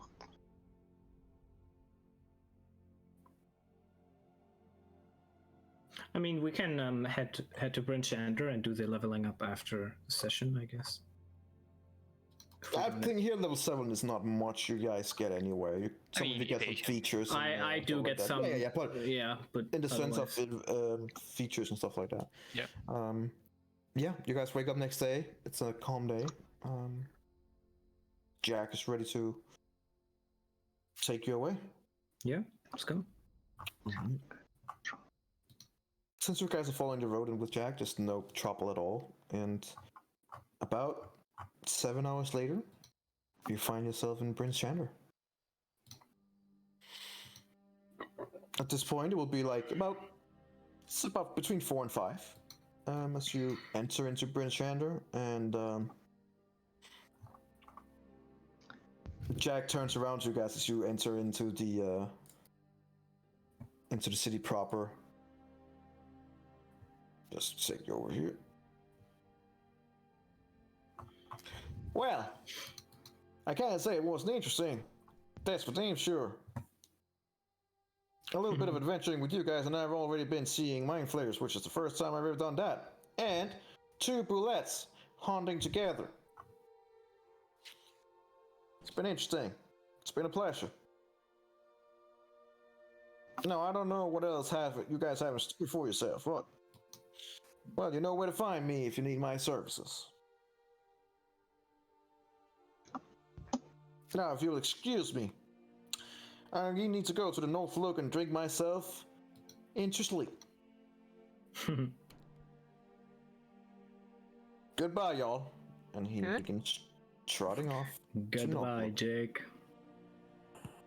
As he's a bit further away, I would say he forgot his money. No, he got paid up front. No, up He- front. Didn't he get paid half? No. No, I Oh, gave it him was 200. full. Oh, okay. It would have been funny So though. like, It would have okay. been amazing. What time is it right now? It's about 4:30 in the afternoon. So things are already starting to shut down in the city, right? Yeah, they usually shut down completely at 5, so you have maybe half an hour. Okay.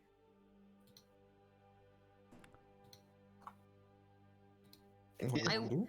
Yeah, Is there... No, Go for no, it. No, you went first. Go. Okay, can I head in that half hour, can I head to the Black Iron Blades? Sure. Okay, I want to do that. No. And is there a possibility for me to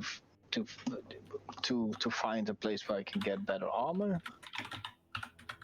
I mean, you can get armor and black iron blades, but you also know that the reputation there is not so good. And when it comes to, crafting stuff like that, but you could probably find something there. I mean, if it is metal, it's gonna be a no for me, but they Can have... you even use other armor than light?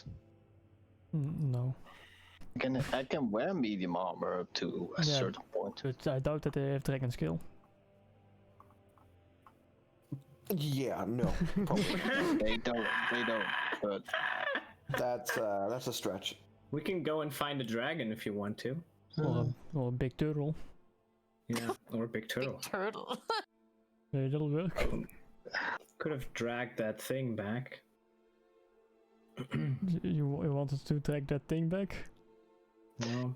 Could you have technically reduced it and put it in the bag of holding and then enlarged it again, or would it have broken it? It would have broken it. Because Oh, it would that's exceed the unfortunate. volume. Doesn't it just hold for a minute or so, and then it would just go big again Yeah. in the back of holding?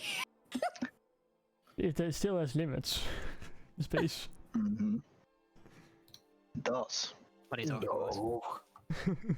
Putting the beast thingy we just killed into the bag of holding. As always. Eberron, as she comes into the Yeah. Black Iron Blades, you are Thank you. greeted by the male dwarf this time. The With me. female doesn't seem to be near right now. Okay. Hi. I wanted to know, is your daughter around by any chance?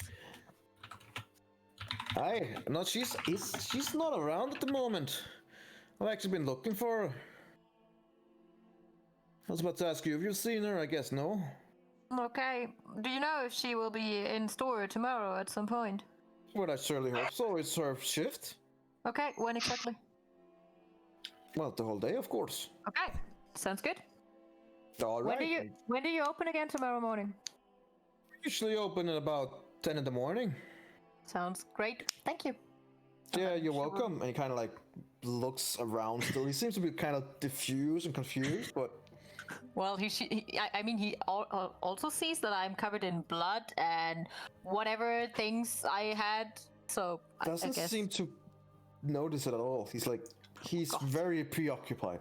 I mean, she must smell like shit. Well, she just sat out and says, "Yeah, have a great evening. Bye." You just see him going, And then I will head home, I guess. Okay. The rest of you, what are your plans? I'll just head to our home. All right. You guys head to your home. It's still standing there. Just waiting for I you. would hope so. Oh boy. It's gone. Oh. Oh no, oh shit. The house is gone. The house is gone, the book is gone, everything's gone. The book is I mean, with the me. book's in a bag, so. Not anymore. Nice. We had one person that was reading a lot, right? Wasn't that Marikath? Yep. Does someone of our group know if there's a library in the city? He already asked for that, and there is like the library might be a bit much, but it's the town hall where you could find books. Just like informative books about the city. Does he know that, or? Marikath would be able to help with that, yeah, because he rolled high when he was looking for specific information on that. So yeah. Well, What then do you... I'm looking for like books in general about fighting styles for once.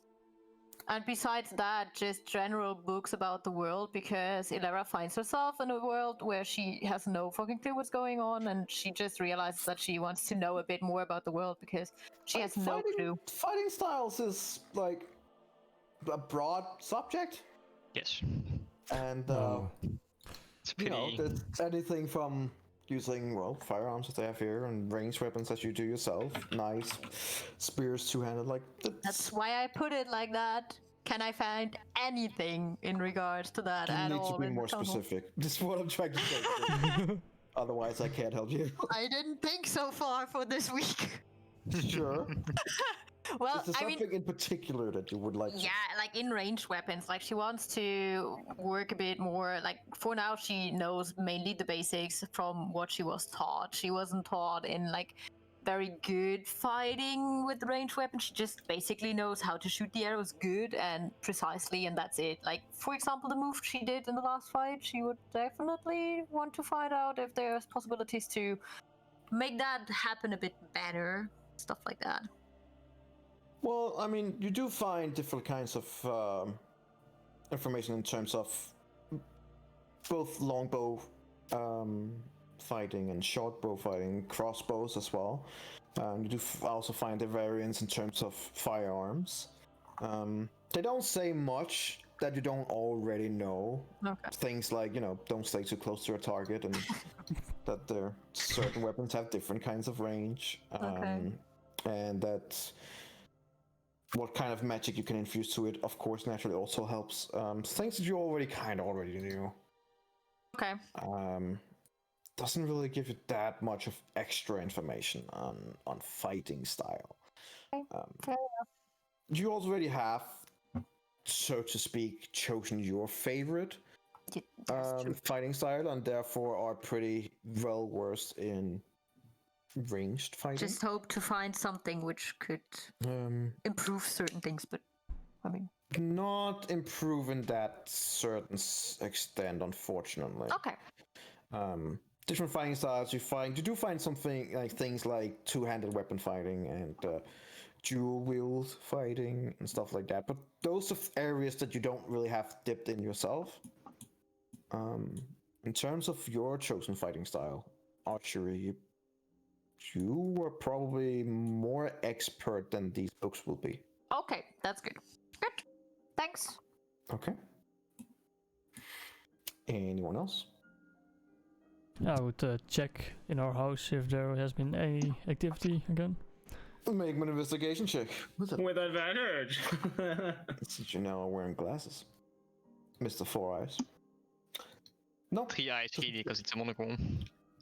doesn't really seem like that. Could give one of those two.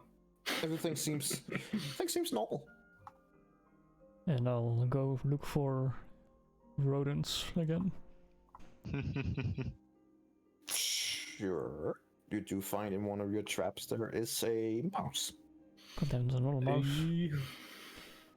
Doesn't like mouses. No. And it's dead. Aww. How dead? Dead. Yeah, but like for how long? It starved Get the to death. feeling like shortly after you left, probably. It's been a couple of days. It's been about, yeah, like a small week. Yeah, I'll just throw the far outside. All right, you throw it far outside. You hear Jack going, "What the hell?"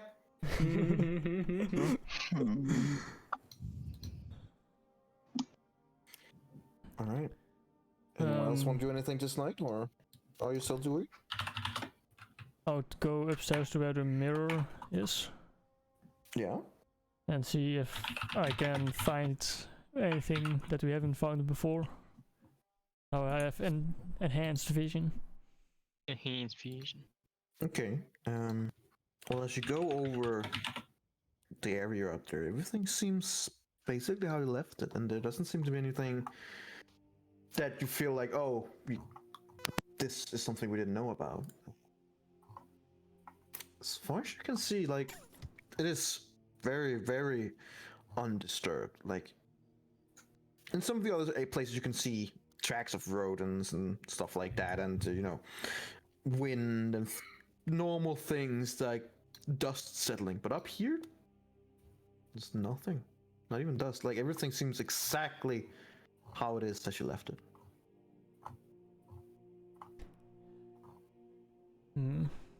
Well, guess that's it.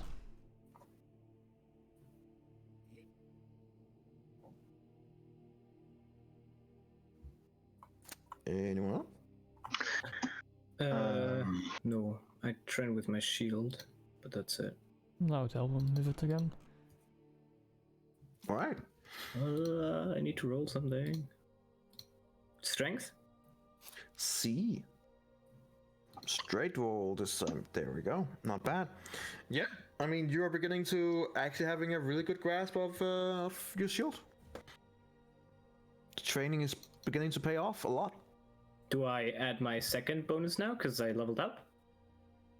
Yes, second bonus. Well, I have a +2 usually on a shield, but I only made a +1 because we decided until I'm good, we'll make it a Right, +1. like that. Yeah. You can add a +2. All right, cool. Great success. Hey. Now we'll see if I Right, hit. Wait, actually, let me. Yes. And I add the shield. I'm pretty sure you hit. I use cutting words. Okay. Yeah. Jar 1d8. And he doesn't hit. What do you say to him? Yeah, you trained me well. Hey, good thing. It's such a such a lame thing to say that it takes you off guard. Yeah. You miss with the first one, but in anger you strike again. And yeah, I mean, let me see if I can do anything against that one. I don't think I can. No, you don't I have any think action that anymore. one's gonna hit. Yeah. Okay, so he strikes the first time and you parry it like really easily, like, oh, you trained me well. And then he strikes from a position of going upwards, going down, and then he takes it from downwards up, which you did not expect, and cuts you across the chest. Not deep, but enough that you go, oh. I wouldn't get All right. cocky. Well, not good enough, but I'll figure it out.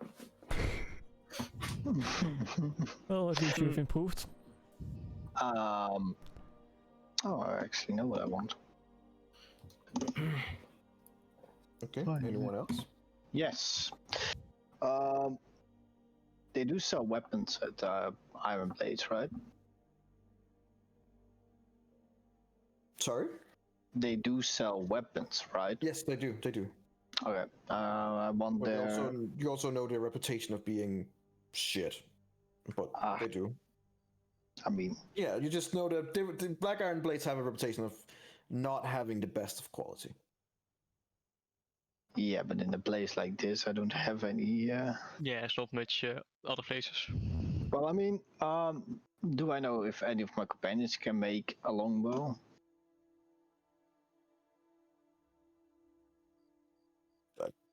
don't believe any of your companions would be able to craft a longbow.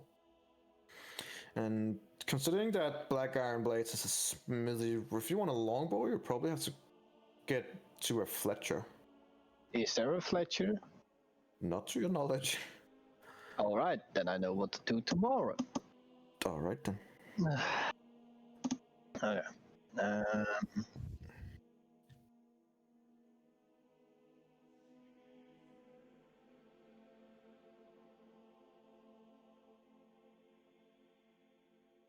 Yeah, I mean, I'll go to sleep.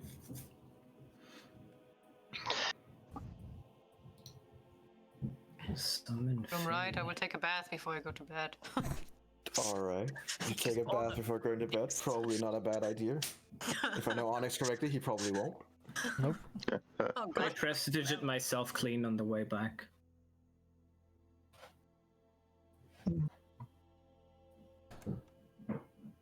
Right. Let's see.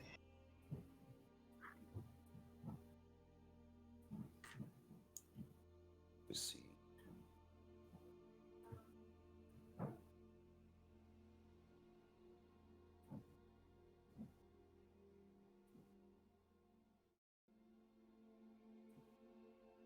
What is these summon Fey, like something like that? It just says you call forth a Fey spirit, Yeah. but then like nothing else. No. No. It doesn't give you. It says more than that. You have like. Sure, yeah, but like it doesn't give you info on the challenge does. rating of the. Does it? No, it does. It does. Really does.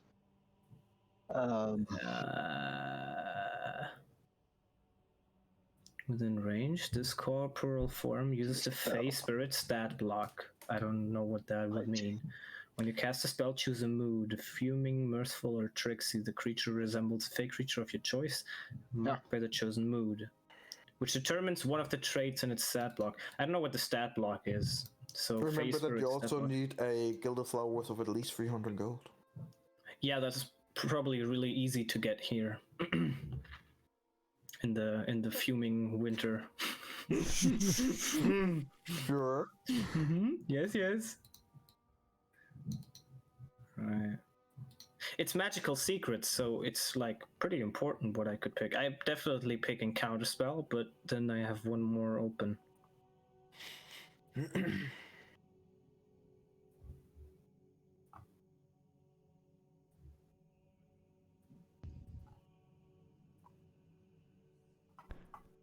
Alright. What about gaseous form? You could travel so fast. Yeah.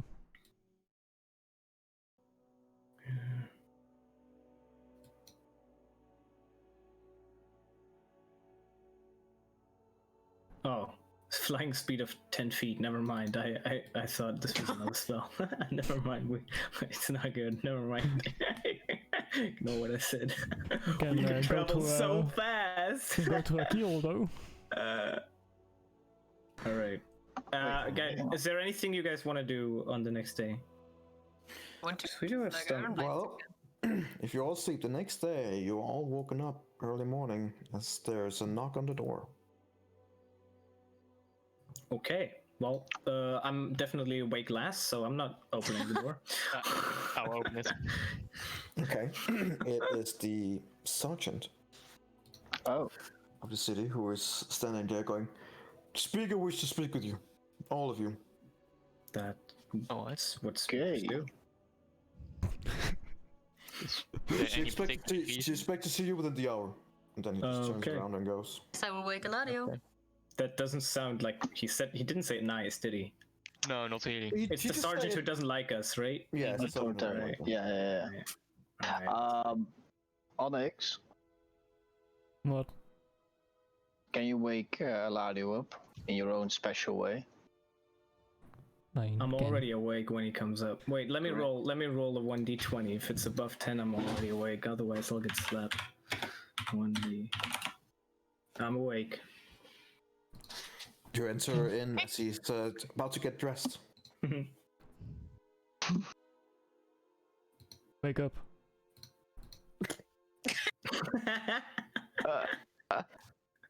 Yeah. Thank you. You're welcome. All right then. Smooth.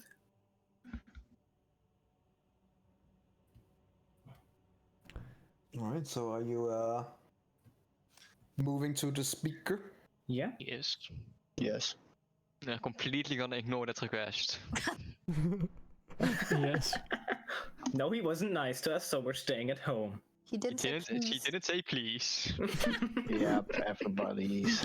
Oh my We'll god. go to the speaker. Yes. Okay. Well, as you come over to the council hall, the speaker is indeed waiting for you. What you also see are two of the militia soldiers, but these are a different clad of clothing. They have like they have winter outfit as well, but these are completely clad in white, and they seem to be more like scouts or spies, maybe, than actual fighters. They are standing on the left side of the table, behind the table, waiting for all of you to approach. Did they spy on us dirtily? Who knows? They would So- You just came out of the mind flayer lair, and then you come back? What the fuck? Alright, cool. I guess we approach. Yeah? The speaker looks up at all you. Ah. I trust that your expedition out in the wilderness with Jack was successful? It was. Good. Anything interesting happen? Oh, yes. The mind flayers were not as we expected. So his rabbling in the tavern was correct. It was indeed mind flayers. Luckily, most people don't believe him, but you're saying that is indeed true then? Yeah. Yeah. Interesting. And these mind flayers are where now? That's They a good gone. question. Yeah, Left. They left. They weren't planning on staying here. Better elsewhere than here, I suppose. Alright. But they are not the reason of why I have called you here. Okay. How much do you know of Shadow Rock? Do we know of Shadow Rock? You have not met. Well, you have met anything, but you killed them before you could investigate. So no, you don't know anything about them. I'm very confused.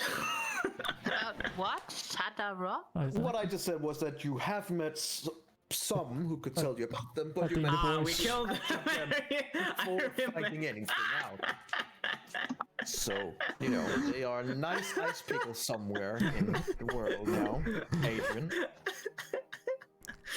Yeah, never heard of him. Oh, that's funny. Oh, that's fucking funny. Well, Sadorok is a Durgar. He is basically the kings of the Durgars in the area, and he has a fortress far to the east. The Durgar is a threat, a serious threat. There are invisible enemies that walk among us. We've seen their boot prints in the snow. And we also know what they are. They are indeed the Durgar.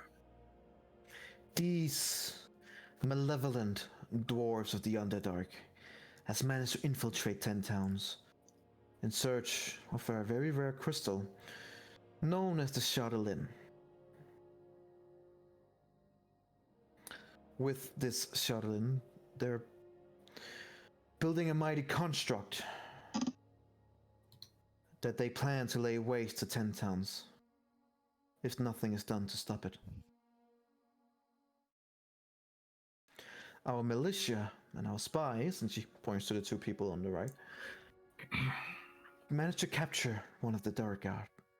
Oh no.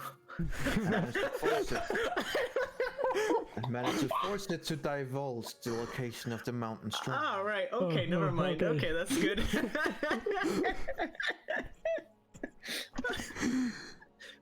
Right. Hey, Ladius is not laughing. He's listening. I'm sorry. Make me a performance check. No, I mean he would really not be laughing, but I mean. Make me a performance check. Oh god. Okay, so you managed to hold your composure. Great. Inside, you're like, well. Oh okay. no. What we extracted from this door guard is, well, what I just told you. They plan on destroying Prince Shander and the rest of Tentown. They also gave us the location of the mountain stronghold, and in there you will find the Durgar warlord named Sardarok Sunblight. How do I write Durgar? How do I write the name of the king? And Durgar is written like this. And I also need the name and of the the president. name of the Durgar. king is Sardarok Sunblight. God. And they got hold of a crystal known as the Charlatan. Really loves those names, right? I just love to fuck with you guys. So I know. Yeah, this feel that. Sardarok Sunblight aims to conquer Icewind Dale and destroy all of us. For the good of Tentown, I am asking you, begging you, to penetrate the Durgar fortress, slay the evil warlord, and destroy his terrible weapon.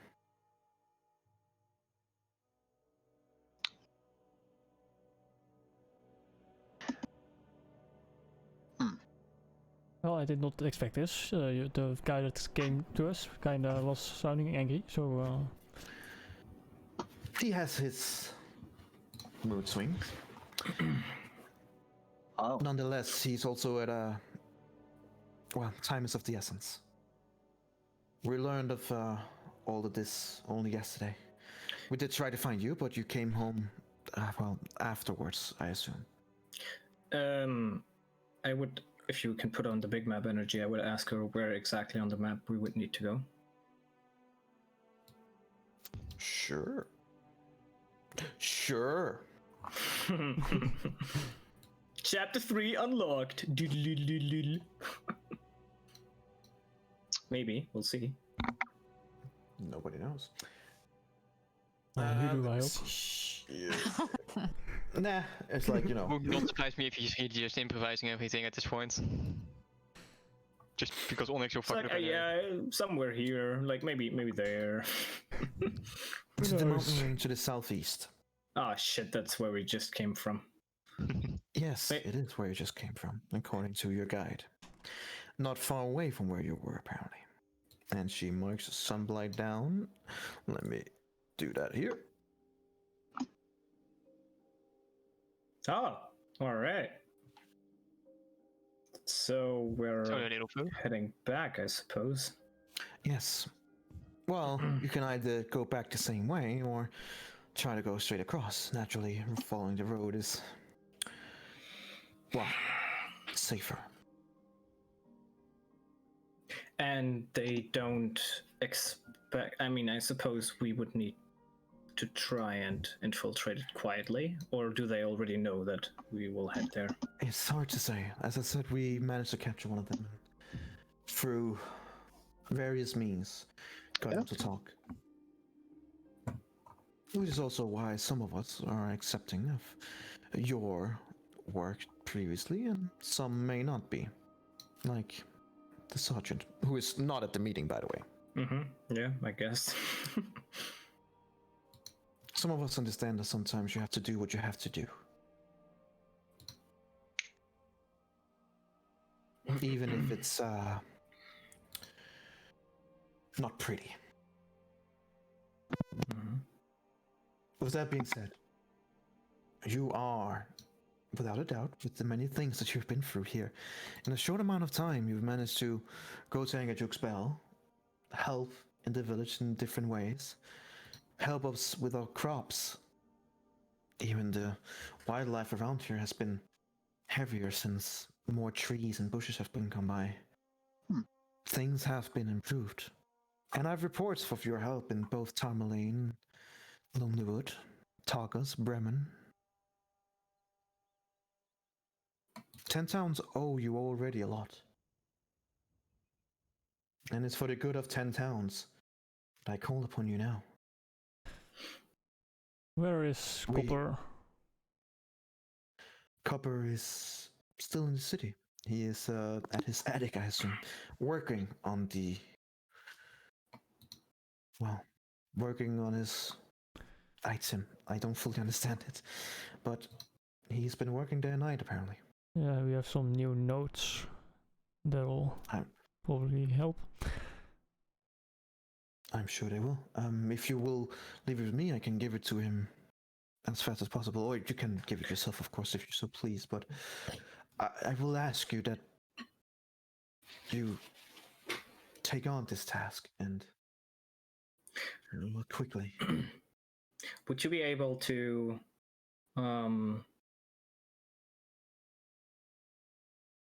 well, provide for Jack's services when we head there, if he is willing?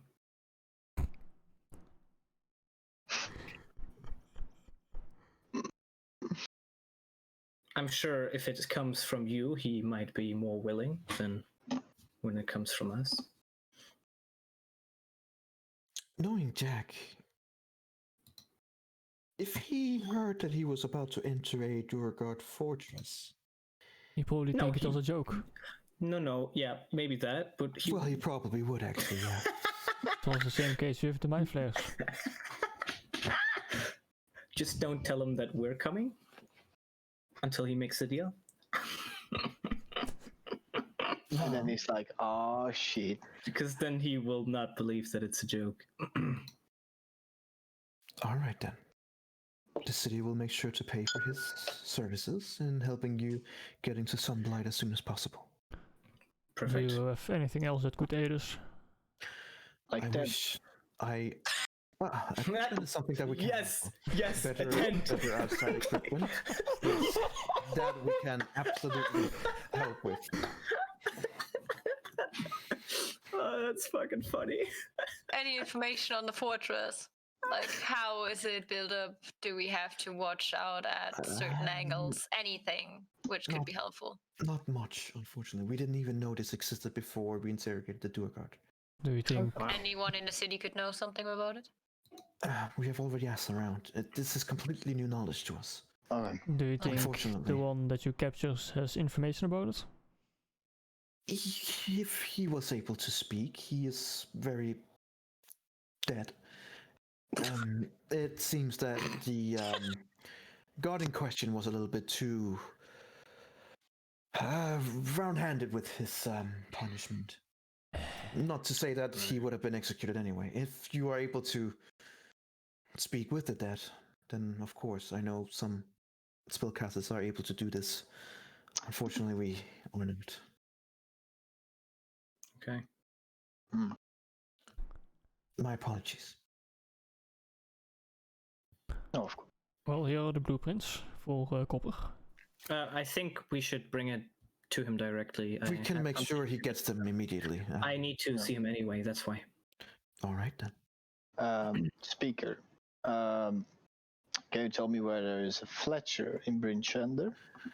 And Bridgender, unfortunately, Fletcher is not something that we specialize in. You would probably have more luck if you traveled to Tourmaline or Lonelywood.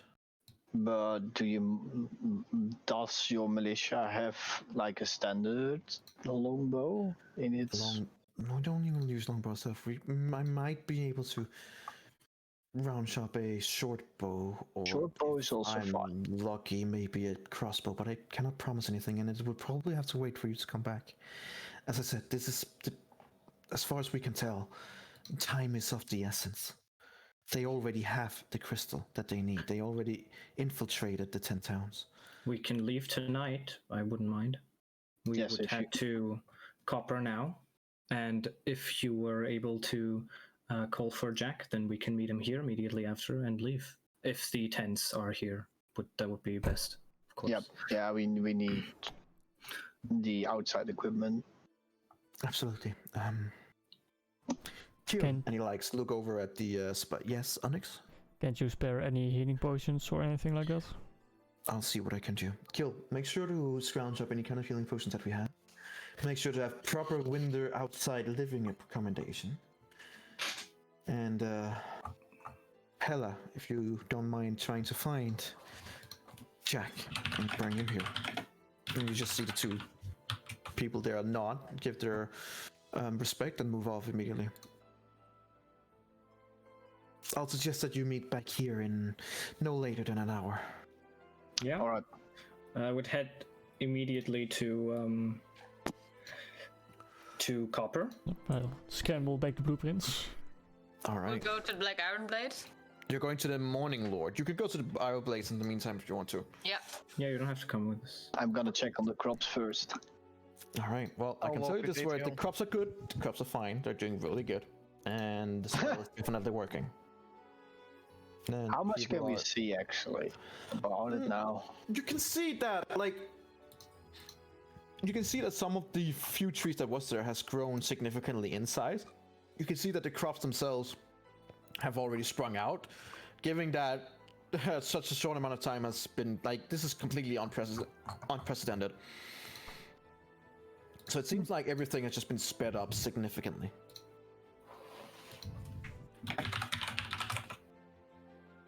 Yeah, and people seem happy about it. Well, walking with Adriel to the to the crop place. Do you even know how to shoot a longbow? Yes. You might not know this about me, brother, but for being a druid, I don't really use that many weapons. Even though I know how to use I can use the longbow, the short bow, and then a bunch of other weapons that I can play with. Can even throw darts. When did you ever learn this? Well, you know, on the days that you were, on the months that you were gone, I had to do something while I was guiding people through the forests. And one of the big things that that I did was train with different kinds of weapons, including the longbow and the short bow. Why do I only just hear about this now? I feel like I, could have helped in the beginning. Well, it was during the year that you were gone the longest. You know, you were. Let's say that. You know that mission that you always tell that you have nightmares about, Mm-hmm. but you don't tell me about the nightmares. Mm. Well, that year.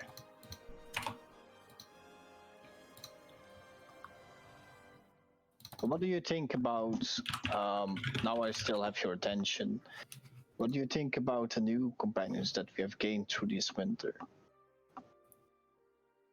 Anything that surprises you about them, or? You mean the two traveling with us now? Yes. They're effective at what they do. Well, yes, they are efficient, especially the drow. That is true.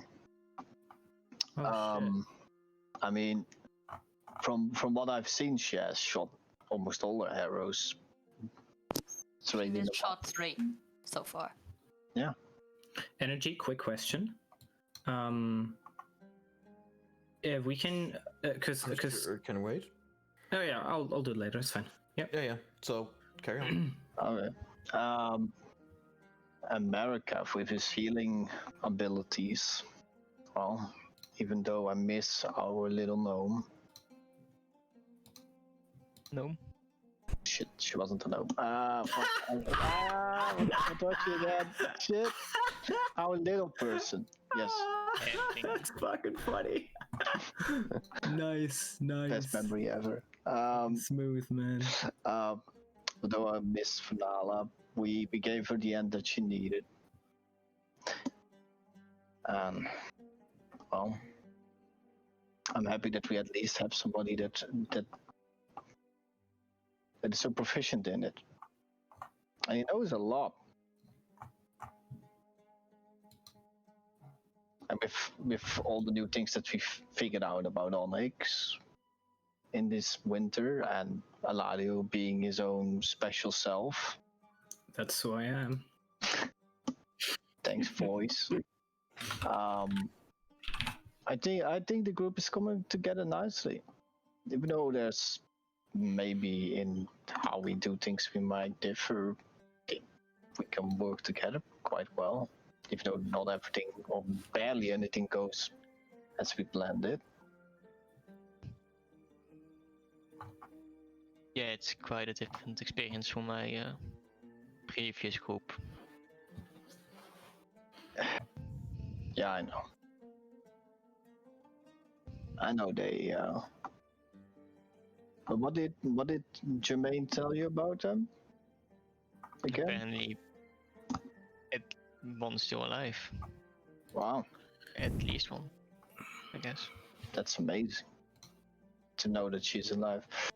You know, from what I've heard from. Oh my god. Yeah, I got that letter back, right? And you know what she returned was dire news that things were going very badly in our forest. Yes. You told that, yes.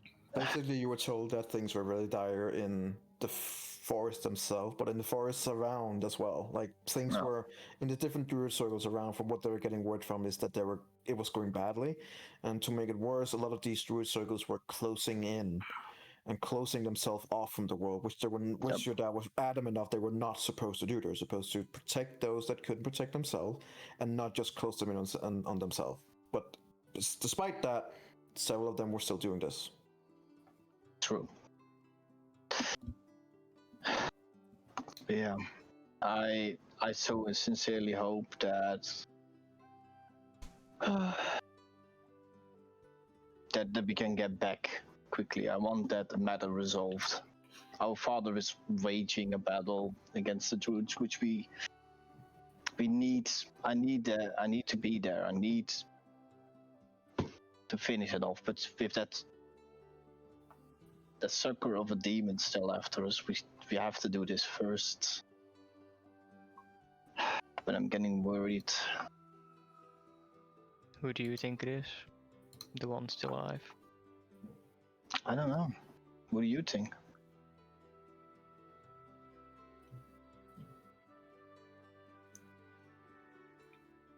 Which one of the three? Oh. I hope at least that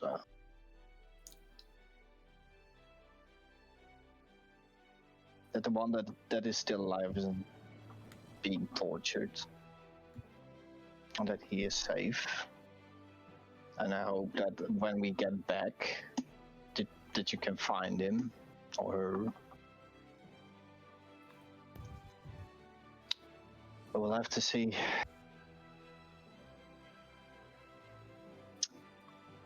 But for now, I would say, let's hope that both Alera and Merrick have remained to be such a great asset to the team, and that, well, I mean, Onyx can be him, because changing him doesn't work. And, well, I mean, I've grown accustomed to that, to the guy. And Eladio, sometimes he's not my type. He really isn't. Very annoying. But can't say that he doesn't have his uses. And I mean, even though his inspirational speeches are shit, there are times that I feel inspired by them. And I think he can be a great leader, but Dave has to take time, I guess. So let's head back to the House of the Morning Lord. Or do you want to have some time alone with the thoughts, brother? Where would you start looking for someone of their, background? Well, if they're expertise, they're probably still behind the lines. So I don't think you don't think that that? the Dark Assassins know that they're still alive. Well, maybe They would have told me. maybe, but maybe also in protection, maybe they didn't because you were too close. How would that be protection? Well, they can send a special team to get them and make sure that you don't get AWOL. And instead of telling me so I can help, they just keep it secret. For Well, 8 we years. don't know if they kept it secret. Well, I don't know about it, so Yeah, but maybe they don't know it either. But if they did know, then that would be the reason. it wouldn't make sense to hide it. Well, I mean, I'm no tactician, so I can't say to you if that would be a smart plan, but in my opinion, it would be for being a member of that group. I think it would be better to have people that are straight in their mind, not emotionally attached to get them, instead of people that are emotionally attached to it.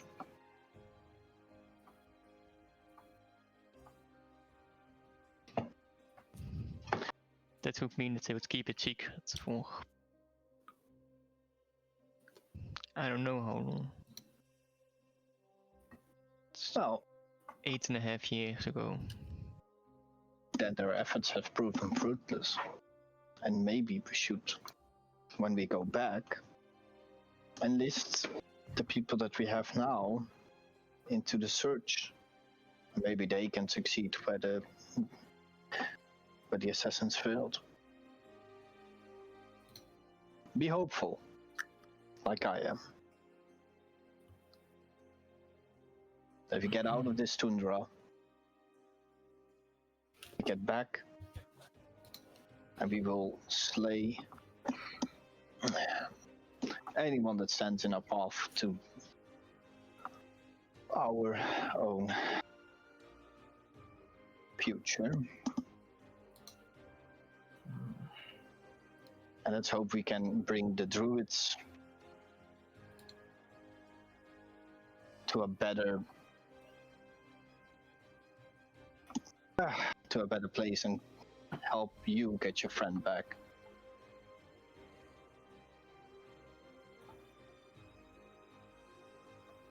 But that's all we can do now. You know, it's strange. I kinda miss that gauntlet. I'm still happy that I dispelled it. Because if I had cut you down, I could not have forgiven myself.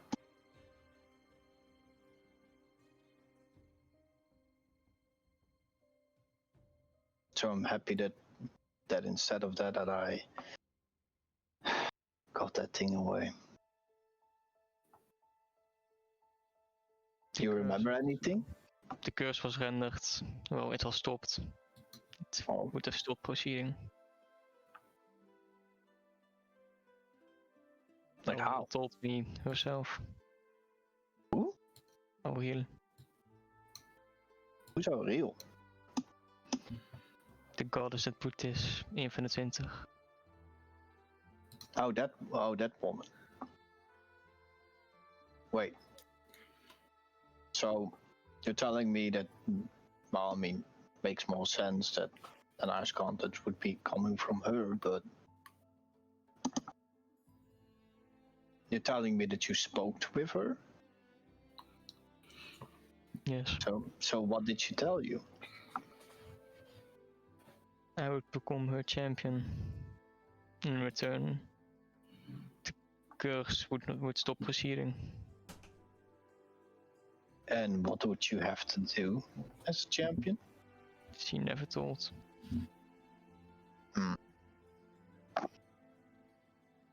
Do you still have some connection with her, or is it totally gone? It stopped. Well, part of my eye is still white. But she stopped reacting to me ever since the weather device. Yeah, don't think she liked that.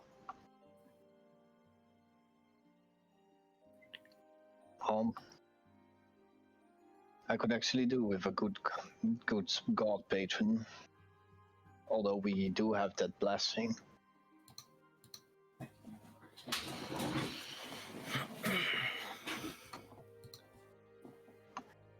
Anything else that you want to speak about?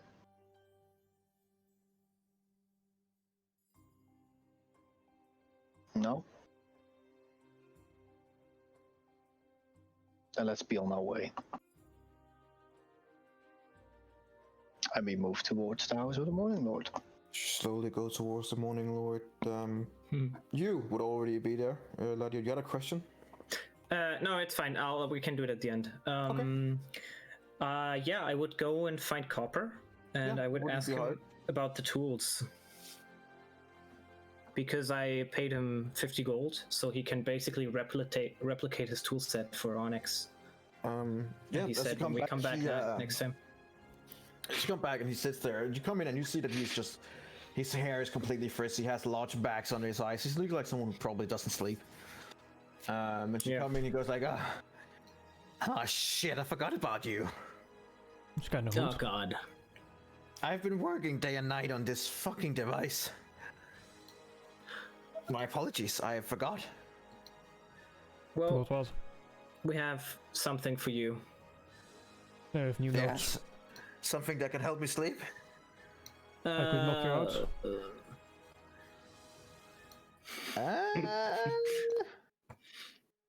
What these notes you're talking about? We found some friendly mind flares that helped us improve the design. Okay, now I know that I'm sleeping.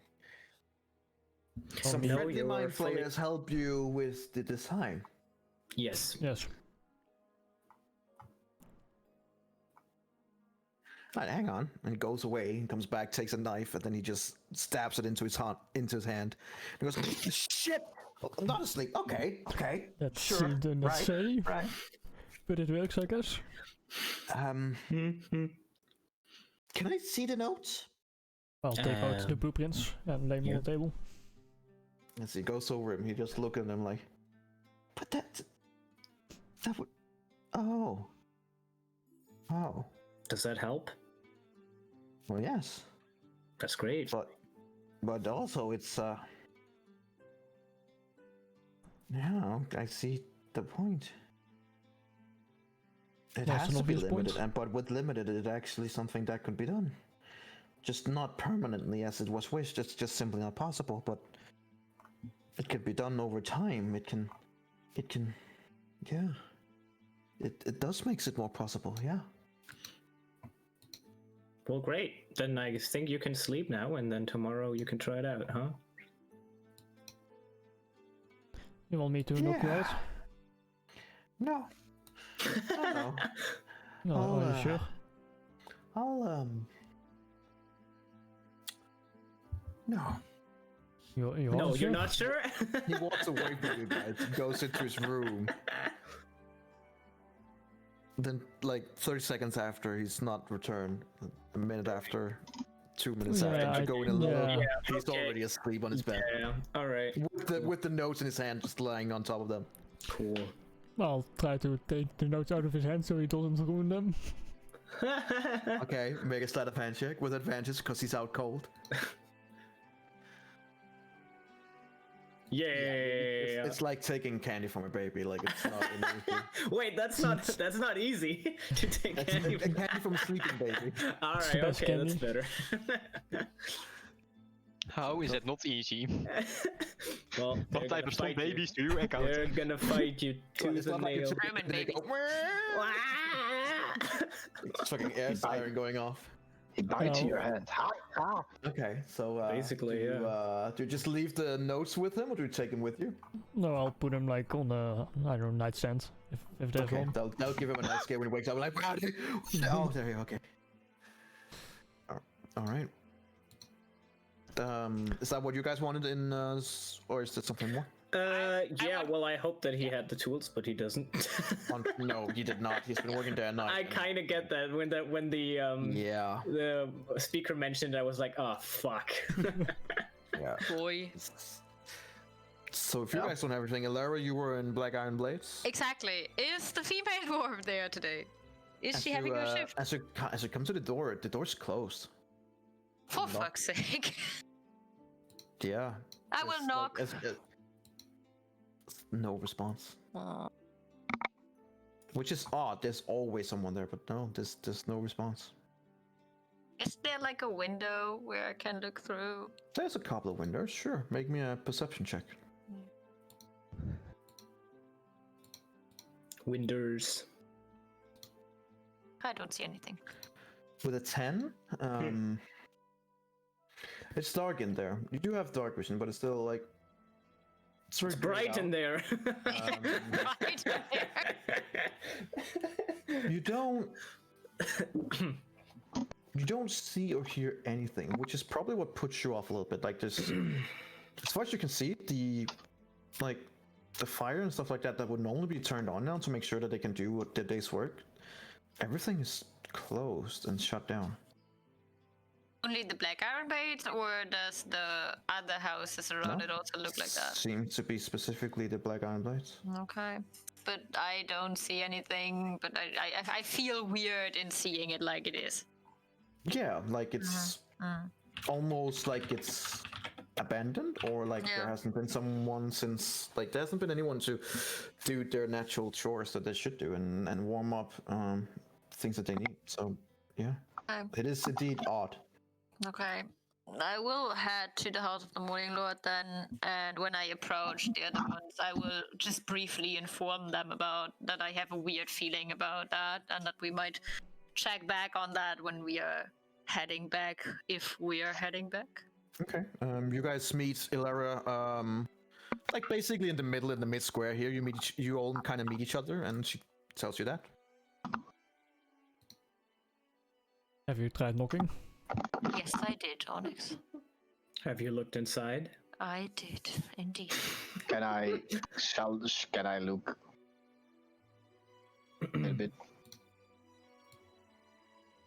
What are you trying to say? Can I try to look if there is anyone So you go moving back there? in the Black Iron Blades? Sure. When you go back there, you see the same as Elara. Like it's Oh, just closed and dark, and it seems like no one's home. okay. So Oh, maybe they were just taking an off day.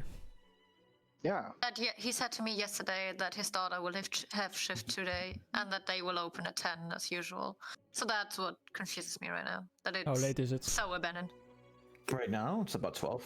Like they should have been open. so long ago. Hmm. Are you sure that Can I there's... take a look inside? Sure, you see the same things. That it's dark, and there seems to be no one home. Whoever looks in through the window, roll me a perception check. Yeah. Fuck. You see the same as Lara. Wow. Anyone? You, Adriel, try to look in through as well. Yeah. I try to. Perception. Look. Go look at it. Yes! Looking. Yeah. Yeah. Okay. That I real see elf it's look. dark. As the two brothers real look inside, it is it's dark. Interestingly, dark. though, you do see in the back end where the smithing area is, you see tucked to the side, almost like it's purposely hidden, 2 feet laying down. Guys, I try to open the door. Is it locked? It's locked. I pick the door. I lock the door. Picklock the door. Pick it And I fast, tell- because and I- Onyx is gonna smash it open if And I you can, fail. I will tell the What? people that there is that we can see somebody in. So Maybe don't you, tell them. Did you just tell that to us? No, Yeah. I was just sort of picklocking the All door. right. Well, you told him. Okay. Oh, I'm assuming yeah, the door is... no. is While you guys are kind of like, are you serious? You just see like, tick, tick, as the door goes up. I rush in. Okay. I'm right behind him. As you push in, you immediately smell the irony, tingy smell of blood. oh, And, shit. You've gathered probably quite a lot of it. Oh shit. As you push into the back area, you see the female dwarf and her father nailed to the wall. What? Excuse me? Nailed to the wall? Nailed. Are they to the wall. alive? They are very much dead, with their I hope throats so. slit open Do we know how long? and For 1 written in blood. On top of them, it says, "Does any one of you speak?" Well, Elara speaks Undercommon. I speak Undercommon. Okay, it says in Undercommon, "The Sunblight sends his regards." Oh, you bastards. I think they know that we're coming. We need to head there now. We cannot risk any more of these people die from these individuals. I start looking for We should- any clues. You should probably tell this first Okay, to the speaker. roll me an investigation check with advantage. Yes. Nice.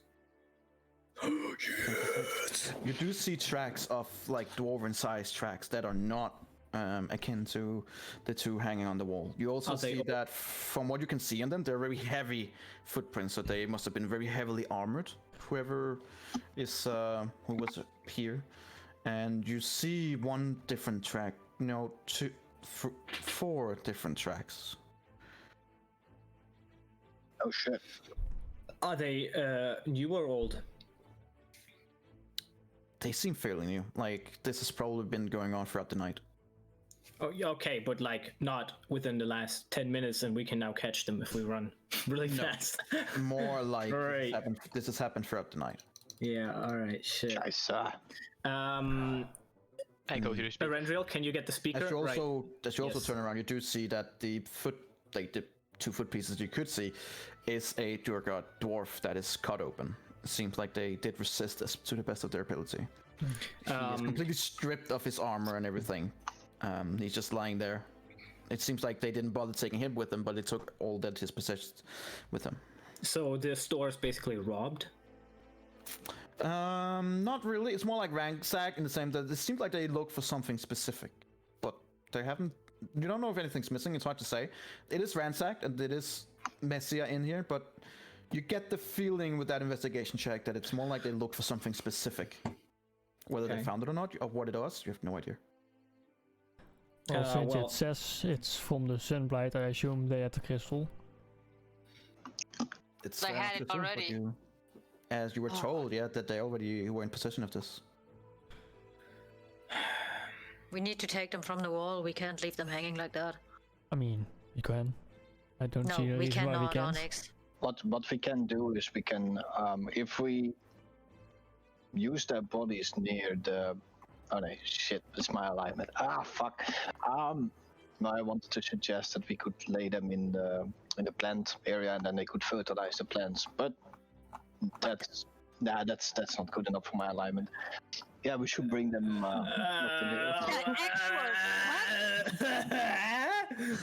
What? Okay. I mean, I know Alright. you love your plants, but wow. Alright. You're no Yeah. grave domain. We, Mikhail. I think that's what we're gonna do with your body when you die. So is someone Nice, getting the thanks. speaker? I'm already full sprint. yeah. You were getting the speaker. Yeah, I was so I already think going. I would have asked him to get the speaker as well, and I would just wait there. I think. So you want to leave them else- hanging and just look at them? No. As you Get them I'm all. not- come- No, If you have leave them gloves- hanging. All right. So Yeah. who is leaving and who's staying? I'm leaving because I run the fastest. I'm Yeah. staying. I'm That's staying. staying. Everyone else I think is staying. And I wouldn't touch them Yeah, because they mightn't want to investigate something as well. As you step outside the house, you see the sergeant there with the city guard. Several of the city guard are surrounding the house. Oh, well, that's good. No, Swords that's not good. are drawn, Oh, that's not good. weapon are pointing in your direction, and you just hear him go, "Hold! What are you doing in there?" We saw we saw their bodies. They're dead. Guards, move in. dwarves. And you see the guards with their halberds and different weapons push inside, push you further into the back end of the room. Not as in they're going to attack, but just wanting to make sure that they get the room they need. Oh, that was fast. As they push you guys back in, the sergeant goes in, and as soon as he sees the spectacle, he just turns around and reeks. It is quite a spectacle. They seem to have been tortured violently, and they are, as I said, nailed to the wall, and both throats are slit. He looks at all of you angrily, but immediately calms down when he sees the door guard that is lying on the ground, also dead. And as he looks down at it and looks at you, is that your doing? No, we found him like this. I look at him with a bra face.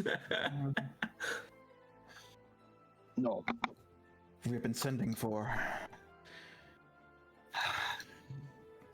both of them. Since they haven't answered our call for some time, we got nervous. Well, we saw that no one was in here, and we knew that they should be here. And then Erendriel and Adriel saw something in the back that resembled the body. Dwarves to lose their lives in 10 towns. It seems like someone, and I would guess it's the Durgard, has specifically targeted dwarves. But why? We don't know. We have no idea. We just rushed here as soon as we found out and trying to protect them, but too late. Are the 3 dwarves still in town that delivered the iron? They are. They're safe. Where they are safe? Good. Maybe we need to talk to them and see if they have any connection of why the Durgar even. Maybe want they're them. parts of the Durgard. Does They've it already matter been why they do it? asked and interrogated. They're not part of the Durgard, but the Durgard wants them to join them.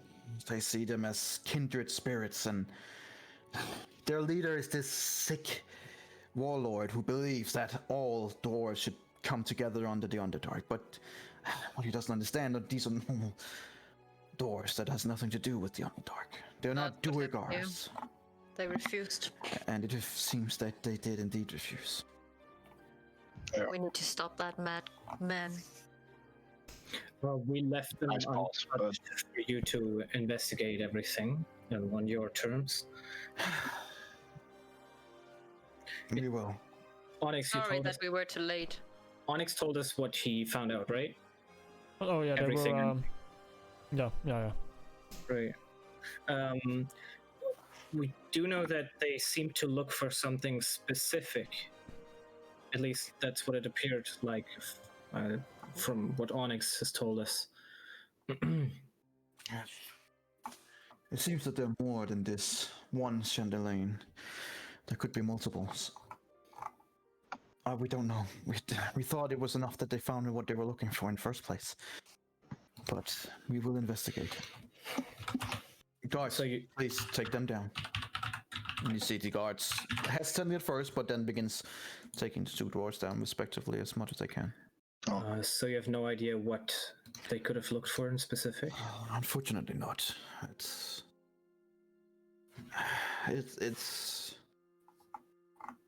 no. We've never stand up across such a dilemma as this. Do they? We thought they already found what they were looking for. To know that they're looking for something more is disturbing. Do these 2 dwarves have any family besides what they had themselves? No. They do not. Not to our knowledge, at least. I'll I guess mean, detect magic and see if there are any arcane traces anywhere. Okay. Well, you guys light up as fucking Christmas trees. But other than that, not really. No. All right. The sergeant would actually has a necklace that is magical, but that's about it. Oh, what kind That's of cool. necklace? That's cool. I don't believe that it shows you that. Detect Yeah, it magic. does. Does it give you the school as well? Yeah, it gives us cool. Yes. It's divination. Okay. Do you need us? Or No, we need you to catch these fuckers who did this. Meaning going to their fortress. All right. is everything ready at the council hall? We couldn't find Jack. Oh my god. Missing. Missing. Let's go to the speaker and talk to her. Yeah. So we get our information directly. Yep. And then get it. You better do that. Thank you for everything. Yes. Please keep We'll them in take order. care of her. We will. All right. And Ilera will head out, emotionless as always. Alright, let's head towards. And I will have to leave. Yeah, So- it's okay. We're almost done here. Okay, have a nice evening or You have a too. rest session. Bye. And bye. Yeah, I will see you back at 8. Yep, we will see each other later. Bye! Bye. Bye. So as you guys rush towards the speaker, there's a lot of activity going around in the city. Like the city guard is on high alert, and basically everyone is being told to stay inside while the city guard is roaming the streets. Okay. As you come out to the speaker, you see that there's also additional security there. You guys are let through, but there's a lot of extra security, and a lot of people going in and out of the places. And especially towards the speaker, there's a lot of reports coming in and a lot of reports going out, it seems. She seems to be working as you come in, and she looked up at you all. Please give me some good news. You're Right. alive. We're You're heading alive. out now. You didn't find Jack? He found us, it seems. He's in the living room. He's in the Oh, room thank next God. door. Seems like he was drunk and sleeping outside. That's why we initially couldn't find him. He's sleeping it off now, but you can go in and wake him up. Onyx, you're the favorite. Waking people up. I'll let you do it. I'll walk up towards him. And Okay, he's lying in there. He's just sleeping. He's sleeping, but you know, like he's like huddled up with Jasmine and just holding her.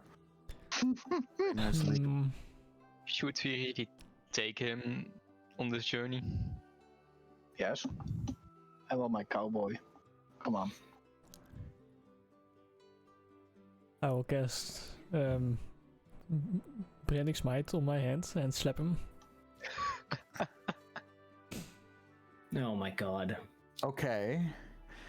Since it's technically incapacitated, it's an automatic crit. Oh my god. Why would you do that? Because it's fucking Onyx. Oh I needed to my wake him up. God.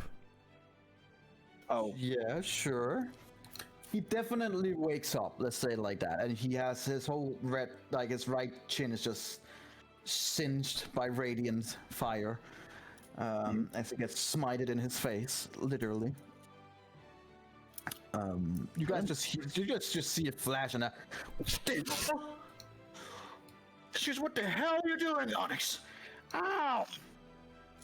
Well, maybe stop sleeping on the job. I'm not on a job. I'm off. Oh, you know. What the damn hell? What's wrong with you? Yes, I'm off. I was paid, and you guys were brought back and forth. Like, what the hell is the problem here? Why did you come here? Huh? I Why was did you- not here. Oh. Where am I? Oh, Right. how did I end up here? What day is it? Well, it's the next day since we came back. Oh, That helps. vaguely.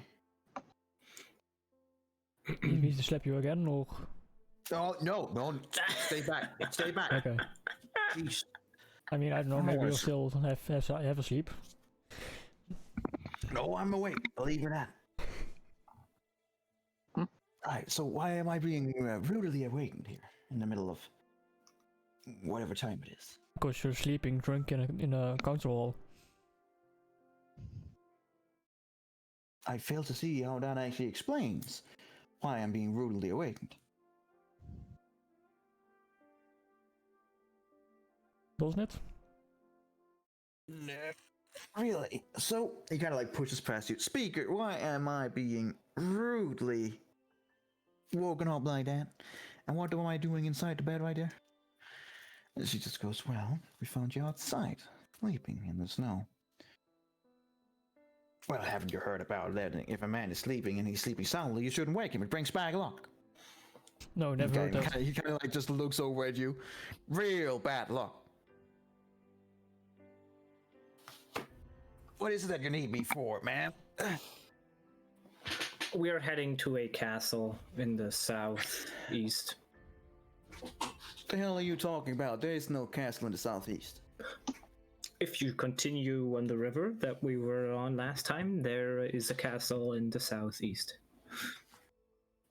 It's the castle, there is no right? castle in the southeast, right? And she goes, I am afraid there is a castle in the southeast. What kind of castle's in the southeast? I feel like there's something that you guys are not telling me. Maybe it's a mind flayer castle. I've had enough of mind flayer. It's more than enough for my lifetime. Just some dwarves. I'm sure about that. Yeah, So what now? a few dwarves. A few dwarves. Yes. I know all the dwarves in this area. Well, And apparently I not. don't know anything about a dwarven castle, fortress in the south. That means that you don't know all the dwarves in the area. I can tell you I'm a terrible liar. Make me a perception check. A Perception? Deception. Deception. Wait, who? That would be Eberron. I said that he apparently does not know all the dwarves. Which would be factually true if he didn't. I mean, I would say that me and Onyx should probably make it because we said, oh, just a few dwarves. That would make more sense. Like yes. it wasn't really. For you, you roll me a 1d20. The one with the highest gets to roll the deception check. Alright, /R1d20. Well, not me. Right, There you so go. Eberron, please continue. See deception. You shouldn't be terrible at it, right? Come Probably on. I better have than to me. 5. Aw. He looks at you all, like back and forth between all of you, going, what is it that I'm not being told here? I mean, if you If I want am to our... help you, I want to know all the details about this expedition. Do you know Durogar? I'm sorry, do you care to repeat that? Durogar. He kind of like very slowly turns over towards the speaker. Like, are you fucking kidding me? Recently enough that I'm being tangled with these kind of people that goes after mind flayers. We You told want you! me to tangle with the Durgars as well? Well, so you do know them. That's good. That's perfect. The Because we speaker need just goes, to go there. listen, Jack, we need you. Shit is going down in the city at the moment. The Durgard has been in the city and they have been attacking citizens. We know that they are planning on something to destroy 10 towns. We need to get this group of people to that castle quickly. And you're the best tracker we got. Also, you're probably safer with us than in the start at this point. Probably, yeah. And you're Come on, the Jack, best, it will be fun. You're the best guide. As soon as you say it will be funny, In how that house. it's enough of you guys. I don't want to hear any more about you. Speaker, please continue. We'll make sure that you're thoroughly compensated, of course. But this is for all of us. This is for Tentown. We need your help, Jack. You see Jack thinking for a long time.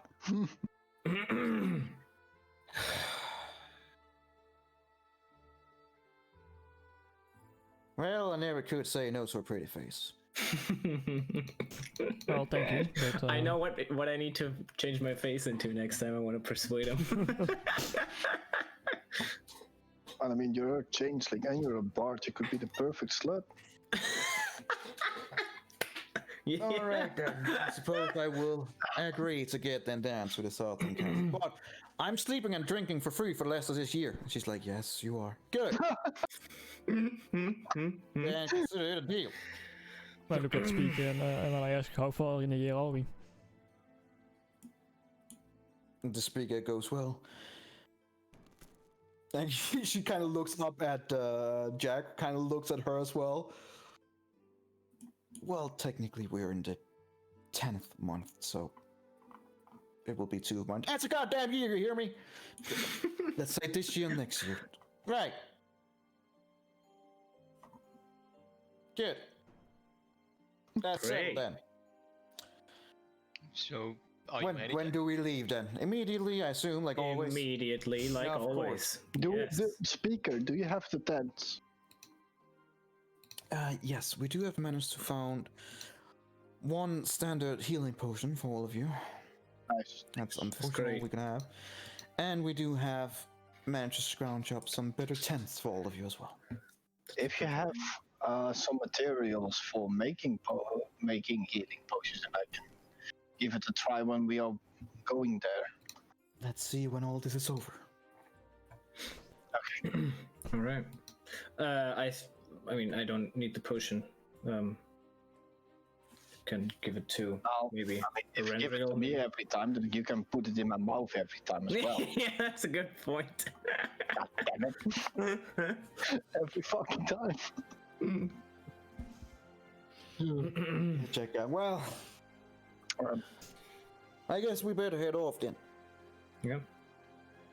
Well, Back to the south, I guess. Come on, Jasmine. It's round 2. is she fully repaired yet? She seems to be, yeah. Okay. Alright, as you leave town hastily with Jack towards the southeast of this Durgar fortress. That's where we're gonna continue next time. All right. Great. I have to pick my other spell, and I can pick any spell of 1, 2nd, or 3rd level. Just make sure that you have done it prior to next time, then it's fine. Yeah.